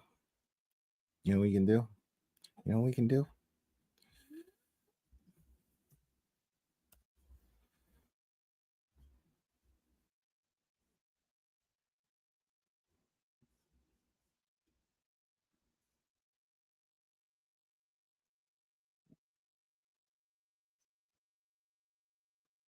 Okay. I'll take some phone calls while we wait. No, yeah, I'm not going to talk about Plevin right now, but I'll take some phone calls while we wait.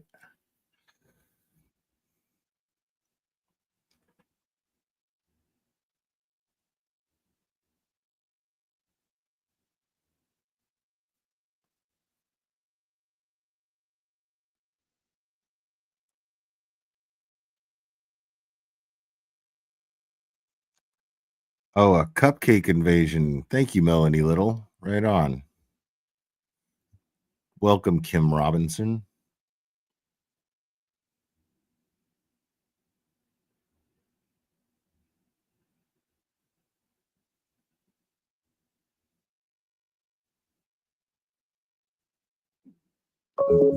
Plevin on the Gulf.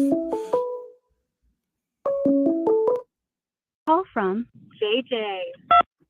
At any time, you may press star to join the call.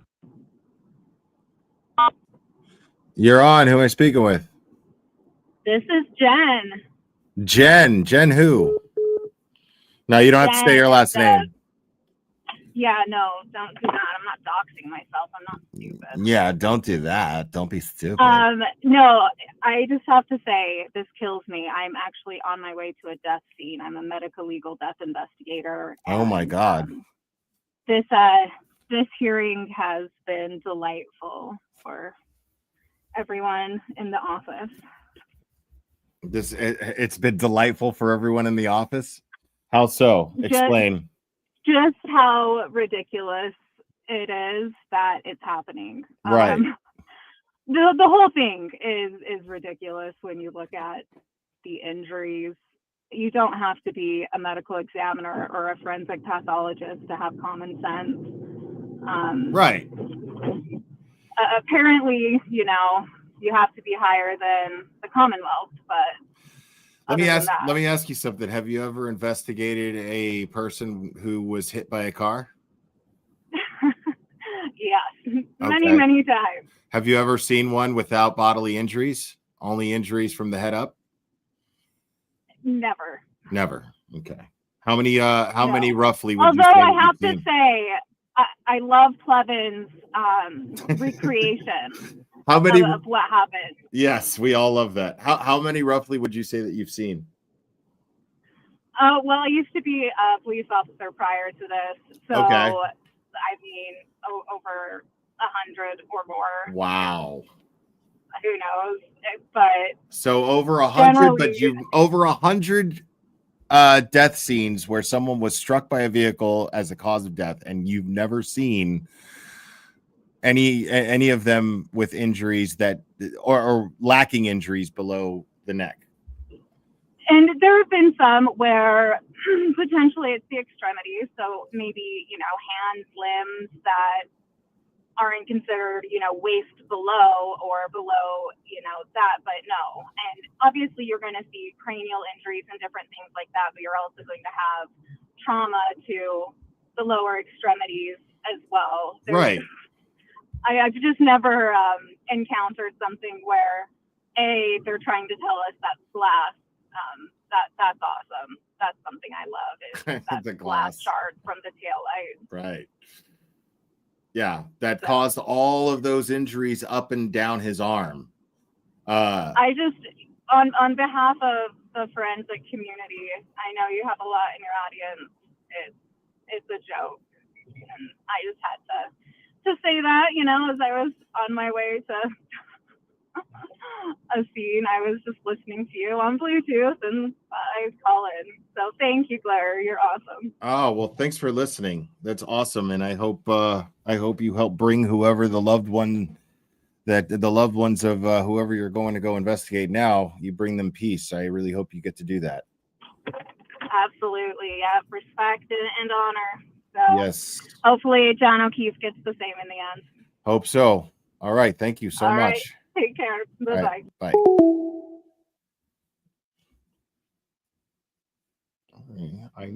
I know, buddy. It's been a long day. I'm actually going to close the phone lines just for a moment. And I'm going to take Clever out real quick.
Clover's got to go. What's up, Leo? This is Leo.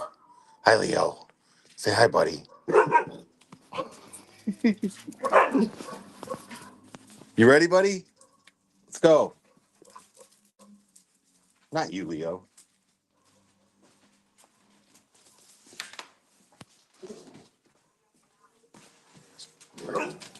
Yeah. You shut up. Come on, buddy. Let's go.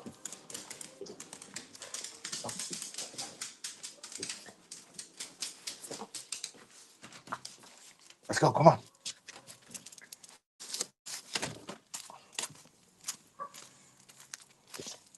Good boy.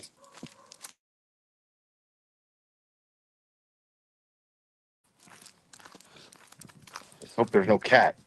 I don't want to chase after you. Let's go. Come on.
Okay. People can call back in if they want.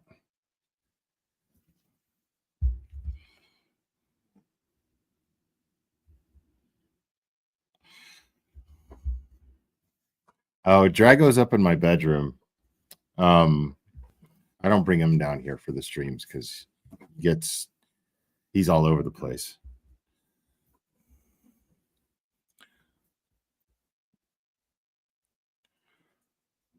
But if anybody else wants to try calling in, I'll pick up. Jen was a great caller. I'm glad that Jen called in. That was a really good call.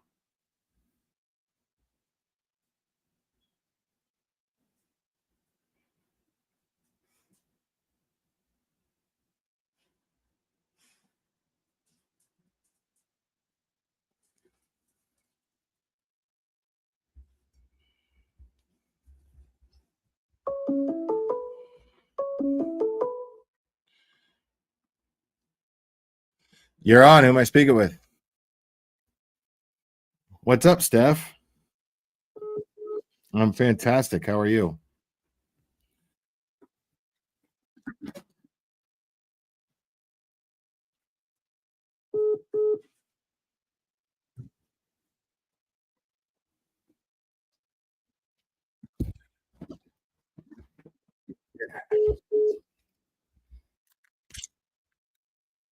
What exactly does a phlebotomist do? Right on. Okay. Just thank you. And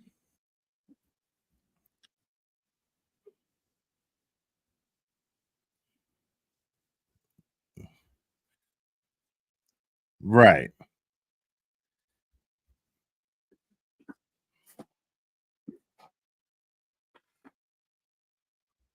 Yeah. Dude, like chain of custody is important with sharps containers, for fuck's sake. Like, yeah, like it's crazy. The fact that they're even the entire case, as far as I'm concerned, should be thrown out over the chain of custody alone.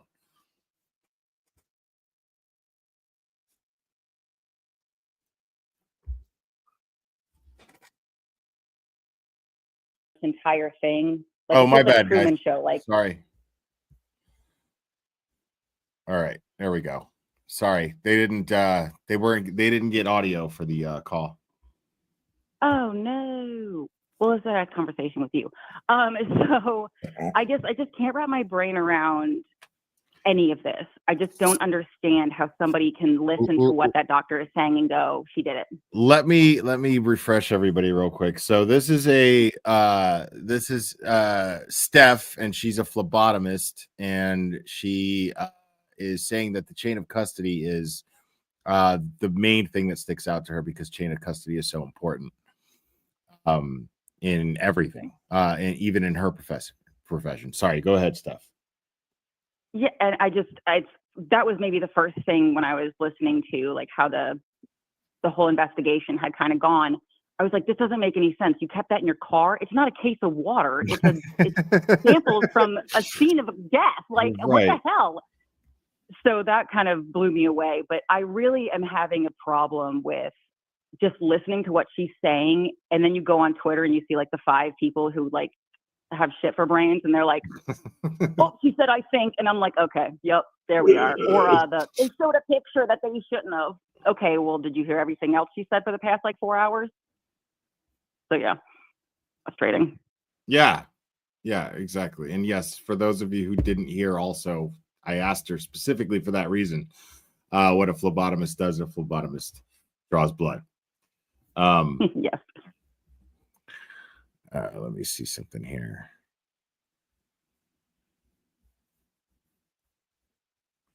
Okay. All right, Steph, thank you so much for calling. I really appreciate it. No problem. Thank you for everything you do. No problem. Thank you for listening. It really means a lot.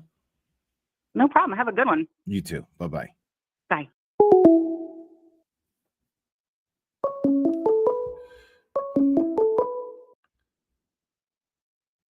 You're on. Who am I speaking with? Hi, I just wanted to call in and tell you that my mom is a very big fan of your show and that she loves you. Right on. What's your mom's name?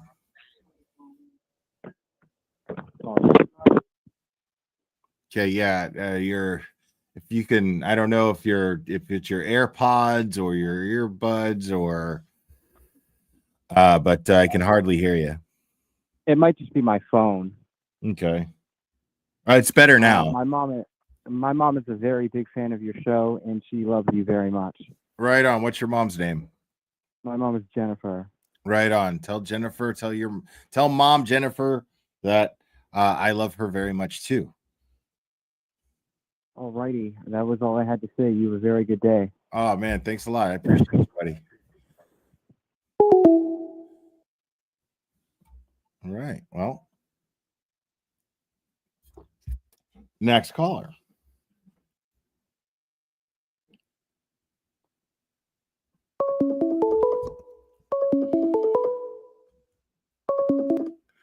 Call from You're on. Who am I speaking with?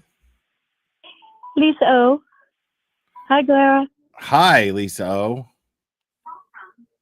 Let me turn my TV on. Yeah, you got to turn that on. Did you get the message? Aiden and Meredith left at lunchtime. Yeah. Norma. Yeah. No, I already shut that down. She came into the chat and shut it down. So. Oh, good. Yeah. That was nice. Okay. Thanks for streaming while I was sitting in my car keeping warm at the courthouse. Oh, well, thanks for watching, man. That really means a lot that this is the channel for the those people out there, you guys out there at the courthouse standing out and supporting Karen, that this is the go-to channel to listen to. That means everything to me. You're blasting out front. I love it. That's so awesome. You guys are amazing, man. Seriously. Back at 2. I wish I could be out there with you. We wish you could too. Next time. Yeah. It's I got something brewing around. And if this works out, it's going to be my trips to Boston, which I planned on doing a few coming up, at least a couple. Those may have to be put on the back burner or not happen because I may have to do something else, but it will be very worth it. It will be very worth it if it works out. April. But we'll see. Absolutely. Absolutely. We'll see you soon, I'm sure. You will. That's for sure. All right, Will. Thank you. Have All a right. great day. Thank you for calling. I appreciate you. Bye-bye. Bye. Bye.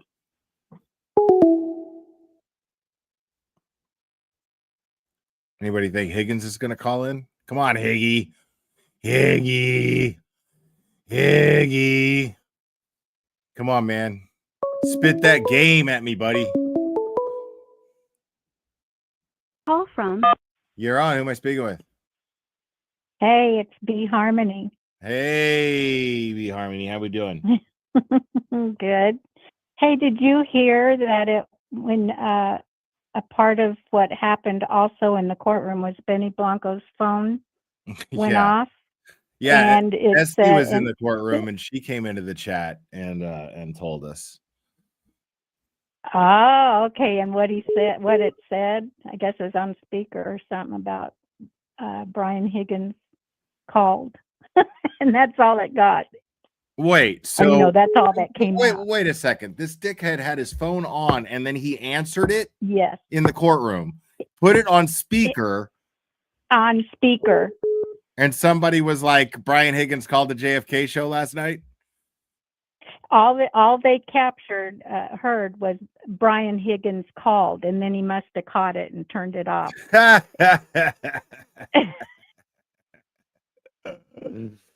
Look at you, still a member, Megan Easton. Thank you so much.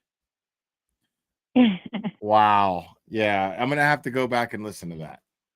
I'm gonna have to go back and listen to that, find out how much truth there is to that. Yeah. Okay, I just wanted to let you know that I'm watching, and I sent you a super chat. Oh, thank you so much. That's so awesome. You're welcome. Appreciate it. All right. Have a good one, Will. You too. I Love see it right here. you. We need pillows for Auntie Bev's face. Thank you so much. Yeah, okay. Right on. All right. All right. I'll talk to you later. Bye. Stay warm out there. Okay. Oh, got it. And send everyone out there my love. All right. All right. See you Bye-bye. later. Bye. Thank you, voices for the voiceless, the good voices for voices. 11 months of loving you, and I'm loving you right back.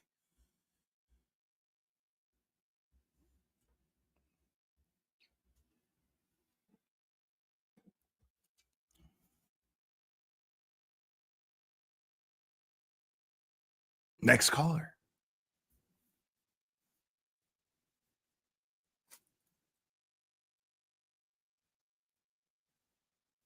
No, I don't need a timestamp for JFK stream. I got all that worked out.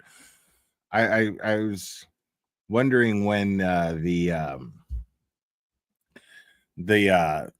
guy's cell phone went off on the stream earlier, but the problem is that I'm streaming it straight from the Boston 25 website.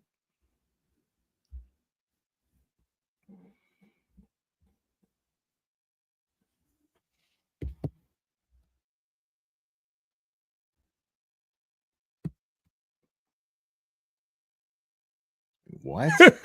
Oh, here we go. I think we got a super cat. Super cat. I think we got a super cat. Super cat. Super cat. Super cat.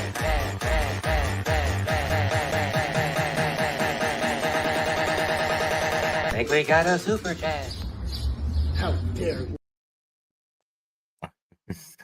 Voices for the voices saying someone asked Alan Jackson what he thought about Higgins calling into James to JFK. It was hilarious. He laughed about it.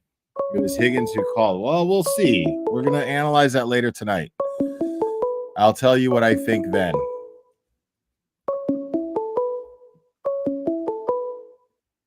Call from. You're on. Who am I speaking with? Mike B from the 413. What's up, Mike B for the 413? Two things. Given the holiday season, can't we just dress Dr. Russell up as Mrs. Claus and just let her tell us his story? I mean, she's already gone through enough, but I see what you mean. She's just such a sweet lady. And She's like having your grandmother there telling you about forensics. right, yeah. Like, I mean, it's insulting to her. Look at everything that she's doing. Like, she could be out there right now saving someone's life.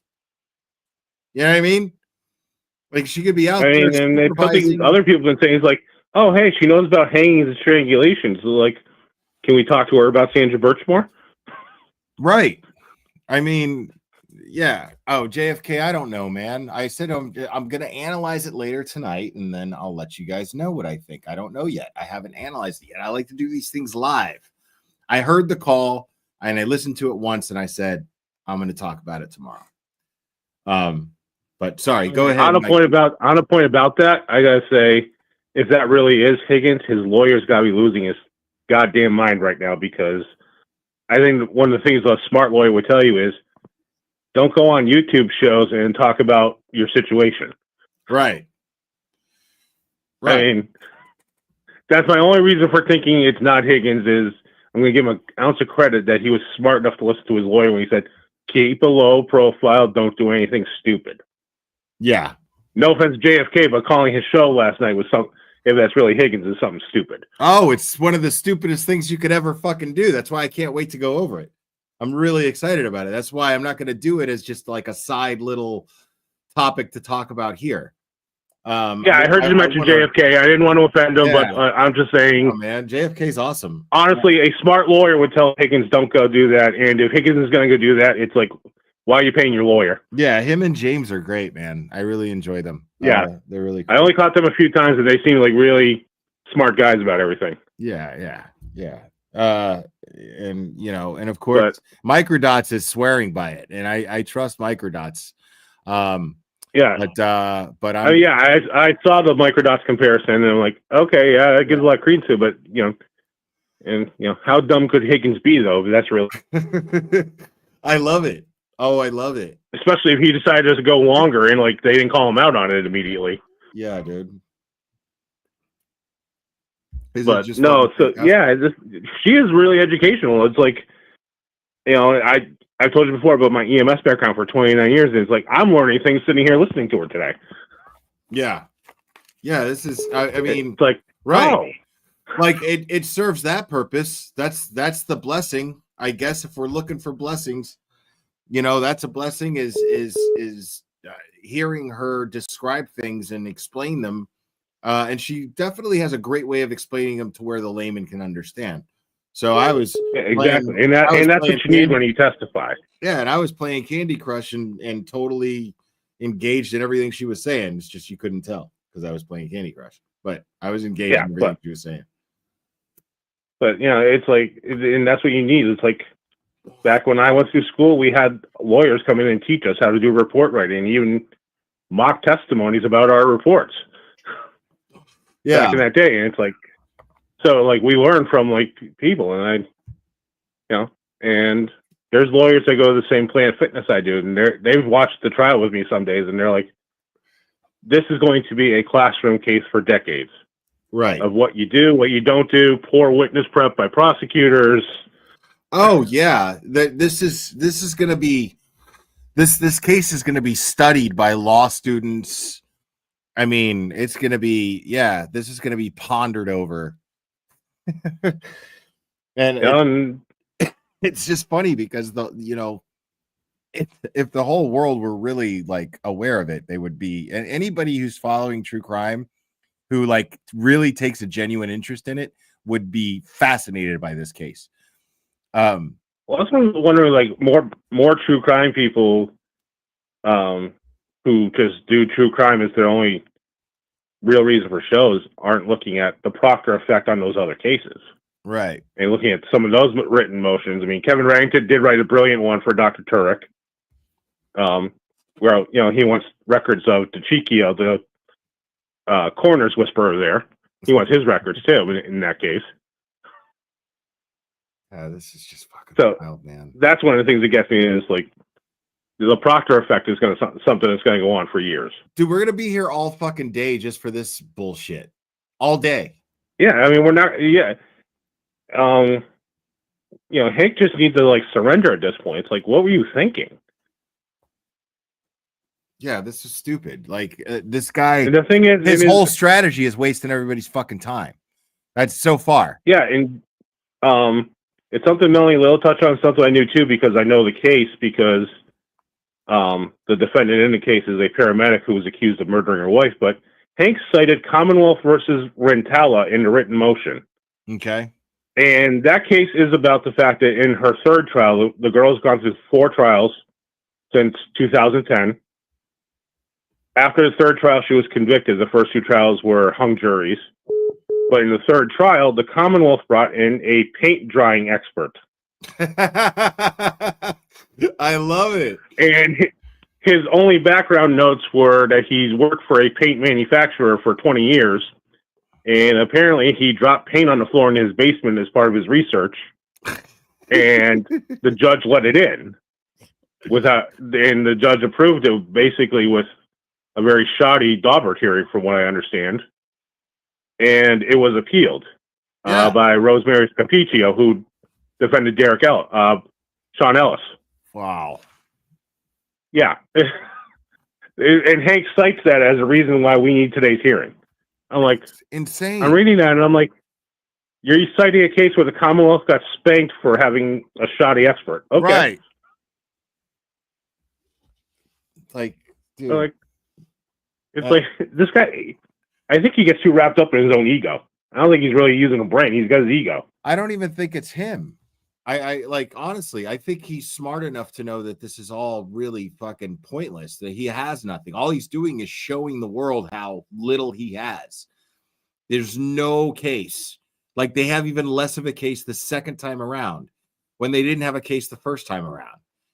So yeah, now he's just like, I think they're just trying to burn through Karen Reed's bank account. And that's, I mean, if I were a conspiracy theorist, I would say that the split in the community was orchestrated in some way, shape, or form to try to sabotage Karen Reed's support so that she can't pay for this shit. And as long as I've got a channel, whether I'm generating $1 a fucking stream or, 1,000, whatever I can do for Karen Reed's defense, I'm going to use my channel to do it. And the same goes for Turtle Boy's defense as well. I'm going to do that. And I don't give a fuck who's pissed off at who. I don't give a shit. Like, this is what I'm here to do. No, it's not about being pissed off. It's about seeing injustice where it is. And that's what people need to focus on. That's what we all need to focus on. Fuck your little drama with anybody else. Like, we need to just simply focus on what we came here to do in the first place, what you claim to do. Because if you're not focused on these things, then you're making it about you. And we're not here for you. We're not here for me. We're not even here for Turtle Boy, except for Turtle Boy in the sense of being a victim of that system. I mean, it's that simple, I don't know if you've seen it. Did you see what Josh Levy dropped about the Worcester Mass Police Department in the last few days? No. It was a 2-year-long civil investigation about their practices. Nurse Kim was going over that. I was going to go over some of that too. I'll probably discuss that a little bit tonight. Yeah. I mean, it's very telling. I mean, I've worked in Worcester as a paramedic, and I can tell you that one night I observed a man beating up his girlfriend in the middle of the street. Jesus. To the point he choke slammed her to the pavement 5 feet in front of the ambulance. Oh my God. While we're driving up a street. To the point of, like, my partner had to slam the brakes to avoid running the poor girl over.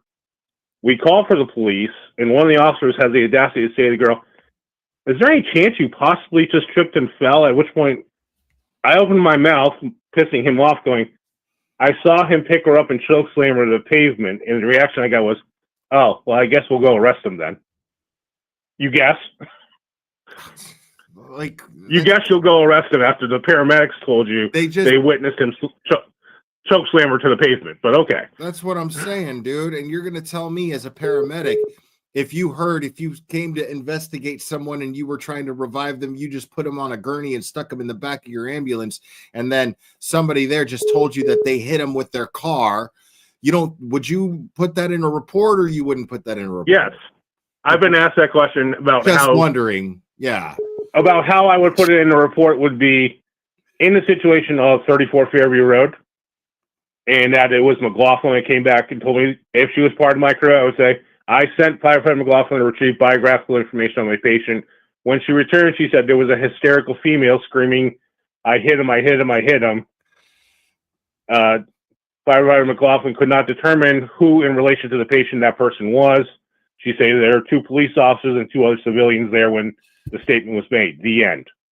That's how I would document it.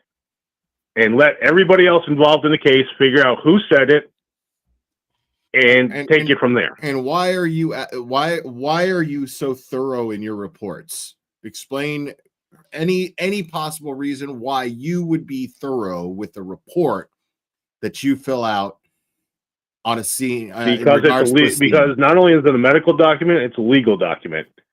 I can be called to court to testify, and all my future credibility as a witness depends on all my previous reports. Absolutely. The reason why anything is ever documented and it's policy when something is policy to document something thoroughly and write something out, it's for liability purposes or court purposes, whether it be civil or criminal court, one way or the other, it's documented and it could be referenced. That's the whole point. It's to memorialize the situation. Shit, dude, I had to, if somebody got a fucking nosebleed when I used to work at a gym, if somebody got a fucking nosebleed, I had to fill out this whole thing, and I had to ask the person who got the nosebleed a series of questions. There was a protocol for that, and I worked at the fucking front desk. Yeah. You know what I mean? How they managed to do it? I wasn't even a manager. Equipment. Yeah, and as a manager in literally every bar, every restaurant, anything that I've ever worked at as a manager, everything was in regards to liability. I had to fill out I had to fill out an incident report. I had to ask anybody who was hurt any questions, all kinds of shit. You spoke of bars.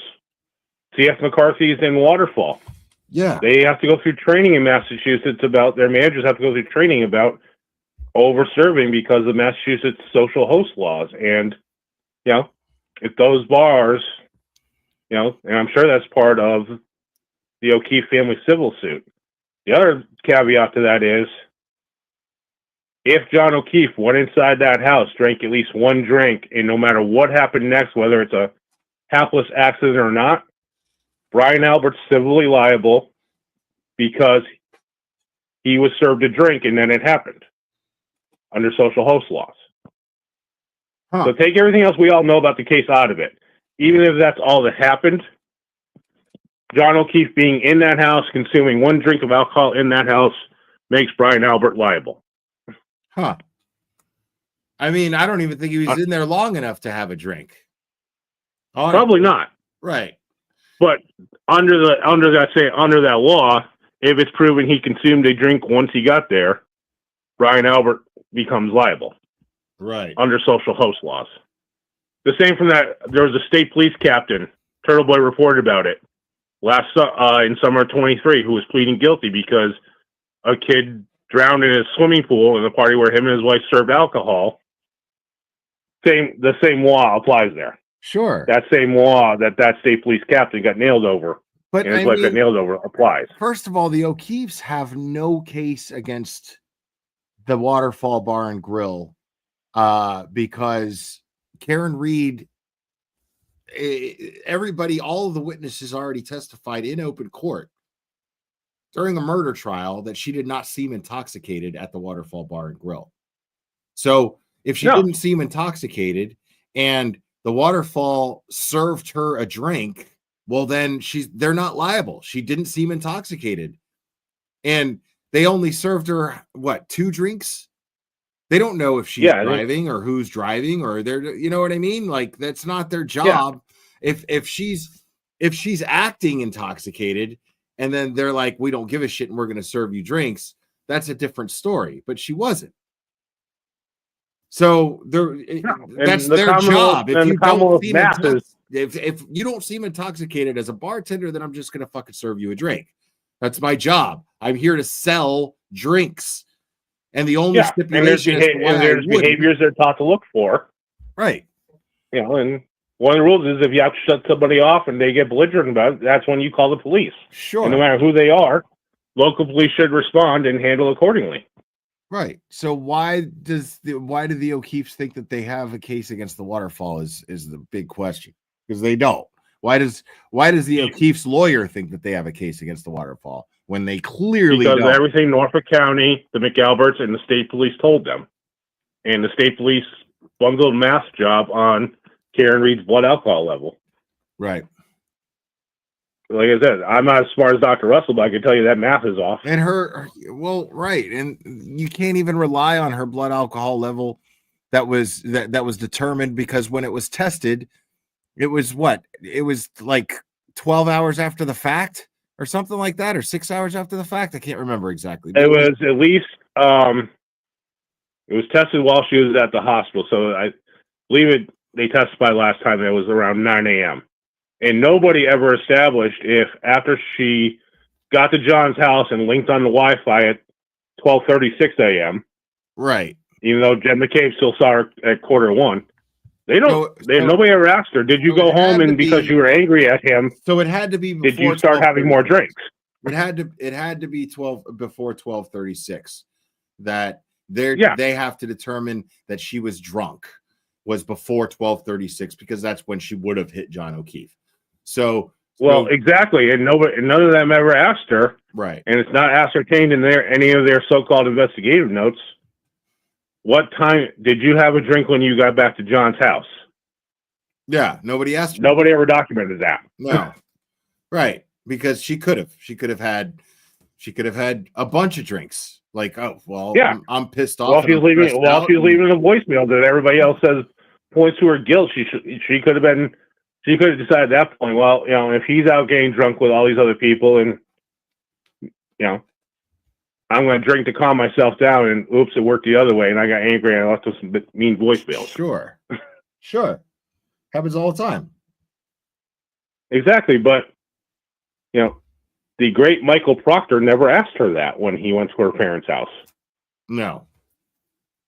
And he just went there and got her phone, and we know that it's not negligence because we saw how he conducted the Brian Walsh investigation, just to obtain a warrant, just to request a warrant. Yeah, like we saw how he investigated.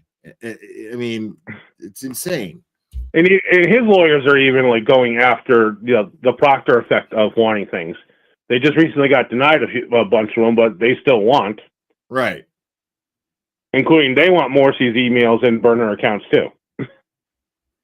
Do you think we're going to get to Morrissey's burner accounts today in this case? Because there's supposed to be some sort of discussion about them. At the rate we're going. Say that again. Sorry, I was reading something. Are we going to get the Morrissey's burner accounts today, or is Hank going to drag this out so we don't have time? Oh no, that's not even coming up today. I guarantee it. That's not even going to come up today. Oh, all right. There were people this morning talking about it. There was supposed to be some sort of discussion. No, I mean, if this just flew through, which is never going to happen, then maybe. But this hearing, as far as I'm concerned, or as far as I understand it, is about Dr. Russell and the ARCA guys, and whether or not she's going to rule that motion to get the. And it's not the same thing as the ARCA guys. His motion is not the same thing as Dr. Russell. They're not saying that the ARCA guys, or not at least not only saying that they don't think that the ARCA guys are reliable. They want to know everything that they want to know. They want access to everything that led the ARCA guys to their conclusions. So the thing about which is everything the feds obtained, which is everything that they already fucking have. Brennan already has 3,094 pages of and every what right. That's why everybody, I think it was 74, but everybody was saying well, he already has it. So why would he do that? And then I went over it last night. My theory is that there was a couple of little details in that motion that made it why he filed a motion for these things. And it's because he's asking for the United States Attorney's Office witness list as well. He wants to know, they're fishing for information into Michael Morrissey's investigation. They're not interested in proving whether or not the Yarka guys are qualified and whether or not their testimony is going to work. They're they're using that as fucking smoke and mirrors to mask the fact that they're digging into Michael Morrissey's investigation, and they want to know what the U.S. Attorney's Office has. That was a desperate attempt from Michael Morrissey's office himself, from Michael Morrissey himself. Brennan knows better than that. Brennan knows he can't, that he's never going to get the witness list from the United States Attorney's Office. That's never going to happen. No, Morrissey needs that. He wants to know what the feds have on him. Right. So he's he's using the Karen Reed or retrial to try to dig for that information. But that's maybe if he didn't delete his text every 30 days, he'd remember what the feds have on him. Yeah, it's actually quite pathetic. Like, if my dumb ass could fucking read through that motion and catch that, you know what I mean? Anybody can. Yeah. It's like, okay, we know you want to know what they have on you. It's like, well, go back and read your burner emails and, change your phone settings so you can see all your texts past the last 30 days. Unreal. And you'll know what they have on you. Yeah, this is just wild, dude. Like, it's just some kamikaze cowboy bullshit that Michael Morrissey's trying to pull here, and Judge Bev is just letting it happen. Like, now we know. I mean, if Walsh was on this, if Judge Walsh was on this would not be happening. He would be like, "This is a sham. Bullshit. This is all bullshit." That was awesome. Yeah. One day I watched that and I'm like, so you're saying 200 yards. So you're telling me 2 football fields? Okay. I just want to make sure we got this. Yeah. That was the best line I heard the whole hearing. I'm like, and he even added you to mean that 2 football fields? Yeah. He even added to that, saying, I can't see up to 2 football fields away. I can't see that far. Yes. I'm going to see a rubber duck, 2 football fields, a little rubber duck, 2 football fields away. I mean, get the fuck out of my face with that shit. Right. He was the world's best snipers probably wouldn't see that little rubber duck at 200 yards away. Yeah, you all we need is a judge who actually believes in the Constitution. Go figure. How hard could that be? The one they assigned to the Walsh case, the Brian Walsh case now, at the last hearing, she seemed very solid. She's a Middlesex County judge that got transferred in for it. Because his next hearing, she's making all the parties go to Woburn, and told his attorneys if he wants to be there in person to let the court know like 7 days in advance, so transport can be arranged. So his next hearing is actually going to be in a Woburn Superior Court in Middlesex County, because that's where she's scheduled to be. Wow. And she actually ran it pretty fairly. She, ADA Connor tried to mention in that hearing that nobody in his office has received target letter warnings yet. And the feds have not indicated whether their investigation is still ongoing or is it closed. And she goes, well, they rarely tell you that. Right. Like, I talked about that then when they were complaining about target letter warnings. Like, get the fuck out of my face, dude. They're not going to fucking tell you, that they're investigating you. What in the shit are you talking about? They're not going to, hey, listen, heads up. You might want to just clean up your backyard a little bit because we're looking into it. Like, no, dude, they're not going to do that. They're trying to catch you. They're trying to catch you committing crimes. My understanding is if they subpoena you to be a grand jury witness, you have the right to ask for a non-target letter, which means you aren't a target at that time. Right. Like, you aren't a target going into it. When you go into the grand jury, you aren't considered a target. Exactly. All right. Hey, listen, I'm going to cut this off because it's 12 that time. I just looked at it, right? Yeah. Hey, thanks for calling, man. It was great talking to you, Mike. All right. See you later, man. All right. Bye-bye.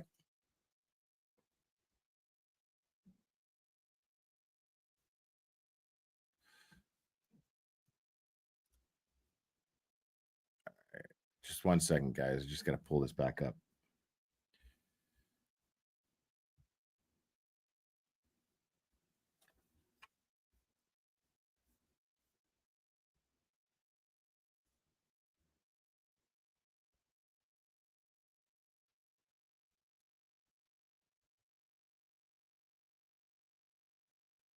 Russell is qualified to discuss why they believe wounds found on John O'Keefe's arm were dog bites and claw marks. Judge Beverly Cannoni wants to question her again. There's also a chance that we could learn the exact news start date of that retrial. Earlier this week, the judge pushed the trial back to April of next year. Gobbler is built to last.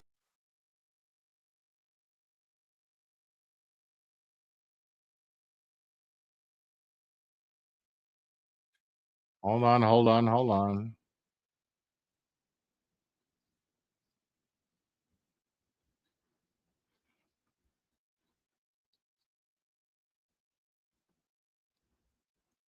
Yeah, I'm just waiting for it to come back.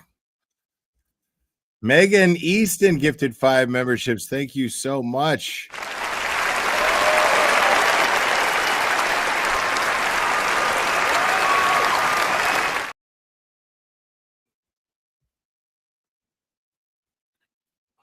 So they're just talking about the weather right now.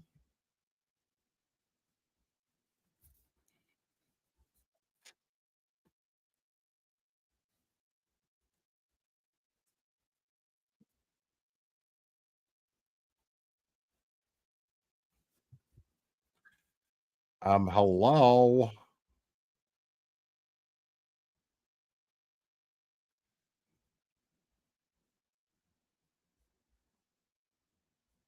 Yeah.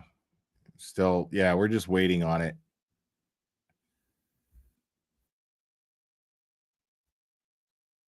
Discuss why they believe wounds found on John O'Keefe's arm were dog bites and claw marks. Judge Beverly Cannoni wants to question her again. There's also a chance that we could learn the exact news start date of that retrial. Earlier this week, the judge pushed the trial back to April of next year. Trouble in Uxbridge. Water pooling on a flat roof, forcing Brooks to the street, closing Route 16 for the foreseeable future, and causing traffic to have to find other ways to get to work and school. This is Hold the on a center of second, town, guys. with this stretch of road closed because we don't know if more debris is going to fall into the roadway. We've had to close the road down, forcing everybody to go other routes around town, and there just aren't that many other routes. This incident happening at 9 o'clock Wednesday night in the dark, forcing investigators to wait until morning before really being able to assess the damage. Bricks splaying the street, forcing residents out of their regular routine. So I just do a roundabout, take me an extra.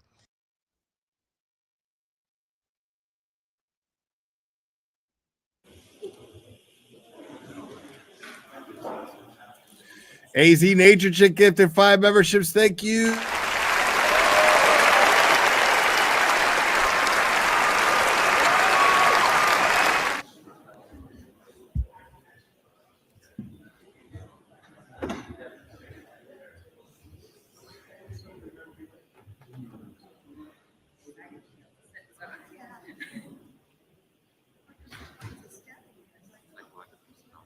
It is.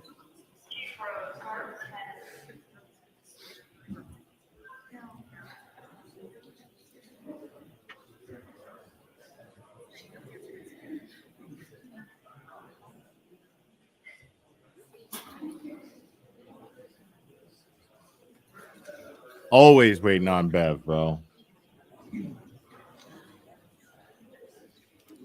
Kleenex.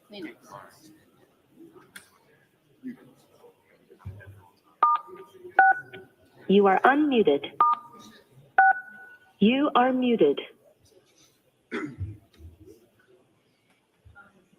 I don't know about all that, petty paralegal. That'd be nice if I got another 10,000 subs before the trial starts. That'd be nice, but I don't see that happening.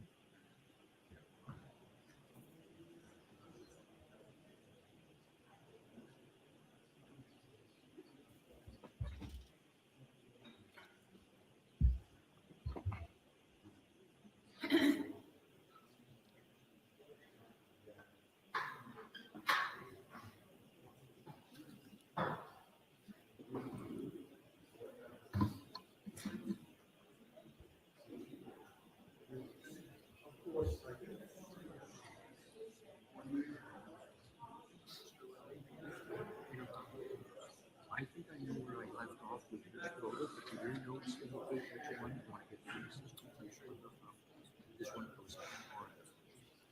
Yeah, it was this one, and I want to go to this one, and I don't want you to try to take this is weird. Thank you. Great, thank you.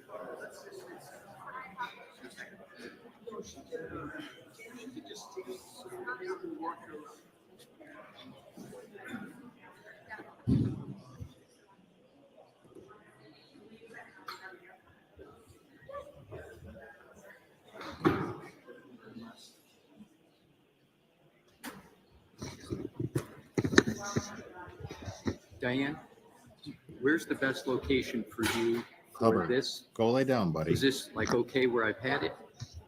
I don't want to be too loud.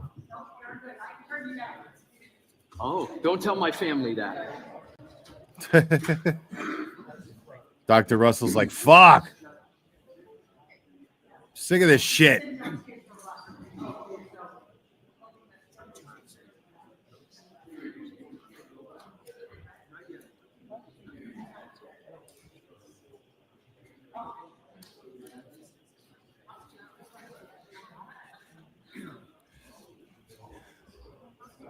Dr. Russell, just stand there while we investigate who put the whoopee cushion on your seat. Just wait, okay? Thank you, Dr. Russell. Can you wait there just a minute? Thank you.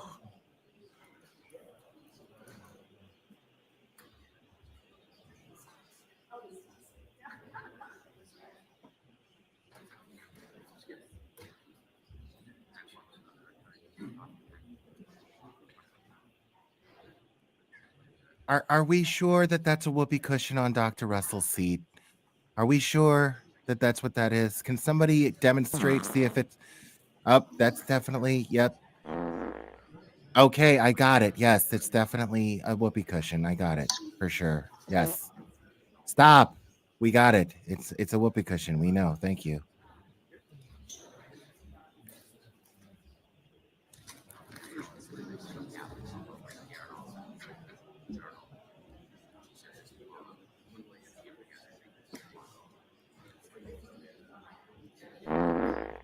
I said that's enough. Thank you.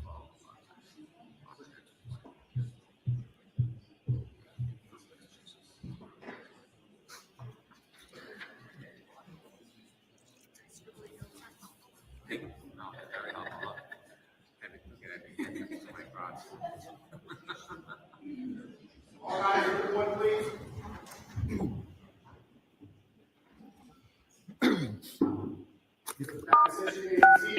You are unmuted.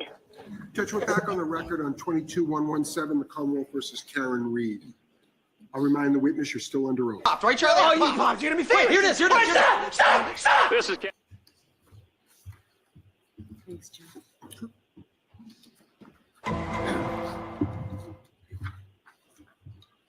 This guy. I love this guy. All right, Mr. Alessi, whenever you're ready. Thank you, Your Honor. Everyone else got bored. Everybody just left. Exhibit 10 published, please. Thank you. Dr. Russell, what has been published on the TV screen is Exhibit 10. Do you recognize it? Yes, How do you recognize it? because I've seen it before. And please describe what it is. So it is a hoodie, a picture of a hoodie sweatshirt with multiple defects in the arm area. And have you assessed those multiple defects in the arm area? Yes, I've looked at them carefully. And please describe your assessment. Well, there are multiple small holes in the fabric of the sweater in the arm. And I believe I said earlier 11, but it's a total of 11 for the whole shirt. So there are 9 holes here in the arm, and then in another section there's other holes. Does what is depicted on Exhibit 10 constitute a pattern in your judgment? Not specifically, no. What, if any, conclusions do you draw from Exhibit 10 pertinent to your testimony here today? Well, with that image, in conjunction with the picture of Mr. O'Keefe's right arm, my conclusion is that he was wearing that article of clothing when he was attacked. And how do you reach that conclusion? Well, again, the holes, the holes are rather small, which would correspond to holes created by a tooth, or in this case, maybe multiple teeth. And they are in the area of the arm, or the area of the body that corresponds with the wounds. Have you ever in your career, either as an emergency room physician or a forensic pathologist, ever had to assess wounds in which the victim was wearing clothing? Yes. How many times would you estimate that you had to, or that you did make an assessment of wounds when the victim was wearing clothing? Probably over 200 times because the clothing examination is part of the examination conducted by the forensic pathologist in the Los Angeles County Medical Examiner's Office. And did you, in fact, as a forensic pathology in Los Angeles, make assessments of wounds in forensic pathology with regard to a victim that was wearing clothing? Yes. Did you ever make that assessment in connection with dog-inflicted wounds of any kind? No, I don't think so. Are you familiar with whether, or strike that. Did Dr. Sporty Bello, in her her autopsy report, make any assessment of the clothing? Yeah. So I'm sustaining it. You can ask her differently. You can ask it differently. Okay. Dr. Russell, do you recall The most famous reindeer of all. assessment of the clothing that the decedent was wearing? I don't recall. If we showed you the autopsy report, would that potentially assist you in your recollection? Yes. Do you have it with you still? I do. Go ahead. You can take a look at Yeah. it. Thank you, Your Honor. Bless you. Thank you. Let me see. Is there a particular location you'd like me to? Your Honor, I am not able to answer that question because I can predict what the response may be. So I would just- like to. but Go ahead and take a look at it. And if you can't answer the question, you can't answer the question. Yeah, I do recall what she meant. She said that the body is clad with a pair of socks. Right. Did she make any other assessment of clothing in the autopsy report, particularly with the arm of a hoodie? Take your time.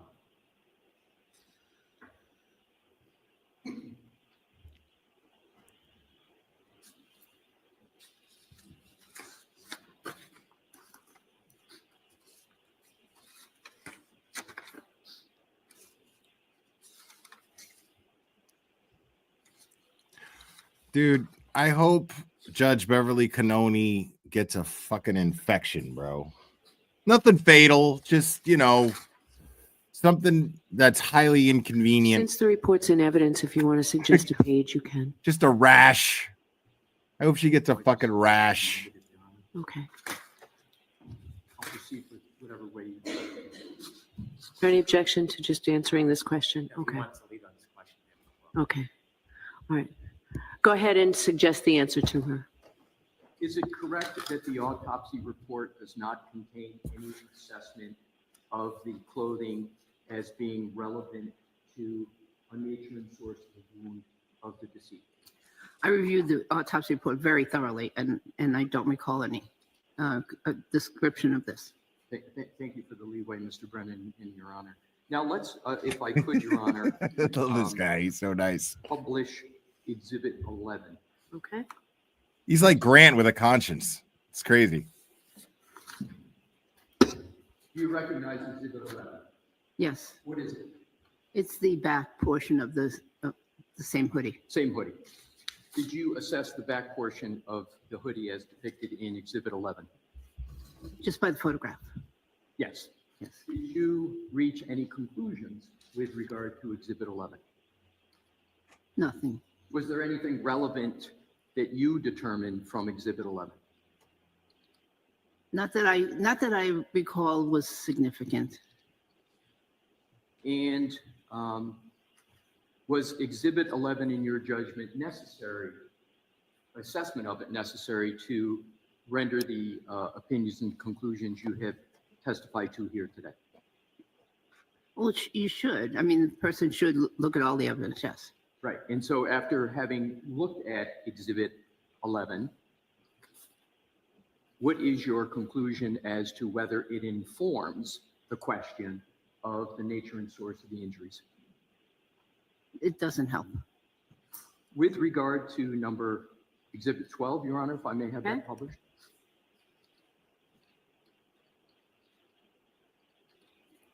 Do you recognize Exhibit 12? Yes. What is it? So this is a close-up of one of the holes that is on the right sleeve of that hoodie. In the, in the part that you can see from the anterior view. That's a fucking dog tooth, bro. But is it the anterior or posterior of the arm? It could be it could be posterior because you only get it depends on how it's worn basically and how the material lies, way it's photographed. So I meant anterior view, meaning the picture. The first picture we saw, which was the anterior view of the hoodie. What assessment did you make, if any, with regard to Exhibit 12? Well, it's a small hole. It is consistent with a puncture created by a small object such as a canine tooth. And it appears that some of the fibers are actually pointed outward. Some of the clothing fibers are pointed outward from the wound, from the hole. That means that the dog was pulling. And did you draw any conclusions with regard to this? Either he was pulling or the dog was pulling. This exhibit plus close-ups of some of the other similar holes with the fibers pointing out means whatever inflicted that hole also came out of the hole. You say whatever inflicted that. Did you reach a conclusion as to what inflicted that hole? Yeah, because if a broken piece of taillight broke off, then it would be inside the fucking sleeve, wouldn't it? If we could publish, Your Honor, 13. Okay. Thank you.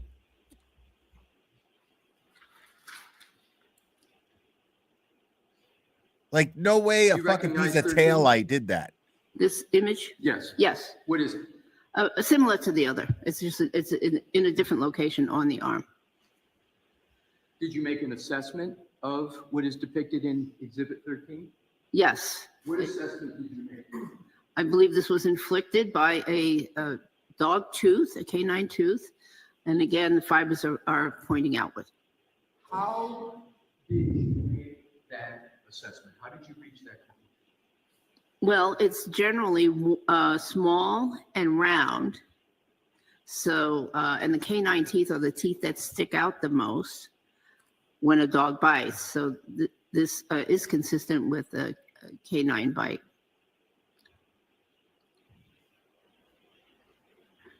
Your Honor, may I have 14 published? Yes. Same. Do you recognize what is depicted on Exhibit 14? Yes. What is it? It's a similar wound on the arm area of the hoodie, but this one wound has hole, similar hole, except it's a little larger in one dimension, and given that cloth has some stretching capabilities, and there was movement between the victim and the dog, the stretch was caused by the tooth. I got some crazy stretching capabilities. Because he was alive and when these were inflicted, and it is normal behavior to move, and also just the configuration of the wounds we discussed earlier, there was some movement around the elbow area. Your Honor, may I have 15 published? Yes. Thank you. Do you recognize what's depicted in Exhibit 15, Dr. Russell? Yes. How do you recognize it? Well, how do I recognize it? Because the clothing pattern is very similar to all the others. I saw this previously. And again, it is a picture of the sleeve of the hoodie. Which sleeve, right or left? Right sleeve. Please continue. And it has a hole. This hole is longer than it is wide. And but yet it still Not in Jen is McCabe's consistent case. with a tooth entering through there. And what conclusions, if any, did you draw from what is depicted in Exhibit 13? That this was part of a dog bite. And just so the record is clear, are all of these holes or defects, as you've referred to them as in the hoodie, are they all on the right arm? Yes. Okay. So let's go to, or excuse me, Your Honor, may I have published Exhibit 15? Yes. Thank you.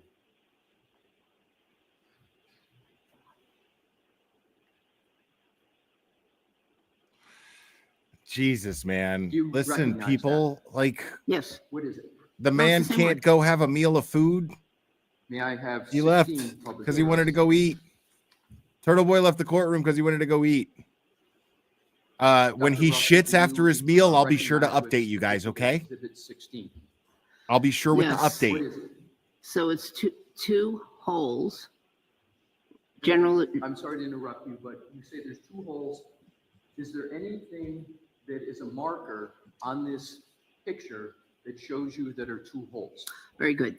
Yes, there are two holes, one labeled number 3, one labeled number 4. They're in close proximity to one another.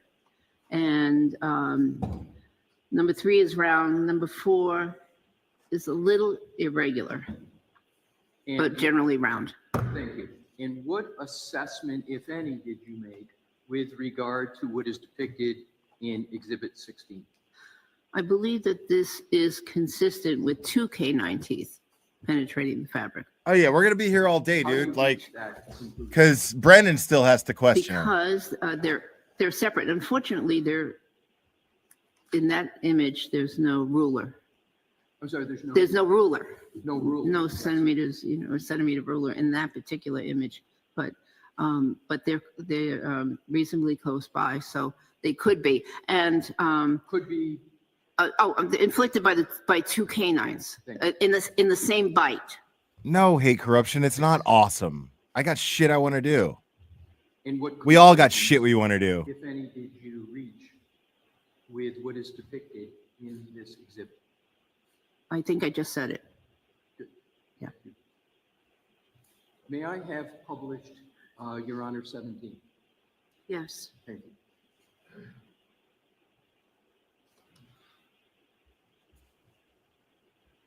Do you recognize what is depicted in Exhibit 17?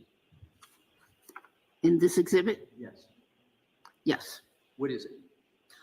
Again, it's a close-up of the hoodie, the sleeve of the hoodie, and there's a defect in the fabric, and there's a label on it indicating it's number 4. Right, Sleuthy. Did That's you- absolutely did you assess that's fucking Exhibit accurate. 17 before today? Yes, I did. What conclusions, if any, did you reach with regard to what's depicted in Exhibit 17? I believe it's consistent with a puncture of the sweater. And did you reach any conclusions with regard to the cause of the puncture? Well, taken in totality with the other images, I believe that these are all the result of multiple dog bites. Your Honor, may I have published 18? Yes. Thank you. Do you recognize 18? Yes. What is it? It's a It's dog another bite. defect in the sleeve of that Jesus fucking article of Christ. clothing. And if I could impose upon you, could you go back to 17, please? Your Honor, may I go back to 17 Yes. quickly? Thank you.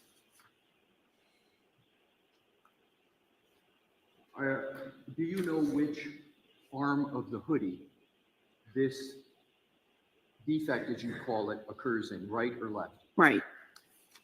Your Honor, may I go now to 18? Yes. Thank you. Please continue with your assessment of what is depicted in 18. It's another defect of the arm, of the right arm of the hoodie. And it's generally circular in configuration. There seems to be fabric fibers exiting the wound. Wow. Yeah. And the fucking any further assessment you the made curved with regard to what's depicted in Exhibit 18? the curved taillight No. piece. To the Did you reach any conclusions as to the source of the whole defect, as you refer to it in, as what's depicted in Exhibit 18? Dude, if it was a piece of I believe taillight, it is it would have from been a slit, tooth of not a the hole. dog. May I have, Your Honor, published 19? Yes. Thank you.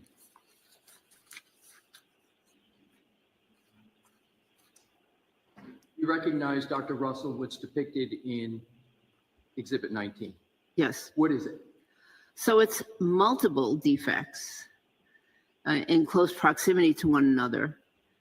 Circular defects generally, but there's at least 1, 2, 3 in that image. Yeah. Did you make any further assessment of what is depicted in Exhibit 19? I believe these are from the teeth of a dog. As would anybody who doesn't have to be a fucking dog bite expert. Are you able to tell which teeth of the dog made those defects? Not exactly. Ooh, see? She couldn't determine which exact tooth it was on a piece of fabric. Can you say that She's you're not much of an able to expert, tell guys. Which tooth? I didn't understand the question. In your experience, Mm-hmm.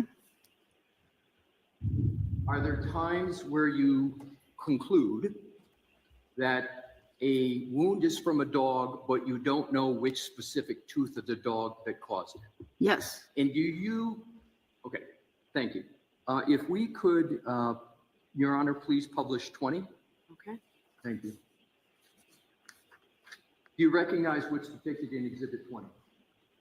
Yes. What is it? Again, the a picture of the That man right said arm 30 hood. minutes like 3 hours ago. And what is your assessment of what's depicted in Exhibit 20? I see a small defect near, and it's labeled number 6. And what is your conclusion as to the nature and source of the defect? I don't really have a conclusion on this one. Your Honor, could we please publish 21? Yes. Do you recognize Exhibit 21, Dr. Russell? Yes. What is it? There are 2 defects in the right arm of the hoodie. and there's a ruler. They're about 3 centimeters away from one another.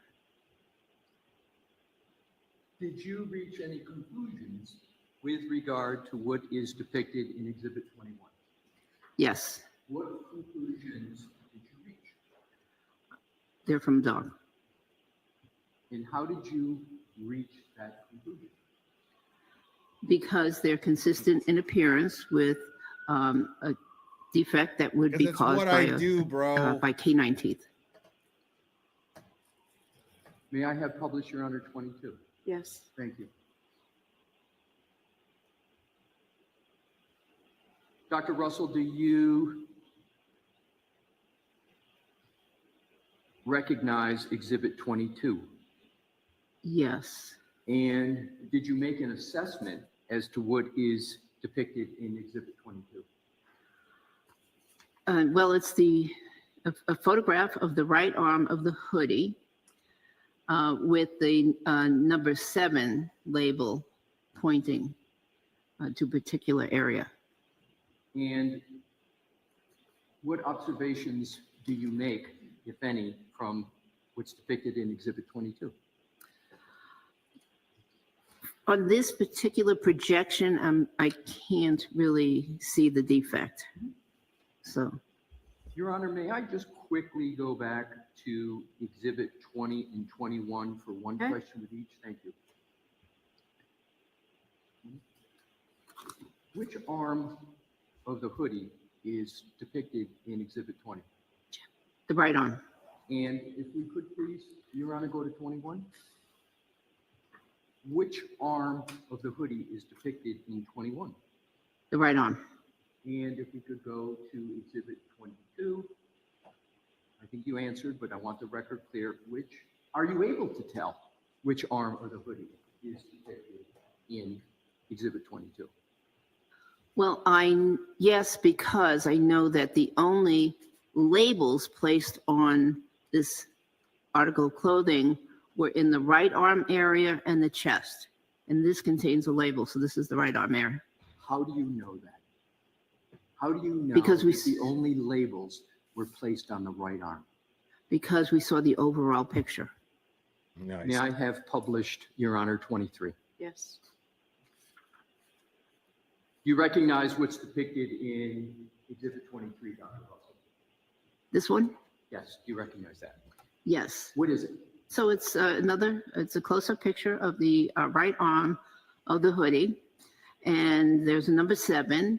And number 7 is pointing to a defect, small defect, several millimeters in length on that fabric. How, if at all, does the ruler in these pictures contribute to your assessment of the defects in the clothing? Well, they give an overall measurement of the wound, of the holes, the defects, as they currently were when the photograph was taken. But we have to keep in mind that fabric stretches, and when it dries, it contracts.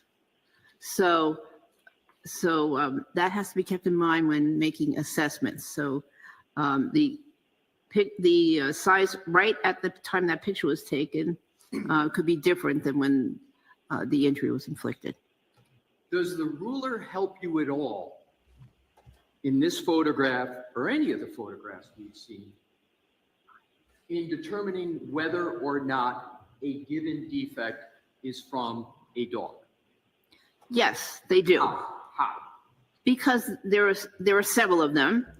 The configuration of the collection of the defects are in a certain area, and actually it's an area that corresponds with the area of the decedent's arm where the injuries were.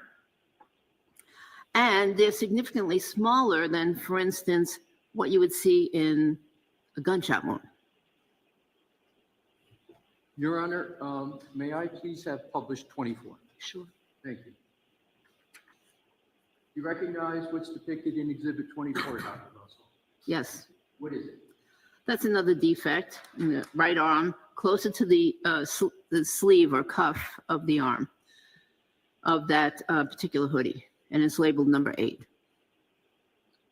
What assessment, if any, did you make of what's depicted in this exhibit? It's consistent with the dog bite, and fabrics are pointed outward. Why is it consistent with the dog bite? Again, the size. I'm sorry. I The didn't- size. The size. The Yeah. size of the hole. The size of the hole, yes, taken in conjunction with all of the rest of the holes. All the rest of the holes in the other photos. Yes, that we just discussed, yes. Your Honor, may I have published 25? Yes. Thank you. You recognize what's depicted in Exhibit 25? Yes. What is it? So it's again, the right arm of the hoodie. It's down by the edge of the sleeve towards the wrist area would be. And it shows 2 defects, one of which is labeled 9. The other one, I don't know the number, but it's labeled.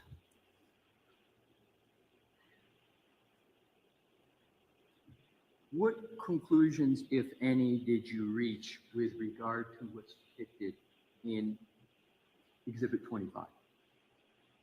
Dog bites. How did you reach that conclusion? Again, those holes are consistent with the other holes on the sleeve. They are present on the right side of the body. Now I know, and one has to keep in mind that when someone is wearing an article of clothing, as the person moves, the clothing can move in relation to the arm. So even though that is the cuff area, we don't know exactly where it was on the arm when the bites were being inflicted. I don't know if that made sense. It did to me. Okay.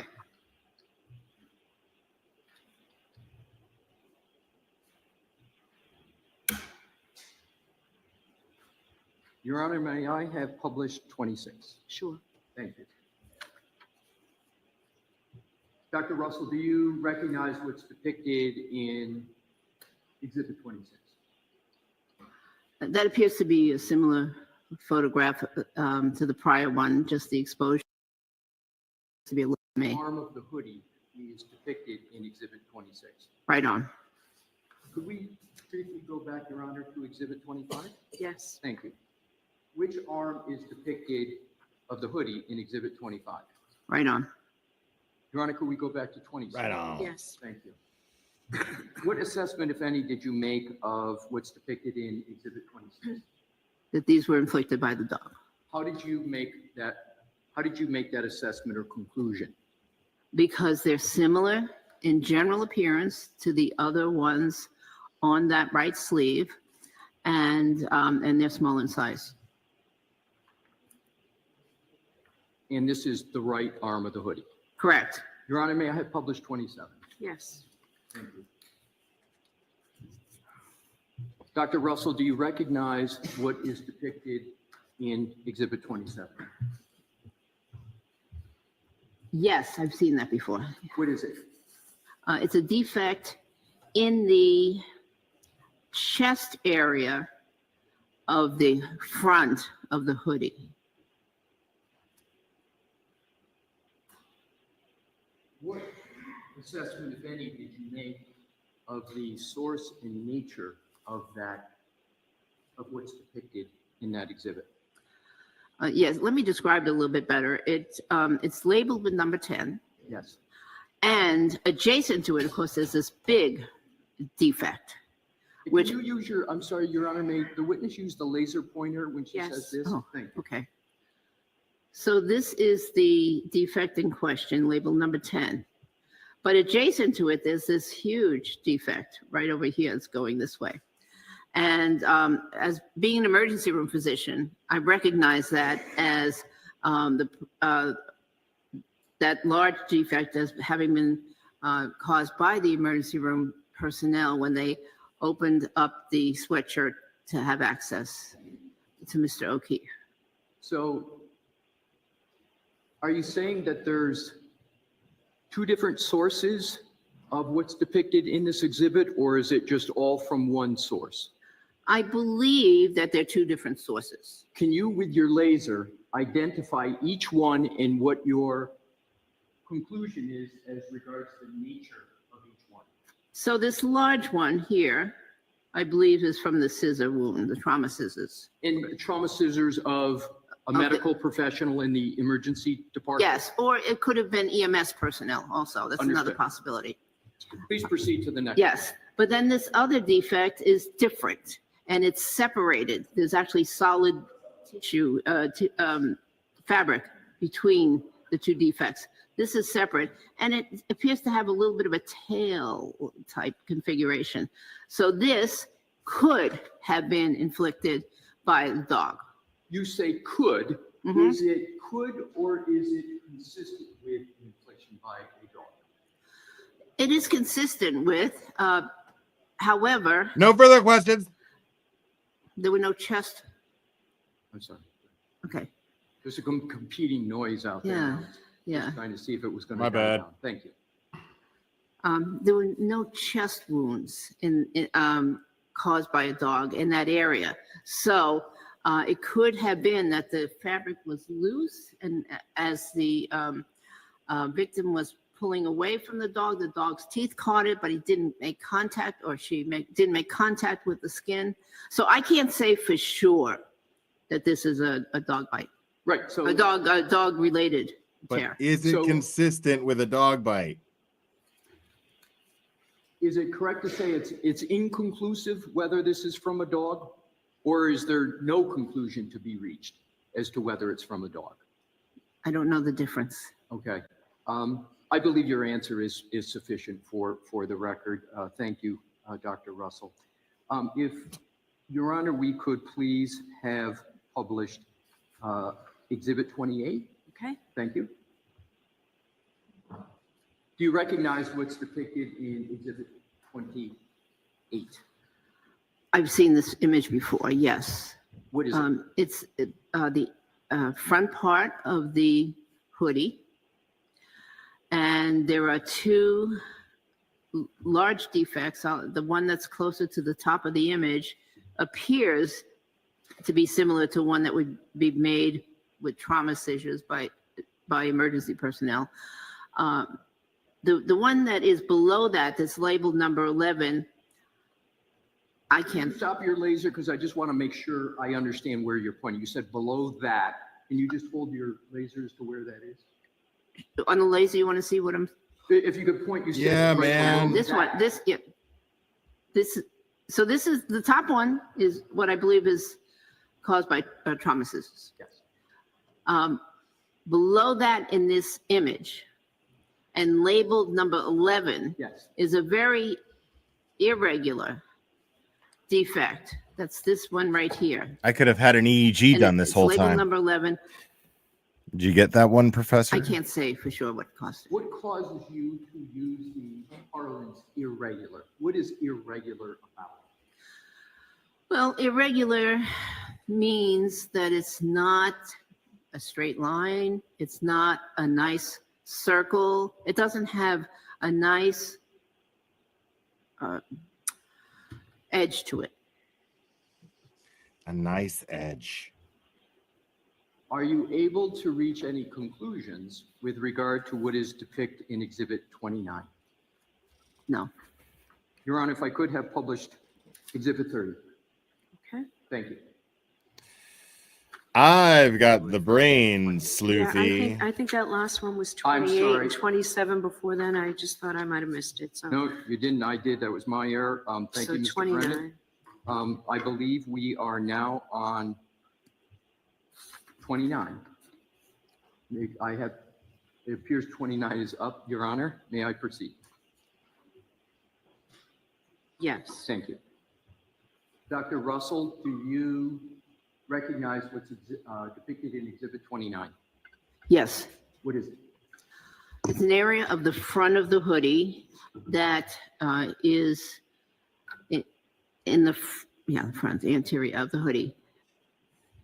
And has two labels showing two different defects, 12 and 13. What assessment, if any, did you make with regard to what is associated with number 12? Number 12 is a Number 9. long defect. Number 9. And by itself, Number 9. I can't make any assessment. Number 9. But I'm sorry, please continue. yeah, so but next to, adjacent to number 13, which is another defect that's much smaller, the two of them in combination are suggestive of teeth marks. Can you put your laser up and down? You said 2. I think I understand. Yeah, what so you mean. number, There's 1, yes, and then where's 2? right here. Understood. And why do you Carry believe the it's laser down the suggestive? road, and I must travel. Well, dogs have multiple teeth. And Get out of town. So multiple teeth can cause individual defects, and the fact that there are two defects in close proximity Lies. to one another and oriented in the same direction Factually makes me oriented. consider that it's possible that they were caused by teeth. And are you able to determine a more specific location of where this is on the hoodie? I might be wrong. I think it's the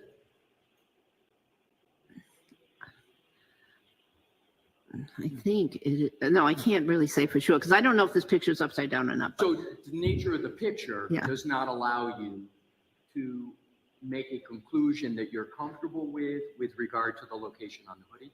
Yeah, individually. Objection sustained to the form. Understood. Are you able to reach a conclusion with regard to what part of the hoodie is depicted with reference to the 12 and 13 on this exhibit? Not from this image only.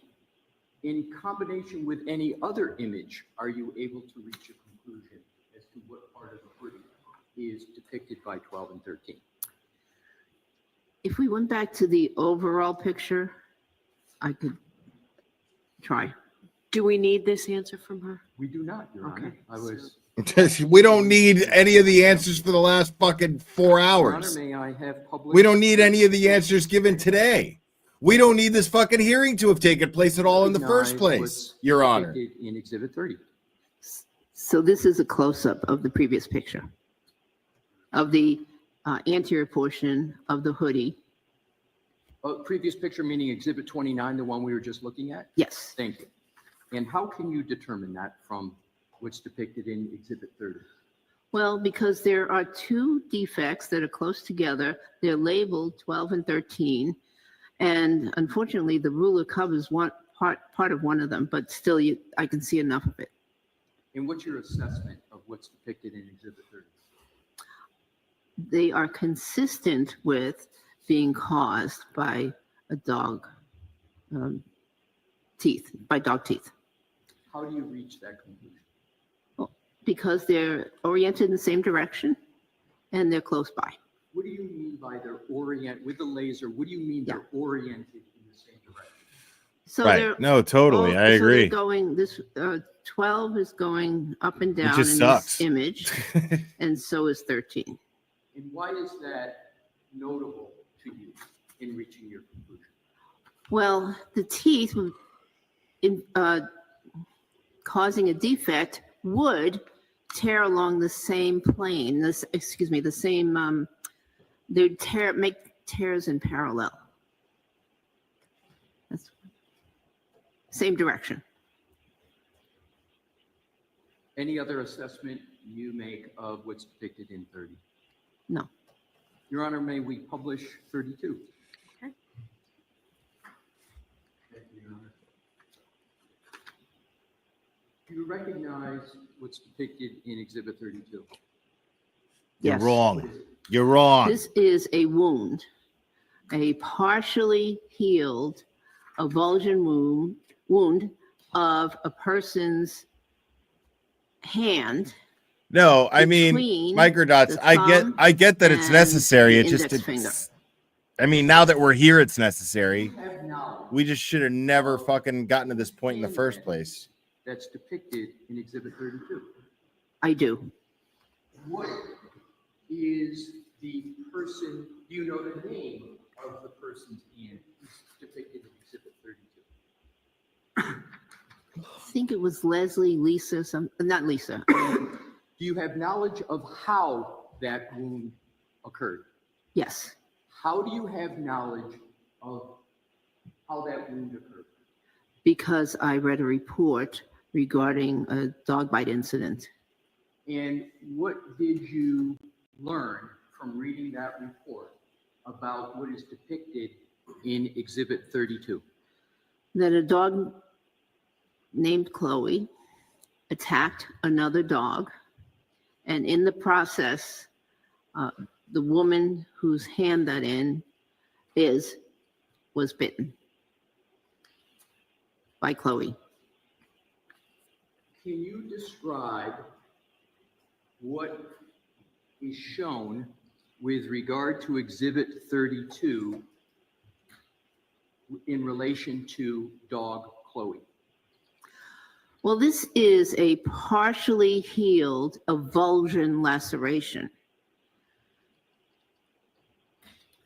From your experience, have you seen these types of avulsion wounds either as an emergency room physician and/or a pathologist in your 30-plus years of practice?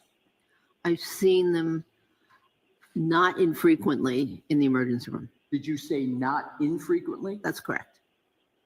Is that another way of saying you've seen it Frequently? I've seen them many times There you go. in the emergency department. Is this a wound of someone who is antemortem or postmortem, or are they alive?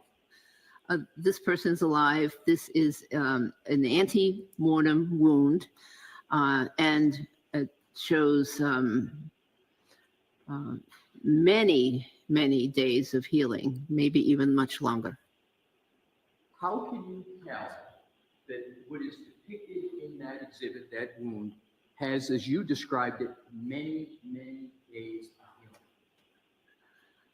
healing? That might take years of medical school to explain, but there's I mean, the we edges. might as well at this point. First of all, it's not bleeding. Second of all, there's what we call granulation tissue in the wound. What is that granulation? Well, that's tissue that the body builds up. Oh, yes. So first of all, this most likely did not appear like this when it was first inflicted. What happened was the flap, there's a flap here. That skin was over here to begin with. But then what happened is that it became detached, and that's called an avulsion wound, where a piece of skin is detached, but not completely. So it still remained intact down here.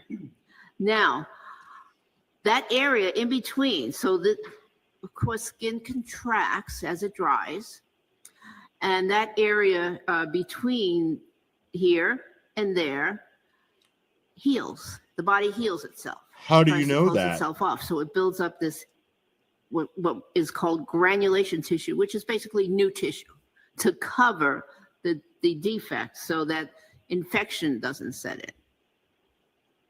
And that takes weeks, usually. What is it that takes weeks? That healing, that extent of healing. And so is that wound the same as when it was initially made, or is it different from when the wound was initially made?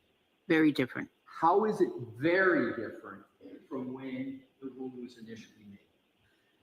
When it was initially made, this edge here would be sharper. Right now, you can see there's rolled up tissue here. What appears to be Rolling rolled. rallies. And that's because it's healing. So this would have been sharper, and the tissue down in here would have been bleeding, or it would have had a crust if the bleeding dried. Are you able from It would have had Exhibit crust 30 on the to panties. give a range of when this wound was first made in terms of days or weeks? Well, I think I did already. I think that it was at least weeks. At least weeks? Alrighty, Thank you. We can remove that. Thank you very much.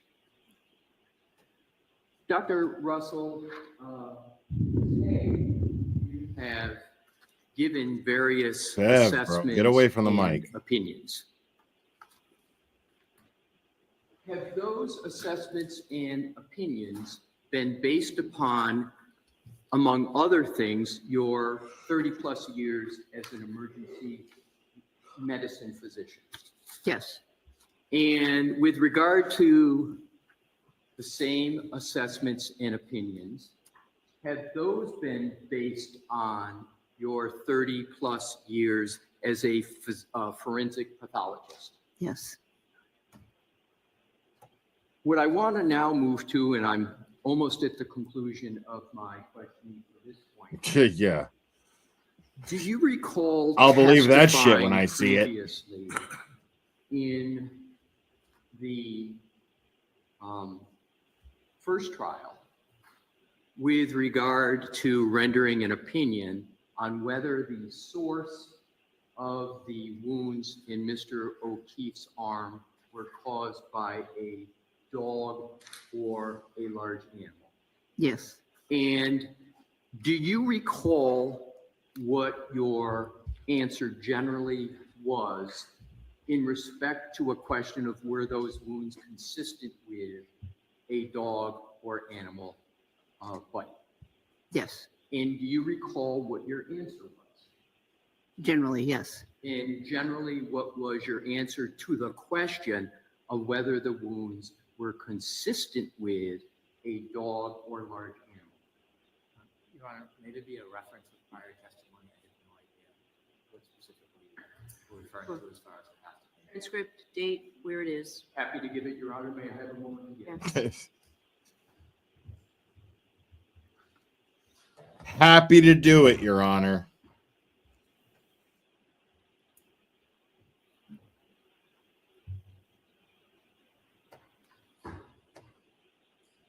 Well, we have a moment. I also add, I don't understand if this is impeachment, inappropriate attempt at prior consistent statement. There should be some foundation. So for what purpose are you offering this? Your Honor, I would first like to respond to the preliminary hearing where, as you know, the rules of evidence are not strictly. The purpose I'm giving this, Your Honor, is not for impeachment. It's exactly for her to state, and if you would allow, Honor would allow me to connect up with the questions, it will allow her to state with regard to her testimony today, whether or not the opinion she has formed previously is the same opinion as she has formed. Is it the same? Okay, so why don't you ask her what her opinion is today? Yes. And then just ask her whether it was any different than before. You can pull the page up if you have it. I have it. Really, bro? So do you Really, Mr. bro? Brennan? Please. I'm happy to provide it. Really, bro? Is the June 21st transcript.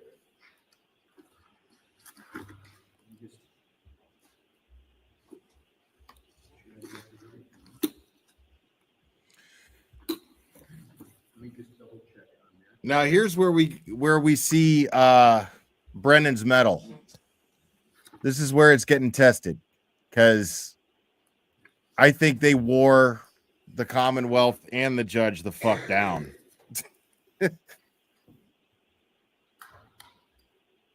I think Brennan's too goddamn lazy to fucking go through a thorough cross.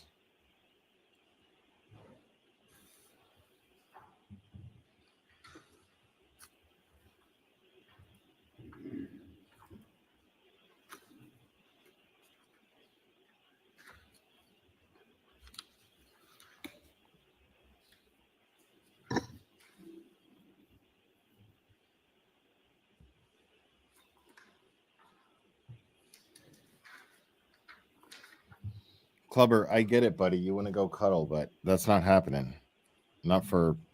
That's not happening until I go to bed tonight. Your Honor, I don't want to take up the court's time. If I could get the name. Sure, I think co-counsel should be able to find it You for actually you. do want to take So up the why don't court's you come on time. in and just ask her the question and sure Ms. Giannetti can pull it up. Thank you, Your Honor. Apologize to the court for that.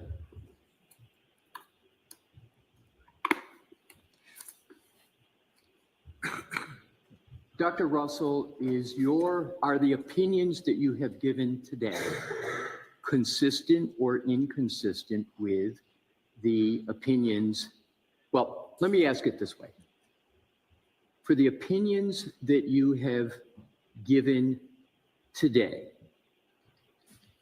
how do they compare to the opinions that you've given previously? I'm not oblivious to the attempt yet. I object. It's not the proper form. Oh my fucking God, bro. Really? Potentially inconsistent statements in today's time. And potentially Is inconsistent that what you're statements. attempting to do?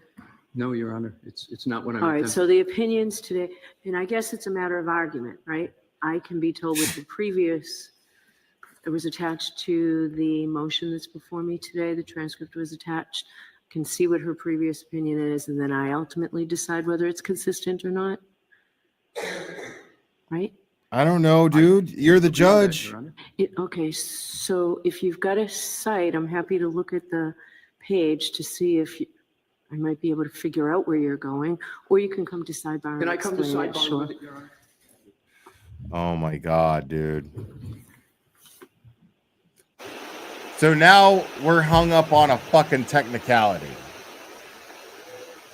Now we're hung up on a stupid fucking technicality that is to determine whether or not they can ask her in the proper manner whether or not her opinion is consistent with her opinion last time. But I'm curious though, because that I find very interesting. When since this is such a big deal now. Now again, I'm not a lawyer. I don't fucking know. And the truth is I'm just as impatient at this point as everyone else, if not more. I'm highly annoyed that I had to spend my day on this bullshit. But Brennan now is trying to go for what looks like a technicality here and trying to nitpick as to how the question is asked, whether or not her opinion today is consistent with what her opinion was overall during the last trial. Now, if her opinion during the last trial is relevant, why the fuck are we here right now? Stupid idiots. I hate you, Bev. I hate you. I love that they're having fun though. Because I would be too. If I was in the courtroom at this point, I'd be laughing. I'd be like, Jesus, this is a fucking farce.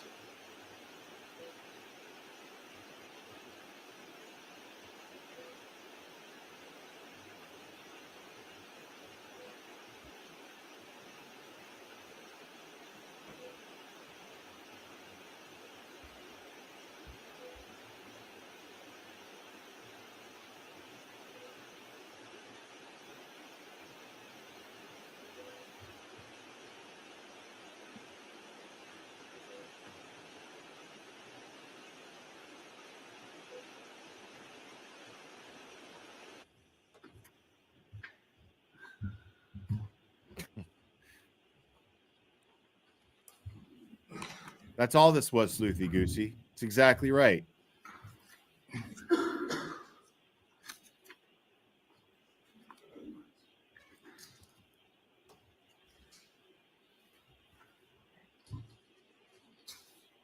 I may have a moment, Your Honor, I'm going to see if I have in fact concluded the questions for Okay, this moment. sure. Thank you.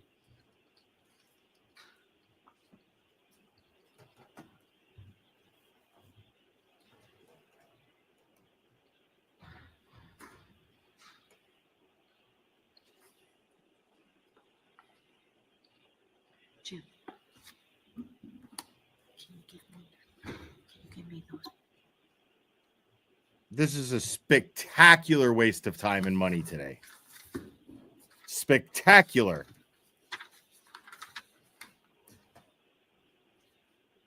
Your Honor, if I may have a point of order question with the court. I'm sorry? May I have a point of order question with the Sure. court? Thank you. As you know, she has prepared a report, and different jurisdictions do it different in Daubert hearings. Is that something you believe needs to be marked? I was just going to do a brief foundation that she has in fact prepared one. Sometimes courts require- Is there an objection to me receiving a report and evidence? If the court would find it helpful, I won't object, but I do not believe it's admissible and relevant. If the court would like to reference it, I won't object. So why don't we mark it for identification, and then the two of you talk about it. We'll see how the hearing goes, and if there is, I may well want to see it, but we'll mark it for identification, Mr. Lessie, and I and know, then later buddy. I see if know. it comes in, okay? You've been a trooper. Clearly, You've I been think hanging going in to there, have to buddy. come back another day. Good for you. So we'll have some time.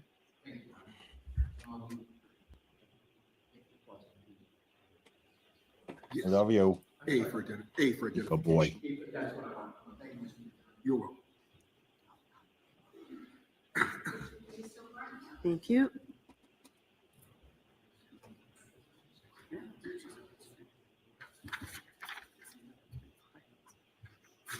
There, Jim, thank you. Jim.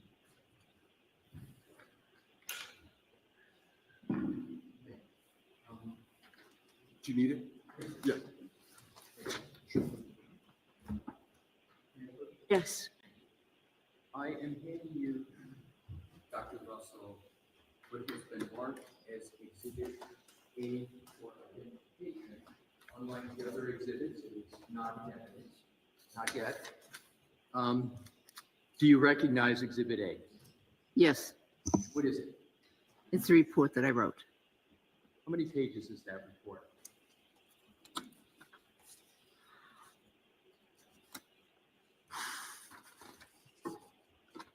Sorry. Are they not numbered? They are numbered. I just, the CV is attached as well. Okay, it's 11 pages. Dr. Russell, did you prepare that report? I did.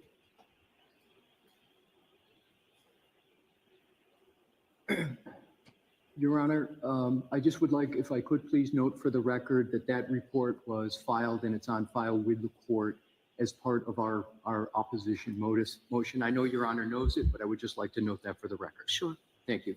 At this particular point, Your Honor, I have no questions, and I appreciate the court's patience and gracious allocation of time for me to go through these questions with a witness. All right, thank you very much. So I intend for us to go until 4 o'clock today, so we'll see how far you get. Mr. Dean, okay?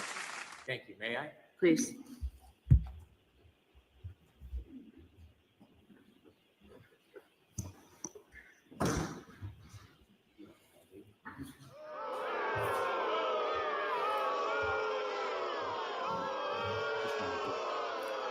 Boo, you suck.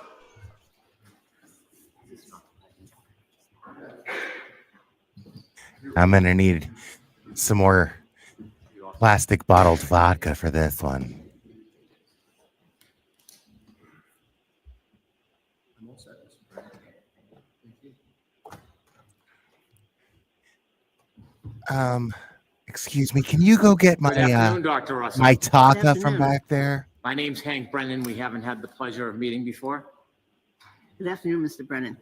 I'm going to ask you a few questions if that's okay. Yes, Thank you. You shared with us that you have an extensive history of experience in the emergency room. yes, And in the emergency room, you see all types of injuries, don't you? yes, You see physical injuries, Yeah, she Yes, already answered yes. that, bro. emotional injuries, yes. Yeah, bro. people who overdose, Yeah, perhaps bro. get drunk on drugs, Yes, alcohol. yes, So you cover a wide array of different types of treatments. yes, Now, you must have seen a number of broken bones when you were in the emergency room caring for different patients, correct? thousands. Arms, legs, toes. Yes. In light of your extensive experience in the emergency room, and looking at all of these broken bones, that doesn't make you an expert in orthopedics, does it? Wow. Emergency orthopedics, yes. Have you been qualified as an expert in orthopedics? No, I've never. Isn't orthopedics a specialty in medicine where there is specific training. Bro, you're reaching Yes. right now. And Stop people who it. become orthopedics or orthopedic surgeons, they go through rigorous education specifically. Nobody's talking to be about an orthopedics today, right? dickhead. Well, They're talking orthopedics about dog involves bites. more than just setting fractures or diagnosing fractures. Orthopedics involves things like bone tumors, bone cancers, a lot of other parts of orthopedics, not just trauma. I am an expert in emergency orthopedics, I believe. So you have decided that you are an expert in orthopedics? Emergency orthopedics. Emergency orthopedics, is that a specialty that you get a fellowship in, or somehow you are? Totally irrelevant. We're not deemed an talking expert about in any way? orthopedics here, It's are not we? a specialty that has a fellowship that I'm aware of. I see. So you are proclaiming that you yourself think that you're a emergency room orthopedic. I have expertise in emergency orthopedics, yes. Are you an expert in orthopedics? The whole field of orthopedics, no. And you don't have any specialized degrees in orthopedics, do you? No.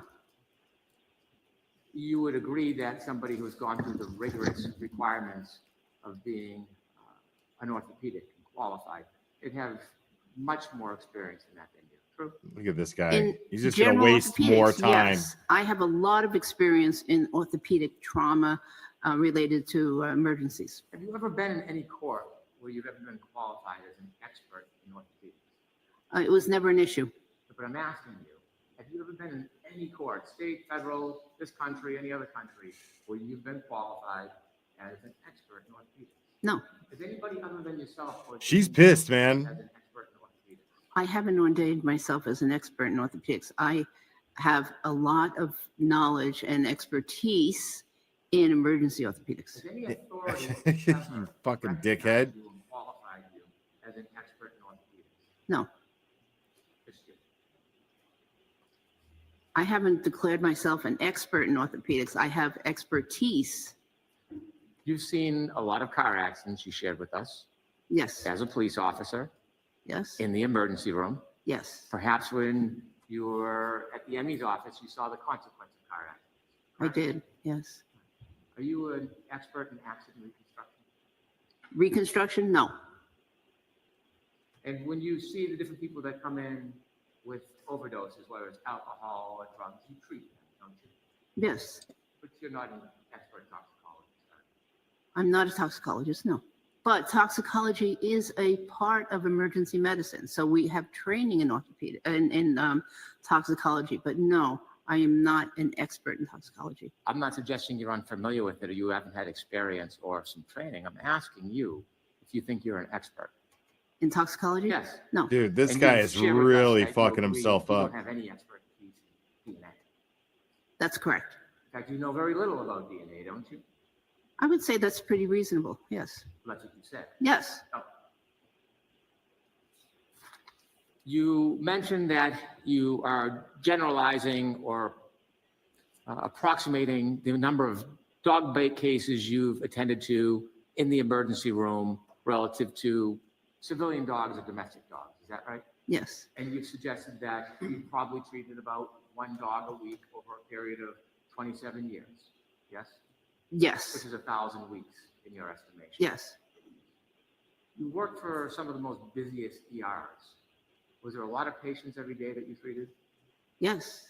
On average, how many patients did you treat in the ER over those 27 years on a daily basis? Daily, I would think about 30.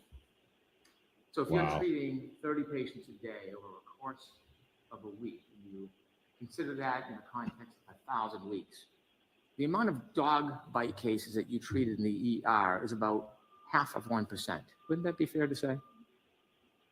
No, you lost me on that. Okay. Sorry. Wait, what if the you fuck? had Where one did dog you get bite that case, number? let's say you What? had 20 cases a day, 100 a week. Mhm. That would be 1% of your cases. Oh, it could, yes, yes, but it's the number of cases, not the percentage that was asked of me. I'm just asking. Yeah. Okay. I Dumbass. just want to clarify that. The fuck are you trying to pull here? How many? 25, 30 a day? Patients, yes.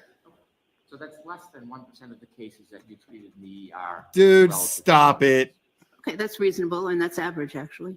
Now, when you treated cases of dog bites in the ER, you said that you would sometimes have the reporter, the person injured or somebody with them, tell you it was a dog bite.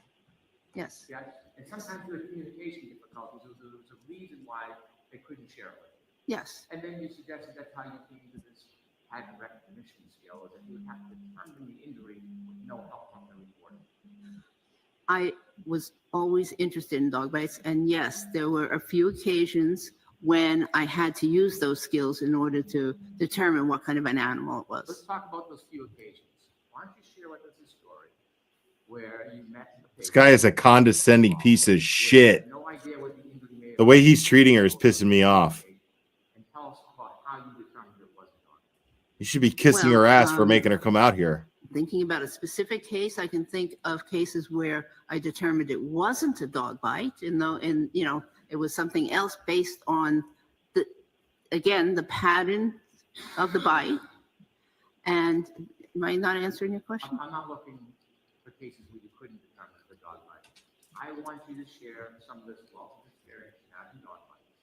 And share with us, if you will, one of the cases where there was no information that it was a dog bite, for whatever reason, and then you, based on your pattern recognition skills, determined that it was a dog bite. I want you to walk through an actual case that you can recall that you had with this scenario you presented.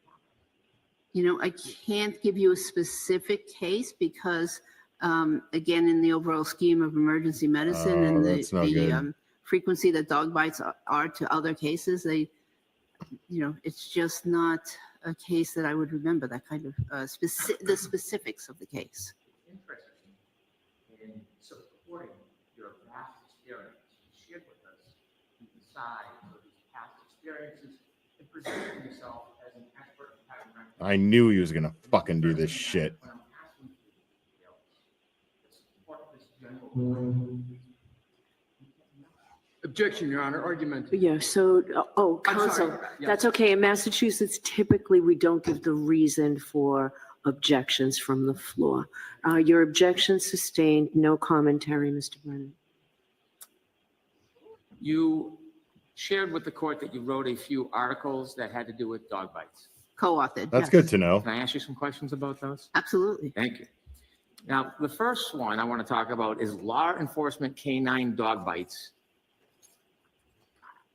Do you remember that article? Yes.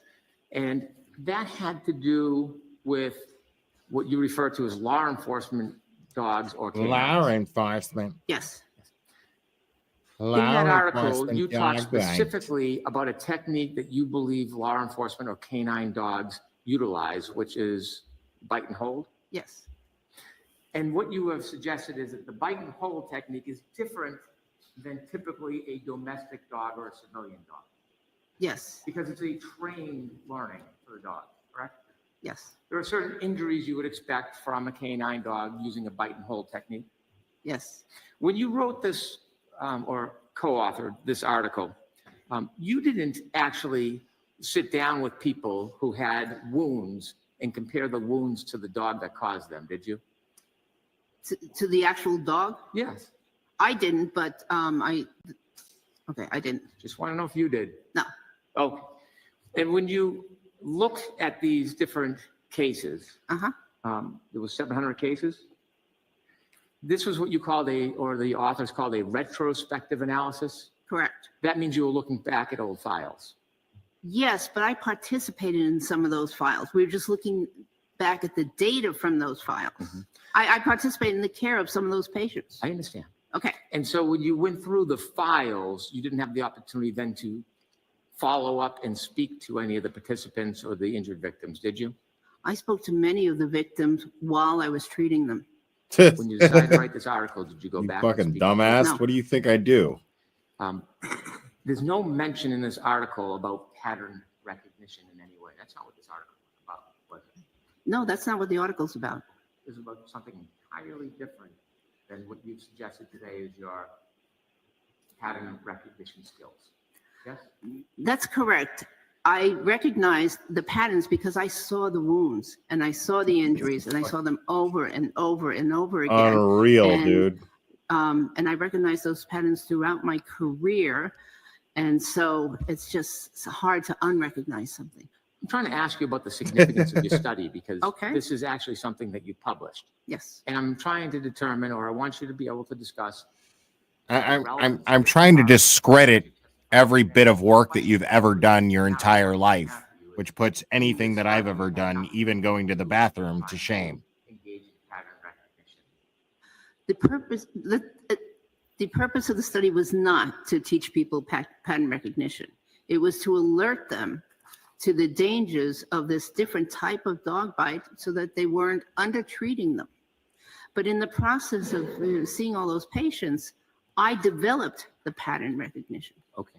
And so there was another article, Managing Law Enforcement Canine Dog Bites in the Emergency Department. Yes. Now that only comprised of 4 cases, yes? It was a case description. Of 4 cases. Yes. And do you know, most studies usually include over 30 cases? It's not a study. I see. You reviewed types of injuries relative to civilian or domestic dogs, or just canine? Those were canine dogs. And again, your position is that the injuries by canine dogs, law enforcement dogs, are different in kind than domestic or civilian dogs. In general, when they bite and hold, those injuries are different. Sometimes they don't get a complete bite.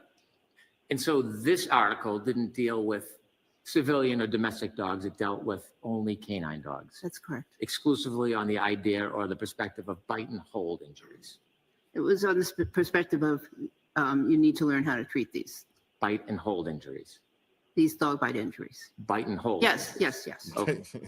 Now, again, in this article, there was no effort to identify wounds or use pattern analysis. It was the treatment of bite and hold injuries from canines. That's correct. Law enforcement canines.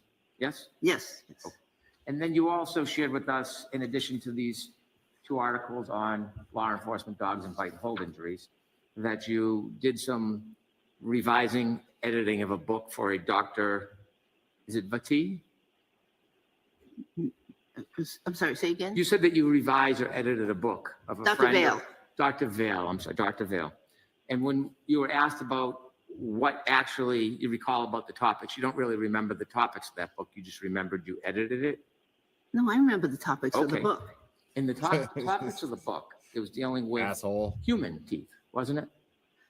Yes, but in the article itself, if you read it, there's mention about dog dentition. There's a mention of it. Yes. Tell us what that mention was. Well, the mention is that the dog dentition looks different and dog bites look different because of the triangular shape of the dog's mouth versus a rounded shape of the human's mouth. Well, when they talk about the shape of a dog's mouth, it's not really triangular. It's like an hourglass. Well, that's my but that was the fucking quote. God, man. Really, dude? Those were the words that were used in the article, and he didn't. And it's relative triangular. He's just trying to shape. trip her up, as dude. Like opposed he's to a not even round shape trying to. Of a human. Well, in most studies, He's not trying to determine her expertise. He's trying to simply discredit her. That's all he's trying to do. I haven't seen that at all. But you said read this. books on dog bites. I've read articles on dog bites. Triangular or oval shaped? No, I have read articles on dog bites. Have you ever read this book? Do you recognize this as an authority? No. He's just trying to break her down with semantics. It's bullshit. I'm showing Dr. Russell a book called Dog Bites, a Multidisciplinary Perspective, edited by Daniel S. Mills.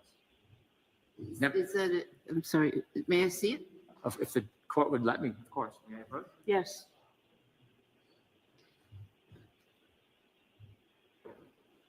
Thank you.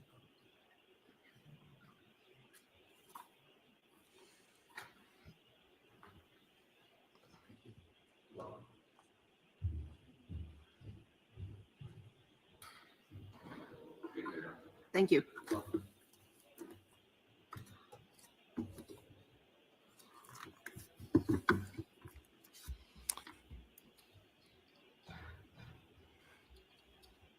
Bev sucks so bad, dude. It doesn't mention if any of these people have degrees of any. Sorry, Your Honor, I don't believe a question. sorry, Mr. Alessi, I couldn't hear you. Thank you. I don't believe a question. Oh, I'm is sorry. pending for the witness. Okay, are you moving to strike that? Yes, I am. All right, I'll strike that. So, Doctor, I know it's been a long day. Wait for a question, please, okay? Okay, All right. thank you. You done reviewing the book? Yes. Look, that's the book that she literally wrote on dog bites. Jesus, Bev. You're a magnificent cunt. Yes, you are. You've, through your testimony, attempted to or suggested there's a distinction between canine law enforcement wounds and that of domestic. Yes. But domestic dogs can cut the skin, Correct. cause serious injury, Yes, deep wounds. they can. It's not just that domestic dogs just nip around the corners. They can bite. It They happened. They can attack. Crazy, right? Yes. They can kill. Oh, Yes. wow. You've seen it firsthand. Yes. Oh, I didn't witness the attack. No. Do you doubt that it was a canine attack? No, I didn't witness the attack I know. myself. Oh, I understand. Firsthand is what you said. Okay. You made a firsthand observation of a dog bite in the 1970s when you were at a training Yes. and one of the participants was bit. Yes. Now, you said you didn't remember the wound. Do you have any memory of looking at what happened after a dog actually bit somebody firsthand? Objection, Your Honor. No, I'm going to allow it's cross-examination on our test, based on our testimony. Say again? Any question? Should I repeat, Doctor? Yes, please. Do you have any memory of what you saw of when a dog actually bit somebody, your firsthand observation? From 50 years ago? No. Right. When people came in an emergency room, you Wow. didn't actually see the bites or how the mechanics of it happening. You're treating it after they come and ask you for aid. That's correct. Did you ever, in any of those emergency room experiences, go and see the dog? No. Did you ever have any other information about the dog, photographs, pictures, anything like that? Well, I did have other information about the dog. Give me an example. Tell me. Well, we had to fill out a dog bite report after a dog bite's requirement in Los Angeles County. So although most doctors don't have the time to do it, I tried to comply with that rule. So I would question the victim, try to find out the address of the dog if they knew it. Sometimes they did, sometimes they didn't. But I tried to get as much information as I could. Did you ever get any photographs? No. So it was just reporter information from the person who's coming for treatment or somebody that was assisting them. Yeah, you know, the person who got bit by the fucking dog, you dummy. You provided a CV in this case, didn't you? Yes. In your CV, you list out some of your pertinent history and experience. Yes. Subsequent to your CV, you wrote a report and you signed it on the 9th of December, 2024. Yes. And it was provided to the Commonwealth, on December 10th, 2024, 2 days ago. Yes. There are a number of things that you offer in that report regarding your suggested experience that are just not in your CV. Isn't that fair to say? That could be, yes. Of course, you can't put everything in the CV. Well, you didn't say anything really about dog bite experience in your CV other than your 2 articles, did you? In general, no, I didn't. Okay. And you didn't mention anything about this specialized training or expertise in pattern recognition analysis. You didn't mention anything about that in your CV, did you? Can't mention everything. I didn't ask if you could mention anything. I'm asking if you mentioned that. Well, it says brief CV on the top. I'll ask you again. Okay. Did you mention anything in your CV about pattern recognition analysis in your described expertise in that? No. In your report, and let me ask you before we get to your report, you testified at a voir dire in this case? Yes. About a year ago? Less than that. And you then testified at trial? Yes. When you testified in the voir dire and trial and in your CV, you don't mention the scores of peer review articles on dog bites that you studied, do you? Ask that question. I'm again. sorry. When you testified 2 times before, Yes. did you talk about the scores, as you describe it, of peer review articles that you've studied on dog bites? On the numbers of period. No, I didn't mention that. That's correct. Okay, and that's not mentioned in your CV either. You don't usually mention it in your CV about the articles you read. But I'm asking if you did. Oh, no, I wouldn't mention that in my CV. Okay, so let's talk about it now since you didn't mention it. You read scores of peer-reviewed articles on dog bites. Throughout my career, yes. Let's talk about the peer-reviewed Yeah, articles bro. that you've studied on pattern recognition analysis of dog bites. Could you please give me a list of those peer-reviewed articles that you studied? I don't think there are any.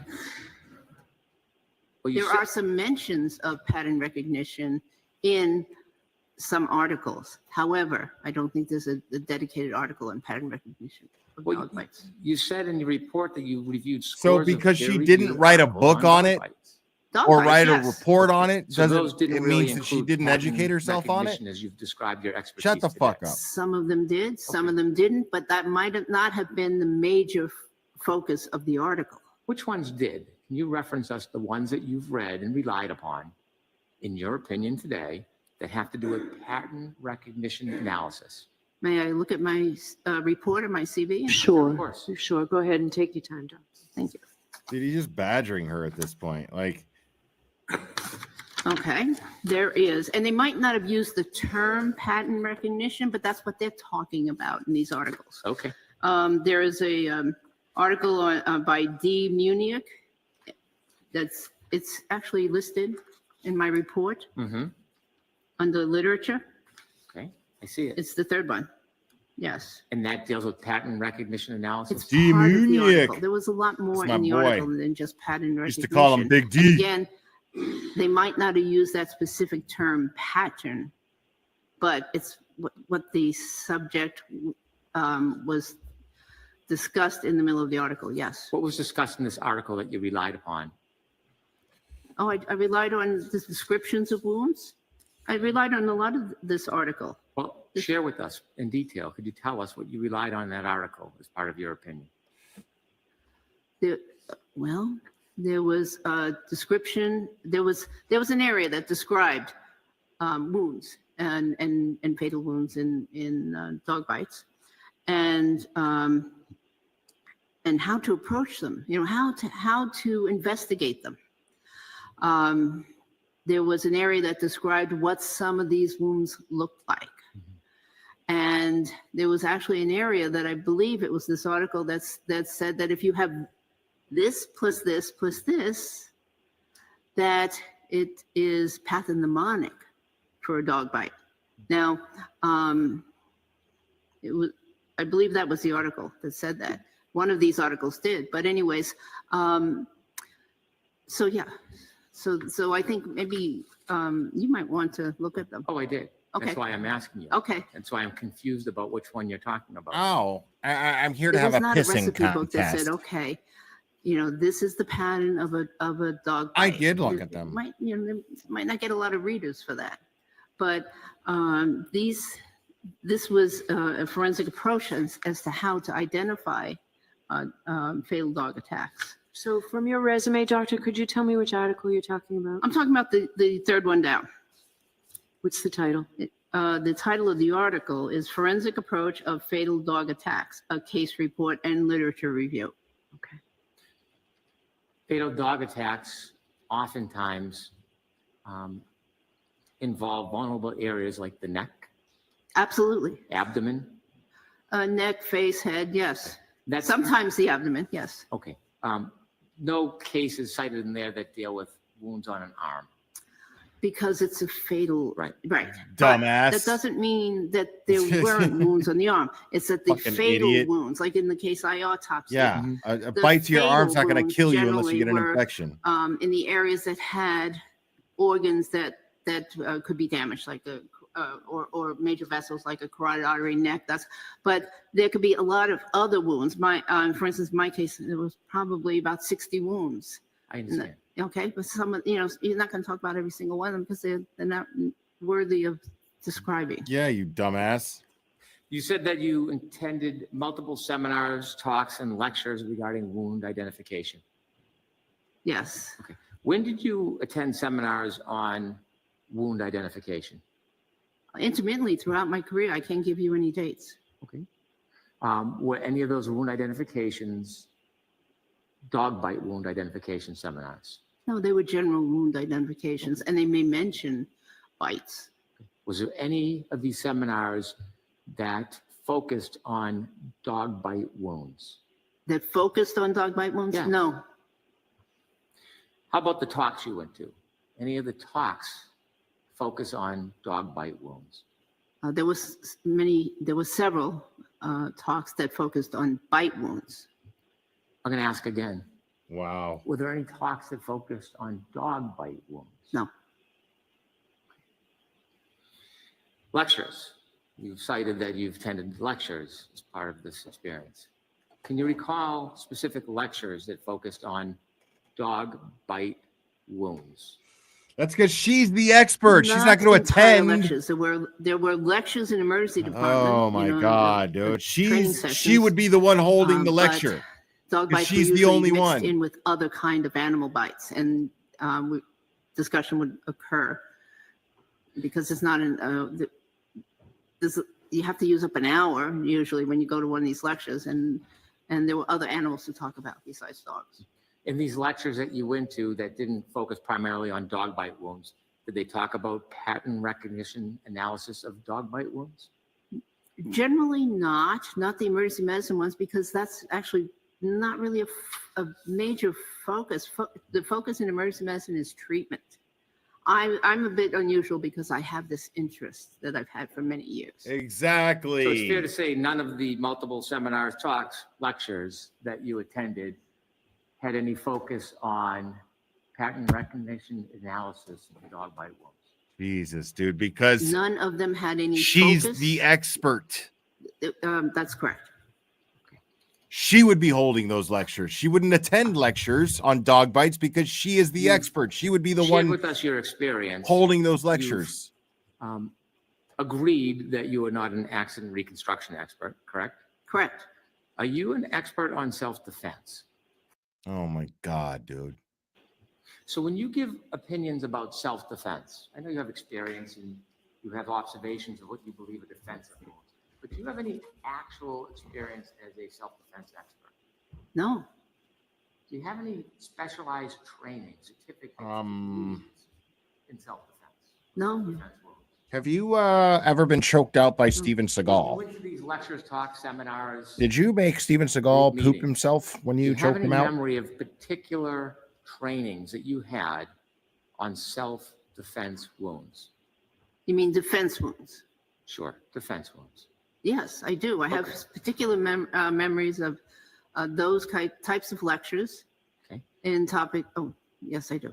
Let's talk about a few of them. What was one of the lectures that you went to that was directed at defense wounds? Well, not only did I go to some of these lectures, but I gave some of these lectures. Okay. And they were child abuse, elder abuse, domestic violence lectures.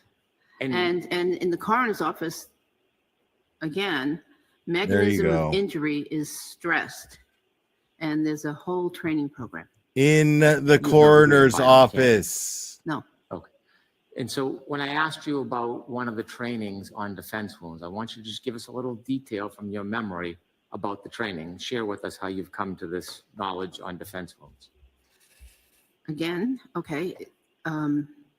So in the clinical setting, I was taught many times, and then I subsequently taught students about how victims of a violent act will instinctively bring up their arms to protect themselves from whatever is being inflicted, whether it be knife wounds or blunt wounds from an object, whatever is being inflicted on them. They will tend, without thinking, to try to. I think it's common sense, by the way. So on the outside of the arm, if there's marks, that could be a defensive wound? Yes. Could it be a different type of wound, not a defensive wound, but a wound where somebody punches or hits and it hits a metal or a stationary or a fixed object? Could those kind of wounds Sure. end up there? Oh, yes. Okay. So just because there is a wound on the posterior side of the forearm, that does not make it a defensive wound, does it? Not absolutely.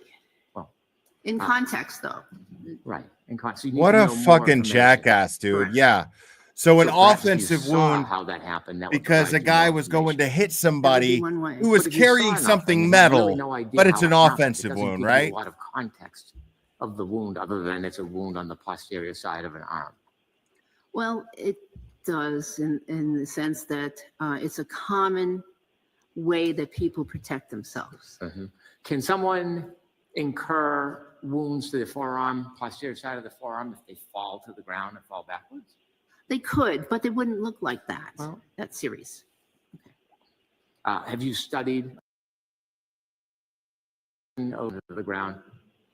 I've seen hundreds of people that have fallen backwards or frontwards and every which way. Every Wouldn't which you way, but want to have an idea what they fell on or into before you make a conclusion that it would not have looked like the picture that we looked at, Exhibit 5? I've seen, as I said, hundreds, and there has never been a pattern like that ever that I've seen. Well, when someone hits a moving or a floating object, patterns are dynamic. They change all the time, don't they? They do during the hitting process. Yes, during that process. Okay. You talked about your specialized training. You said you had a program in motor vehicle accidents. Yes. And I think when you testified before, Attorney Lally had asked you whether or not your training was, I think he used the word rudimentary, and you agreed? Yes, I believe it was only a 1-week course or something thereabouts. When you're identifying a wound at the hospital, is it important to know, you said it's important to know the animal because that dictates the treatment. It may dictate the treatment. What if you can't identify the animal? Then then you have to go on clinical judgment, and sometimes we even have to call up the Board of Health. But you go on clinical judgment. Oh, yeah, for to sure. determine Like, what was Hank the Brennan worst was put here possibility. to make That's a the way I circus personally out of a said. farce. What is the worst? Could it have been a rabid animal, an animal with rabies? Or was it an animal that doesn't carry rabies? And then based by treatment on that, sometimes you have to treat broadly, and sometimes you have to, treat people for conditions, even if you don't know 100% that they exist. Are there times when you saw injuries that you just didn't know how they happened? Yes. Many times. Yes? Yes. Okay. And many times you thought what you saw were bites, but you couldn't articulate the animal, right? That happens sometimes. Okay. Suffice to say, you have never, ever been qualified in a federal court to testify as a dog bite expert, have you? No. And other than this trial a year ago, have you ever been qualified to testify in any state court in the entire country as a dog bite expert? No, the issue never came up. It's not a federal That's not case, what I asked. dickhead. No. No. You wrote a report in this case? Yes. Did anybody help you write this report? I wrote the report. I had some help with some minor edits and rearranging, some paragraphs or whatever, but putting things in the right category. Okay. But no, I wrote the report. Who helped you with your report? Mr. Alessi. Oh, fuck. So did you write a preliminary or draft Oh, report, fuck. send it for input, and then change it? No, I didn't change it. I wrote the report, and I would have things in the wrong categories, for instance, like training experience or whatever. Who said they were the wrong category? Well, I think that was my conclusion, actually. I see. And so how would you go through this editing process? How did that work on this report? Would you send it back and forth? It got sent back and forth a couple times. Okay. Now, this report you signed, right? Did I sign it? Yes. Nobody else signed it. You. I wrote it. Okay. And the reason why I asked if Yeah, you had dickhead. help, a lot of your statements and conclusions in this report are different than the testimony that you did hearing a year ago and at the trial. Is that fair to say? Doesn't I matter, don't does think it? it's fair to say. Okay. I think that, Tell me. I don't think First it's trial fair. doesn't matter.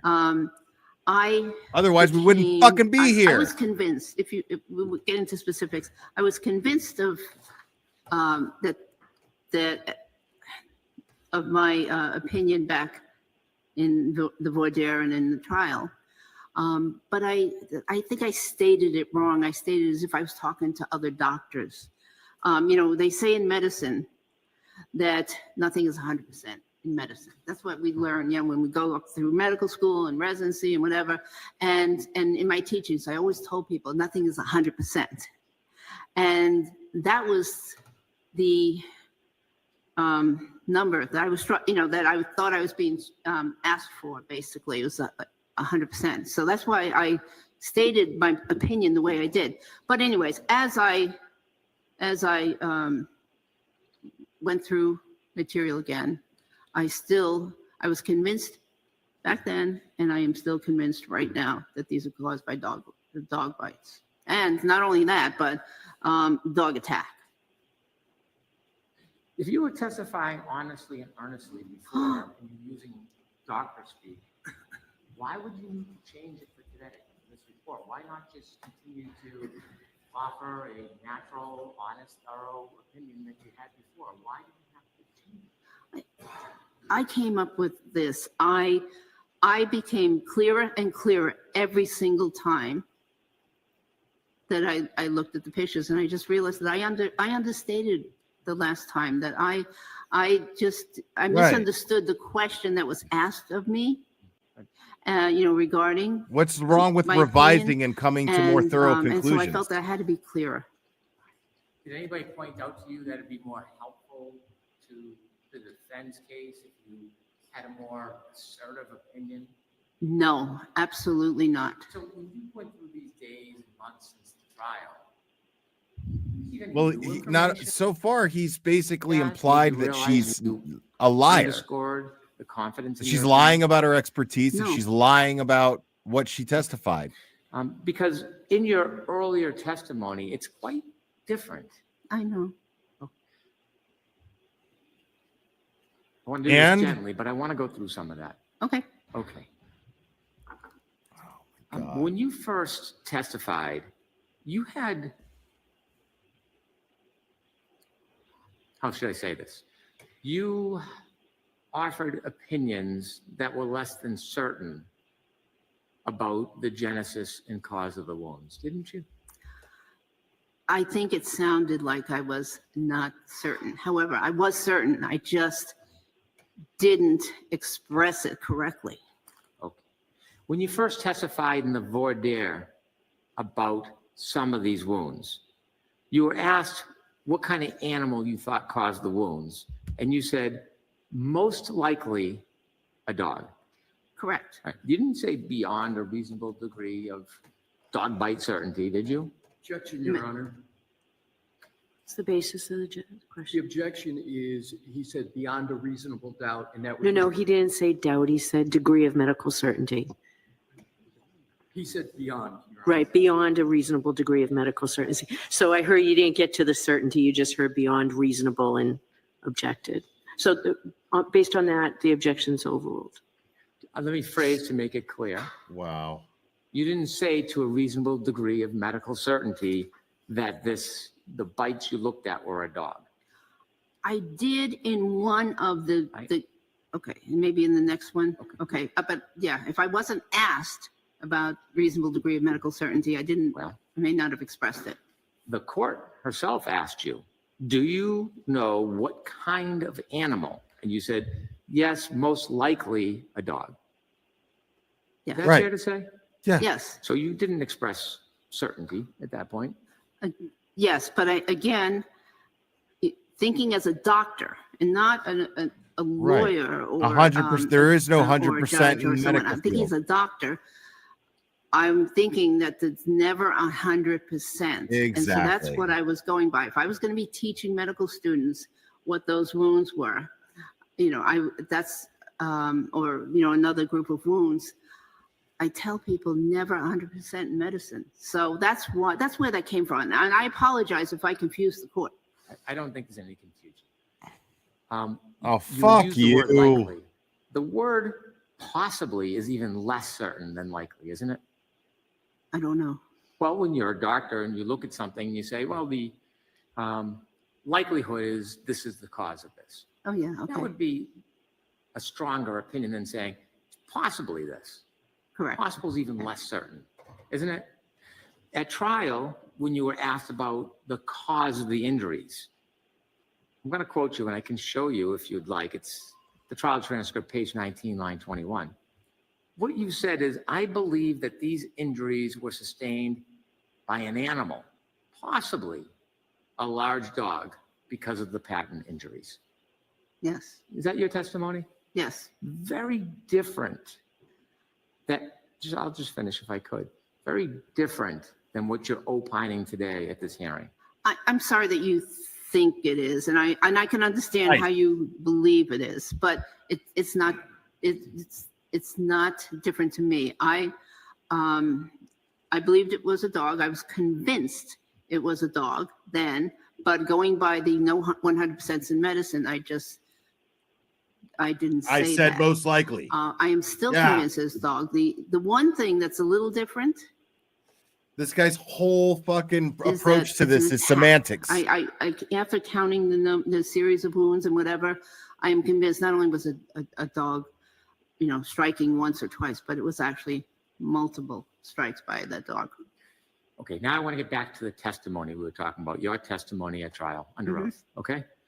Your testimony is you believe they were sustained by an animal, possibly a large dog. You expressed uncertainty that you didn't even know or have an opinion about what type of animal caused these wounds at that time. Is that fair to say? I was leaving room for if there was for instance, another kind of animal in the vicinity that, but there's no evidence to that. There's no, paw marks or anything in the ground. What other animal do you think was in the vicinity that would have caused these?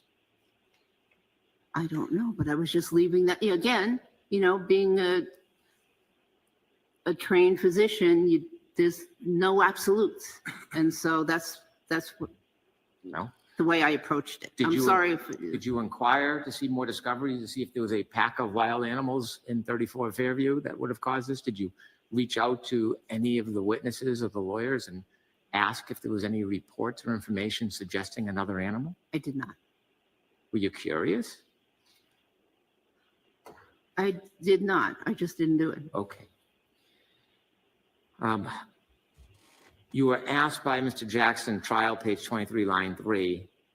He provided the question, does this appear as it's a pattern injury that you see appear consistent with an animal or a large dog? And you said yes.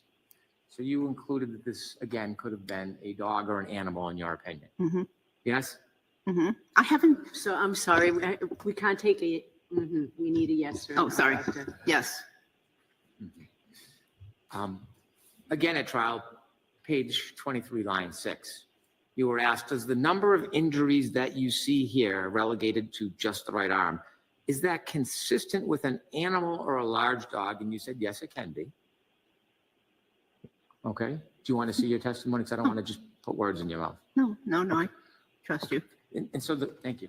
So the question that you were asked was positing that it could have been not just a dog, but any animal. And you were agreeable to that at that time. Again, thinking like a medical doctor, not a participant in a legal setting. Not to belabor, but these are your words, so I want. You were again asked, page 23, line 18 by Mr. Jackson, based on everything that we've discussed today, doctor, is it your opinion, based on a reasonable degree of medical certainty, that these injuries were from an animal attack, possibly a large dog? And you said yes. Jesus fucking Correct? Christ, dude. Yes. Okay. And so your opinions today that this was exclusively an animal attack caused by a large dog, that is much different in kind than the uncertainty and possibility that you admitted under oath during trial, in this case, the first time, or actually the second time you testified about it. Wouldn't that be fair to say? No. It sounds like it. Yes. Okay. I think this is a good point to stop because we need to get another date. You're not going to finish in 3 minutes, right? No, okay. All right. So, Mr. McDermott, was the date you and I looked at? This Was is it Jan- unbelievable. Okay. Like, this is unbelievable. Like, this guy's entire If she- the approach witness to can step this down, but Timmy, is she- arguing semantics. His entire strategy to Yeah. discrediting January 6th. this January 6th. incredibly decorated Doctor. physician, woman who spent her entire life saving lives and studying on how to do it more efficiently, Doctor, are you available on is now January being 6th? minimized to semantics by this court. Fuck Bev, fuck Brennan. I'd be available. I think after January 15th is cutting it a little too close. Do earlier, that's far out. So, I mean, the best date for the court is January 6th. No dates in December, Your Honor? Will be available. Tomorrow. I don't know that we'd be able to do it. We suspended a jury trial today that we told the jurors they'd have tomorrow, and we still have testimony. So I think at best we'd give you a half an hour, and I don't think that does you any good. So not only are you delaying justice in this case, you're delaying justice in other cases that should have been heard today. No, not Good to know, Not Bev. any time before. Awesome. I could do the 30th. So You- what we really need is Mr. Alessi. You delayed justice in other Your Honor, what is cases your for question this for the date? bullshit. And I'll get out of Awesome. here. January 30th. We're looking at the 30th now. or the 6th, Jim, right? I thought the, Yeah. Doctor said after the 15th. can you do January 6th? Can I? Yes. I wasn't going to be in town. Can I ask this? Is the 30th an available date for the court? Can we move our other stuff, Jimmy? Oh, I'm sorry. Okay. Yeah, Jackson's like, can't do it. I could do, But can you take a red eye, Mr. Jackson? but I want to be most, trying to be respectful of the witness. I'm trying to do that as well, but the witness's best dates after the 30th are after the 15th of January, and that's too late. So I understand that the conflict seems to be Mr. Jackson, but Mr. Yannetti, are you available on the 30th or the 6th? I could move things to be available on the 6th. There's no chance we could do the 8th, right? I could do the 8th, Your Honor. You do the 8th? Jimmy, that's a full day, right? The 8th? I think she's, it doesn't matter. Jim, Yes. I have stuff. Actually, I could do the 7th, the 8th.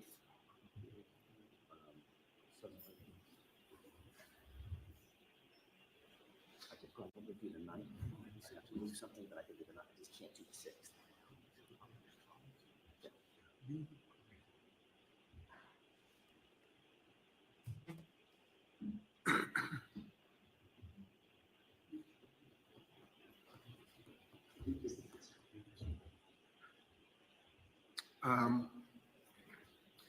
Where are we up to now? The 8th? Back to the, That up would to be the the 8th best now? for us if we could The do it. 8th in the morning?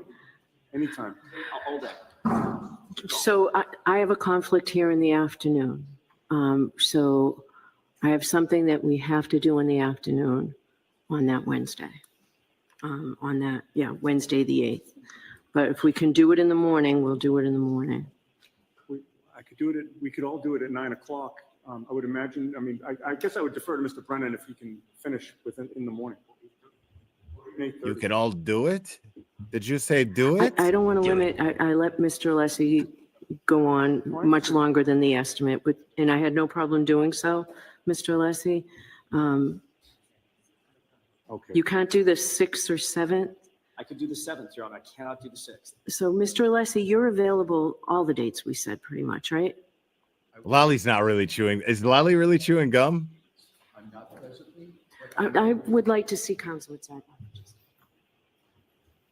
Lally, are you chewing gum in my class? Mr. Lally? Holy. Oh, here we go. I think we got a super dad. Super dad. I think we got a super dad. Super dad. Super dad. Super dad. Dad, dad, dad, dad, dad, dad. I think we got a super dad. How dare you? Tara Boston, thank you so much. How the hell did Whitey Bulger put up with Pee-wee's voice? I can't stand him. Justice for Officer John O'Keefe. Free Karen Reed. Agreed. And thank you so much, Tara Boston. Appreciate that. Man. I gotta find out if Lally's actually chewing gum. Now, guys, make sure if you guys can hang in there with me, all right? If you guys can hang in there with me, I would really appreciate it because I'm going live again. I'm going live again at 6. Once this is over, I'm going to take care of Clubber. I'm going to get everything I need done that I could get in that very short period of time. And then I'm going live again at 6 to discuss this whole Higgy and JFK thingy. And we're going to get to the bottom of this.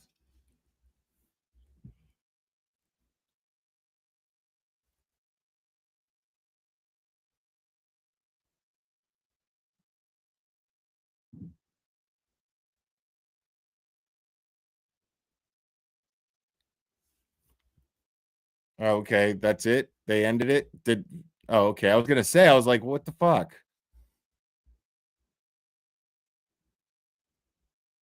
Or did it start over? No, it started over. Yeah, it's over. That's it. That's it. They're done. They haven't agreed on a date yet. So, folks, yeah. If you guys want to hang with me, man, I would really, really appreciate it. I'm committed. I'm committed to the day, folks. Committed. I'm pissed off that everybody's time was wasted today. I'm pissed off that Dr. Marie Russell's time was wasted. I'm pissed off that that her expertise was challenged. I'm pissed off that it was called into question. I'm pissed off that it was implied that she was a liar. I'm pissed off that Bev even fucking just did this and just thought that her answer was in the interest of justice, which when he respectfully, in the most respectful and most careful way that any attorney on the planet could possibly ask, which was basically, why, Your Honor, are we here today? Based on the reasons that I just gave, as to me asking, why are we here today? And she basically said, well, Mr. Leslie, because I fucking said so. You can suck my big fat vodka drain dick. Thank you. Unreal, dude.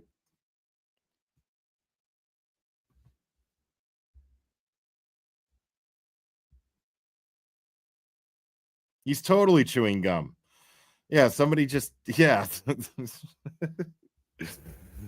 Yeah, Lord M, thank you for that. Lord M just fucking tagged me in a Twitter post and like screen recorded this fool. That's the extent of Lally right there, folks. I mean, dude. I mean, okay. I gotta point this out here. And we're gonna go to the outside there too. Before we end this, we're gonna go check in with we're gonna check in with old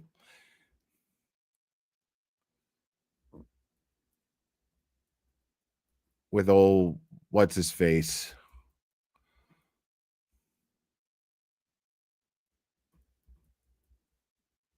Sorry, I had a brain fart there with Tom and Mike for being badasses out there and capturing everything.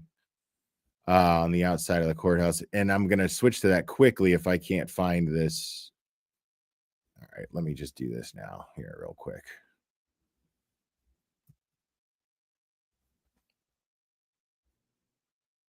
You guys are going to love this shit.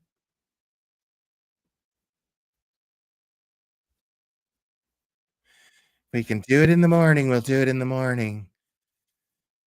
Mr. Brennan, if you can finish. Look at this fool. Look at this fool. Yeah, Wednesday the 8th. But if we can do it in the morning, we'll do it in the morning. Dude, a bailiff straight up fucking made me put, when I attended court the second time during the first trial, the second day that I was there, when they showed the inverted video and they outed the Commonwealth for trying to fucking fool the jury with that inverted video bullshit, a bailiff walked up to me and made me put my gum in his fucking hand. Probably because I was at Judge Beverly Cannoni's 12 o'clock sitting in that courtroom. And so this guy right here is so fucking useless in order to fucking not fall out of his seat in boredom and fall asleep because he's just there for God knows what kind of show. I mean, I guess I would. He's just going to sit there and chew gum like in the morning. you could all like he's bored in high school. On that, yeah, Look at this Wednesday asshole. the 8th. But if we can do it in the morning, we'll do it in the morning. I could do it. We could all do it at 9 o'clock. He's over here I would playing imagine- Candy I mean, Crush I too. guess I would defer to Mr. Brennan's Brennan. looking at him like, what are you doing, bro? All right, let's check in with Tom and Mike.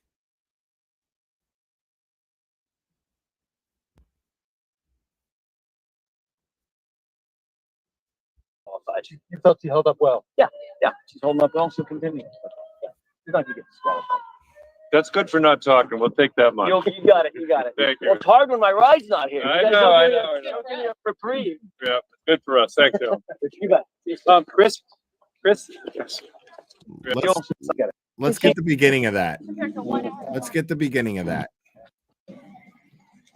All right. Now, before we continue, stop what you're doing before I press play. Not hitting play till everybody has clicked on this link and given it a like. And make sure to subscribe to Seeking Justice with Tom and Mike. Not hitting play until everybody gives that video a like. I just dropped the link in the chat. And just sit here all fucking night until you guys do it. Okay? I'm just fucking with you. All right, let's go. No, but please make sure to hit the like for Tom and Mike. I'm a public to know it.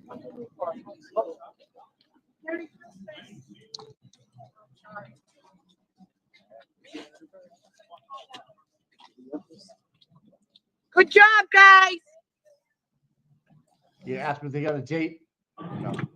Yeah, the reporter's running ahead of us. She's gonna try and ask a question of David, he and Eddie or Alan Jackson. All right.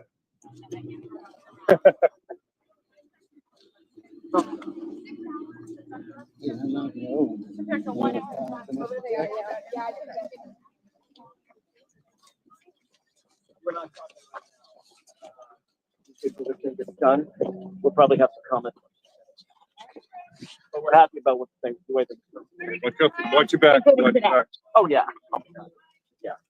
Did you anticipate? She's so good, she could build a dog. She could build a You dog. don't think it's inconsistency in Dr. Russell's testimony? No. Hank was trying to hammer away. Jackson said she's so good she could build a dog. That's just his job. It's a job. Yeah. That's what he's got to try to do. But it's not working. She's imminently qualified. Imminently qualified. Hold up well, she'll continue. Yeah. She's not going to get disqualified. She's not going That's to get good for not talking. We'll take that much. You got it. Thank you. Well, it's hard when my ride's not here. I You guys know, don't I give me a- know. don't give me a reprieve. Yeah, I love good for Jackson. us. Thank you. You got it. I love Alan Chris? Jackson. Chris? Yes. Is that them? Yeah. They're there. Yeah. Oh, yeah. Whatever one you want. The last three. She could build a dog. She's that qualified, y'all. Next year, huh? It's gonna be all right. I think so. Love you guys. Thank you. Happy holidays, guys. You want to jump on the side? Yeah, sure. Is that what it is? 7th? What day is that? Right there, it's mine. No, where is she? Oh, Jesus. Might be with me? Yeah. I got it. Go.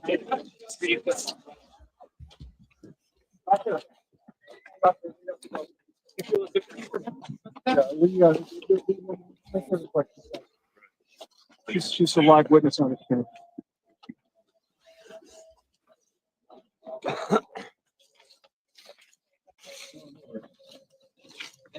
And make sure to hit the like on this one too, guys. Tuesday, January 7th, Tom.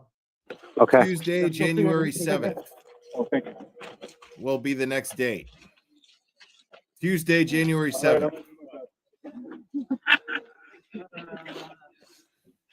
So already a week past the new year. I appreciate it. Worked.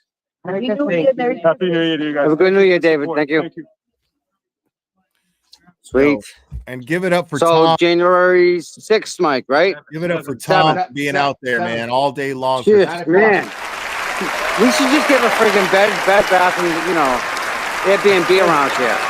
I'm telling you, the trial starts. I think we. All right, yeah, man. Much big props to Tom CPU, man, for always being out there and sticking it out all day long today, man. Good for you, Tom. Thank you so much. I can definitely speak to the fact that I am absolutely grateful personally to Tom CPU for everything that he's doing out there. And Mike, of course, Boston Mike for hanging in there with him, being his anchor. It's fantastic. I love it. Really, really great community out here, man. Karen's got some great support. Turtle Boy's got some great support. And I'm really grateful to be part of it. Guys, I'm wrapping this up. I've got a couple of things I want to rush to do so that I can get back here in time for this next live stream at 6 p.m. Make sure to tune in. It's already set up. Yeah, I'm gonna I mean, this was just a big waste of time. We'll talk about it in a little bit more detail later on, if not on another day. But this was unbelievable. I think actually we're gonna go through because I really want to get a good feel of this Brennan guy. We got to see him. Make no mistake, folks. This is a big deal because we got to see Hank Brennan in action today. How he questions, how he's going to approach the defense's witnesses. And there's a lot to unpack there. But in a nutshell, there's really not. He had nothing, so he argued semantics and basically attacked this woman's credibility and not just her professional credibility, but her personal credibility as well by implying that she's a liar. And that infuriated me. But we're going to get into all that in another time. Guys, please make sure. Thank you guys so much. I gotta point out, guys, those of you who tuned in knowing that there are other channels, so many other channels, great channels, by the way, that are covering this, could offer you a lot more legal insight, or they just simply have more subscribers and they're usually people's go-to, but you guys stuck with me here and watched it here, and that means more to me than having thousands of people in here. Even if I just have 2 people in here that are here because I'm your diehard go-to, that means the world to me. That means more to me than any large number of viewers. Because I'm just blown away that anybody gives a shit about this channel, to be perfectly honest. I've always, and it's not, I'm not saying that to put myself down. I'm saying I'm just always surprised, like, because I enjoy this so much. So it's just such a big deal. And I just never, I refuse to just squander that. It means a lot to me that you guys hung with me today, man. It means a lot. So and it's going to mean a lot more to me too, that you guys are going to hang out with me a little later. So I'm very grateful to you guys. Thank you guys so much. So please make sure to hit the like. If anybody are new subscribers, I hope you enjoy the channel. Thank you for subscribing. Thank you guys for all of the support. You guys are absolutely, without question, the best chat on YouTube. You guys, I love you guys so very much. I am never any less blown away with each stream. So thank you guys. I love you guys very much, and we will be doing this again very soon, my friends.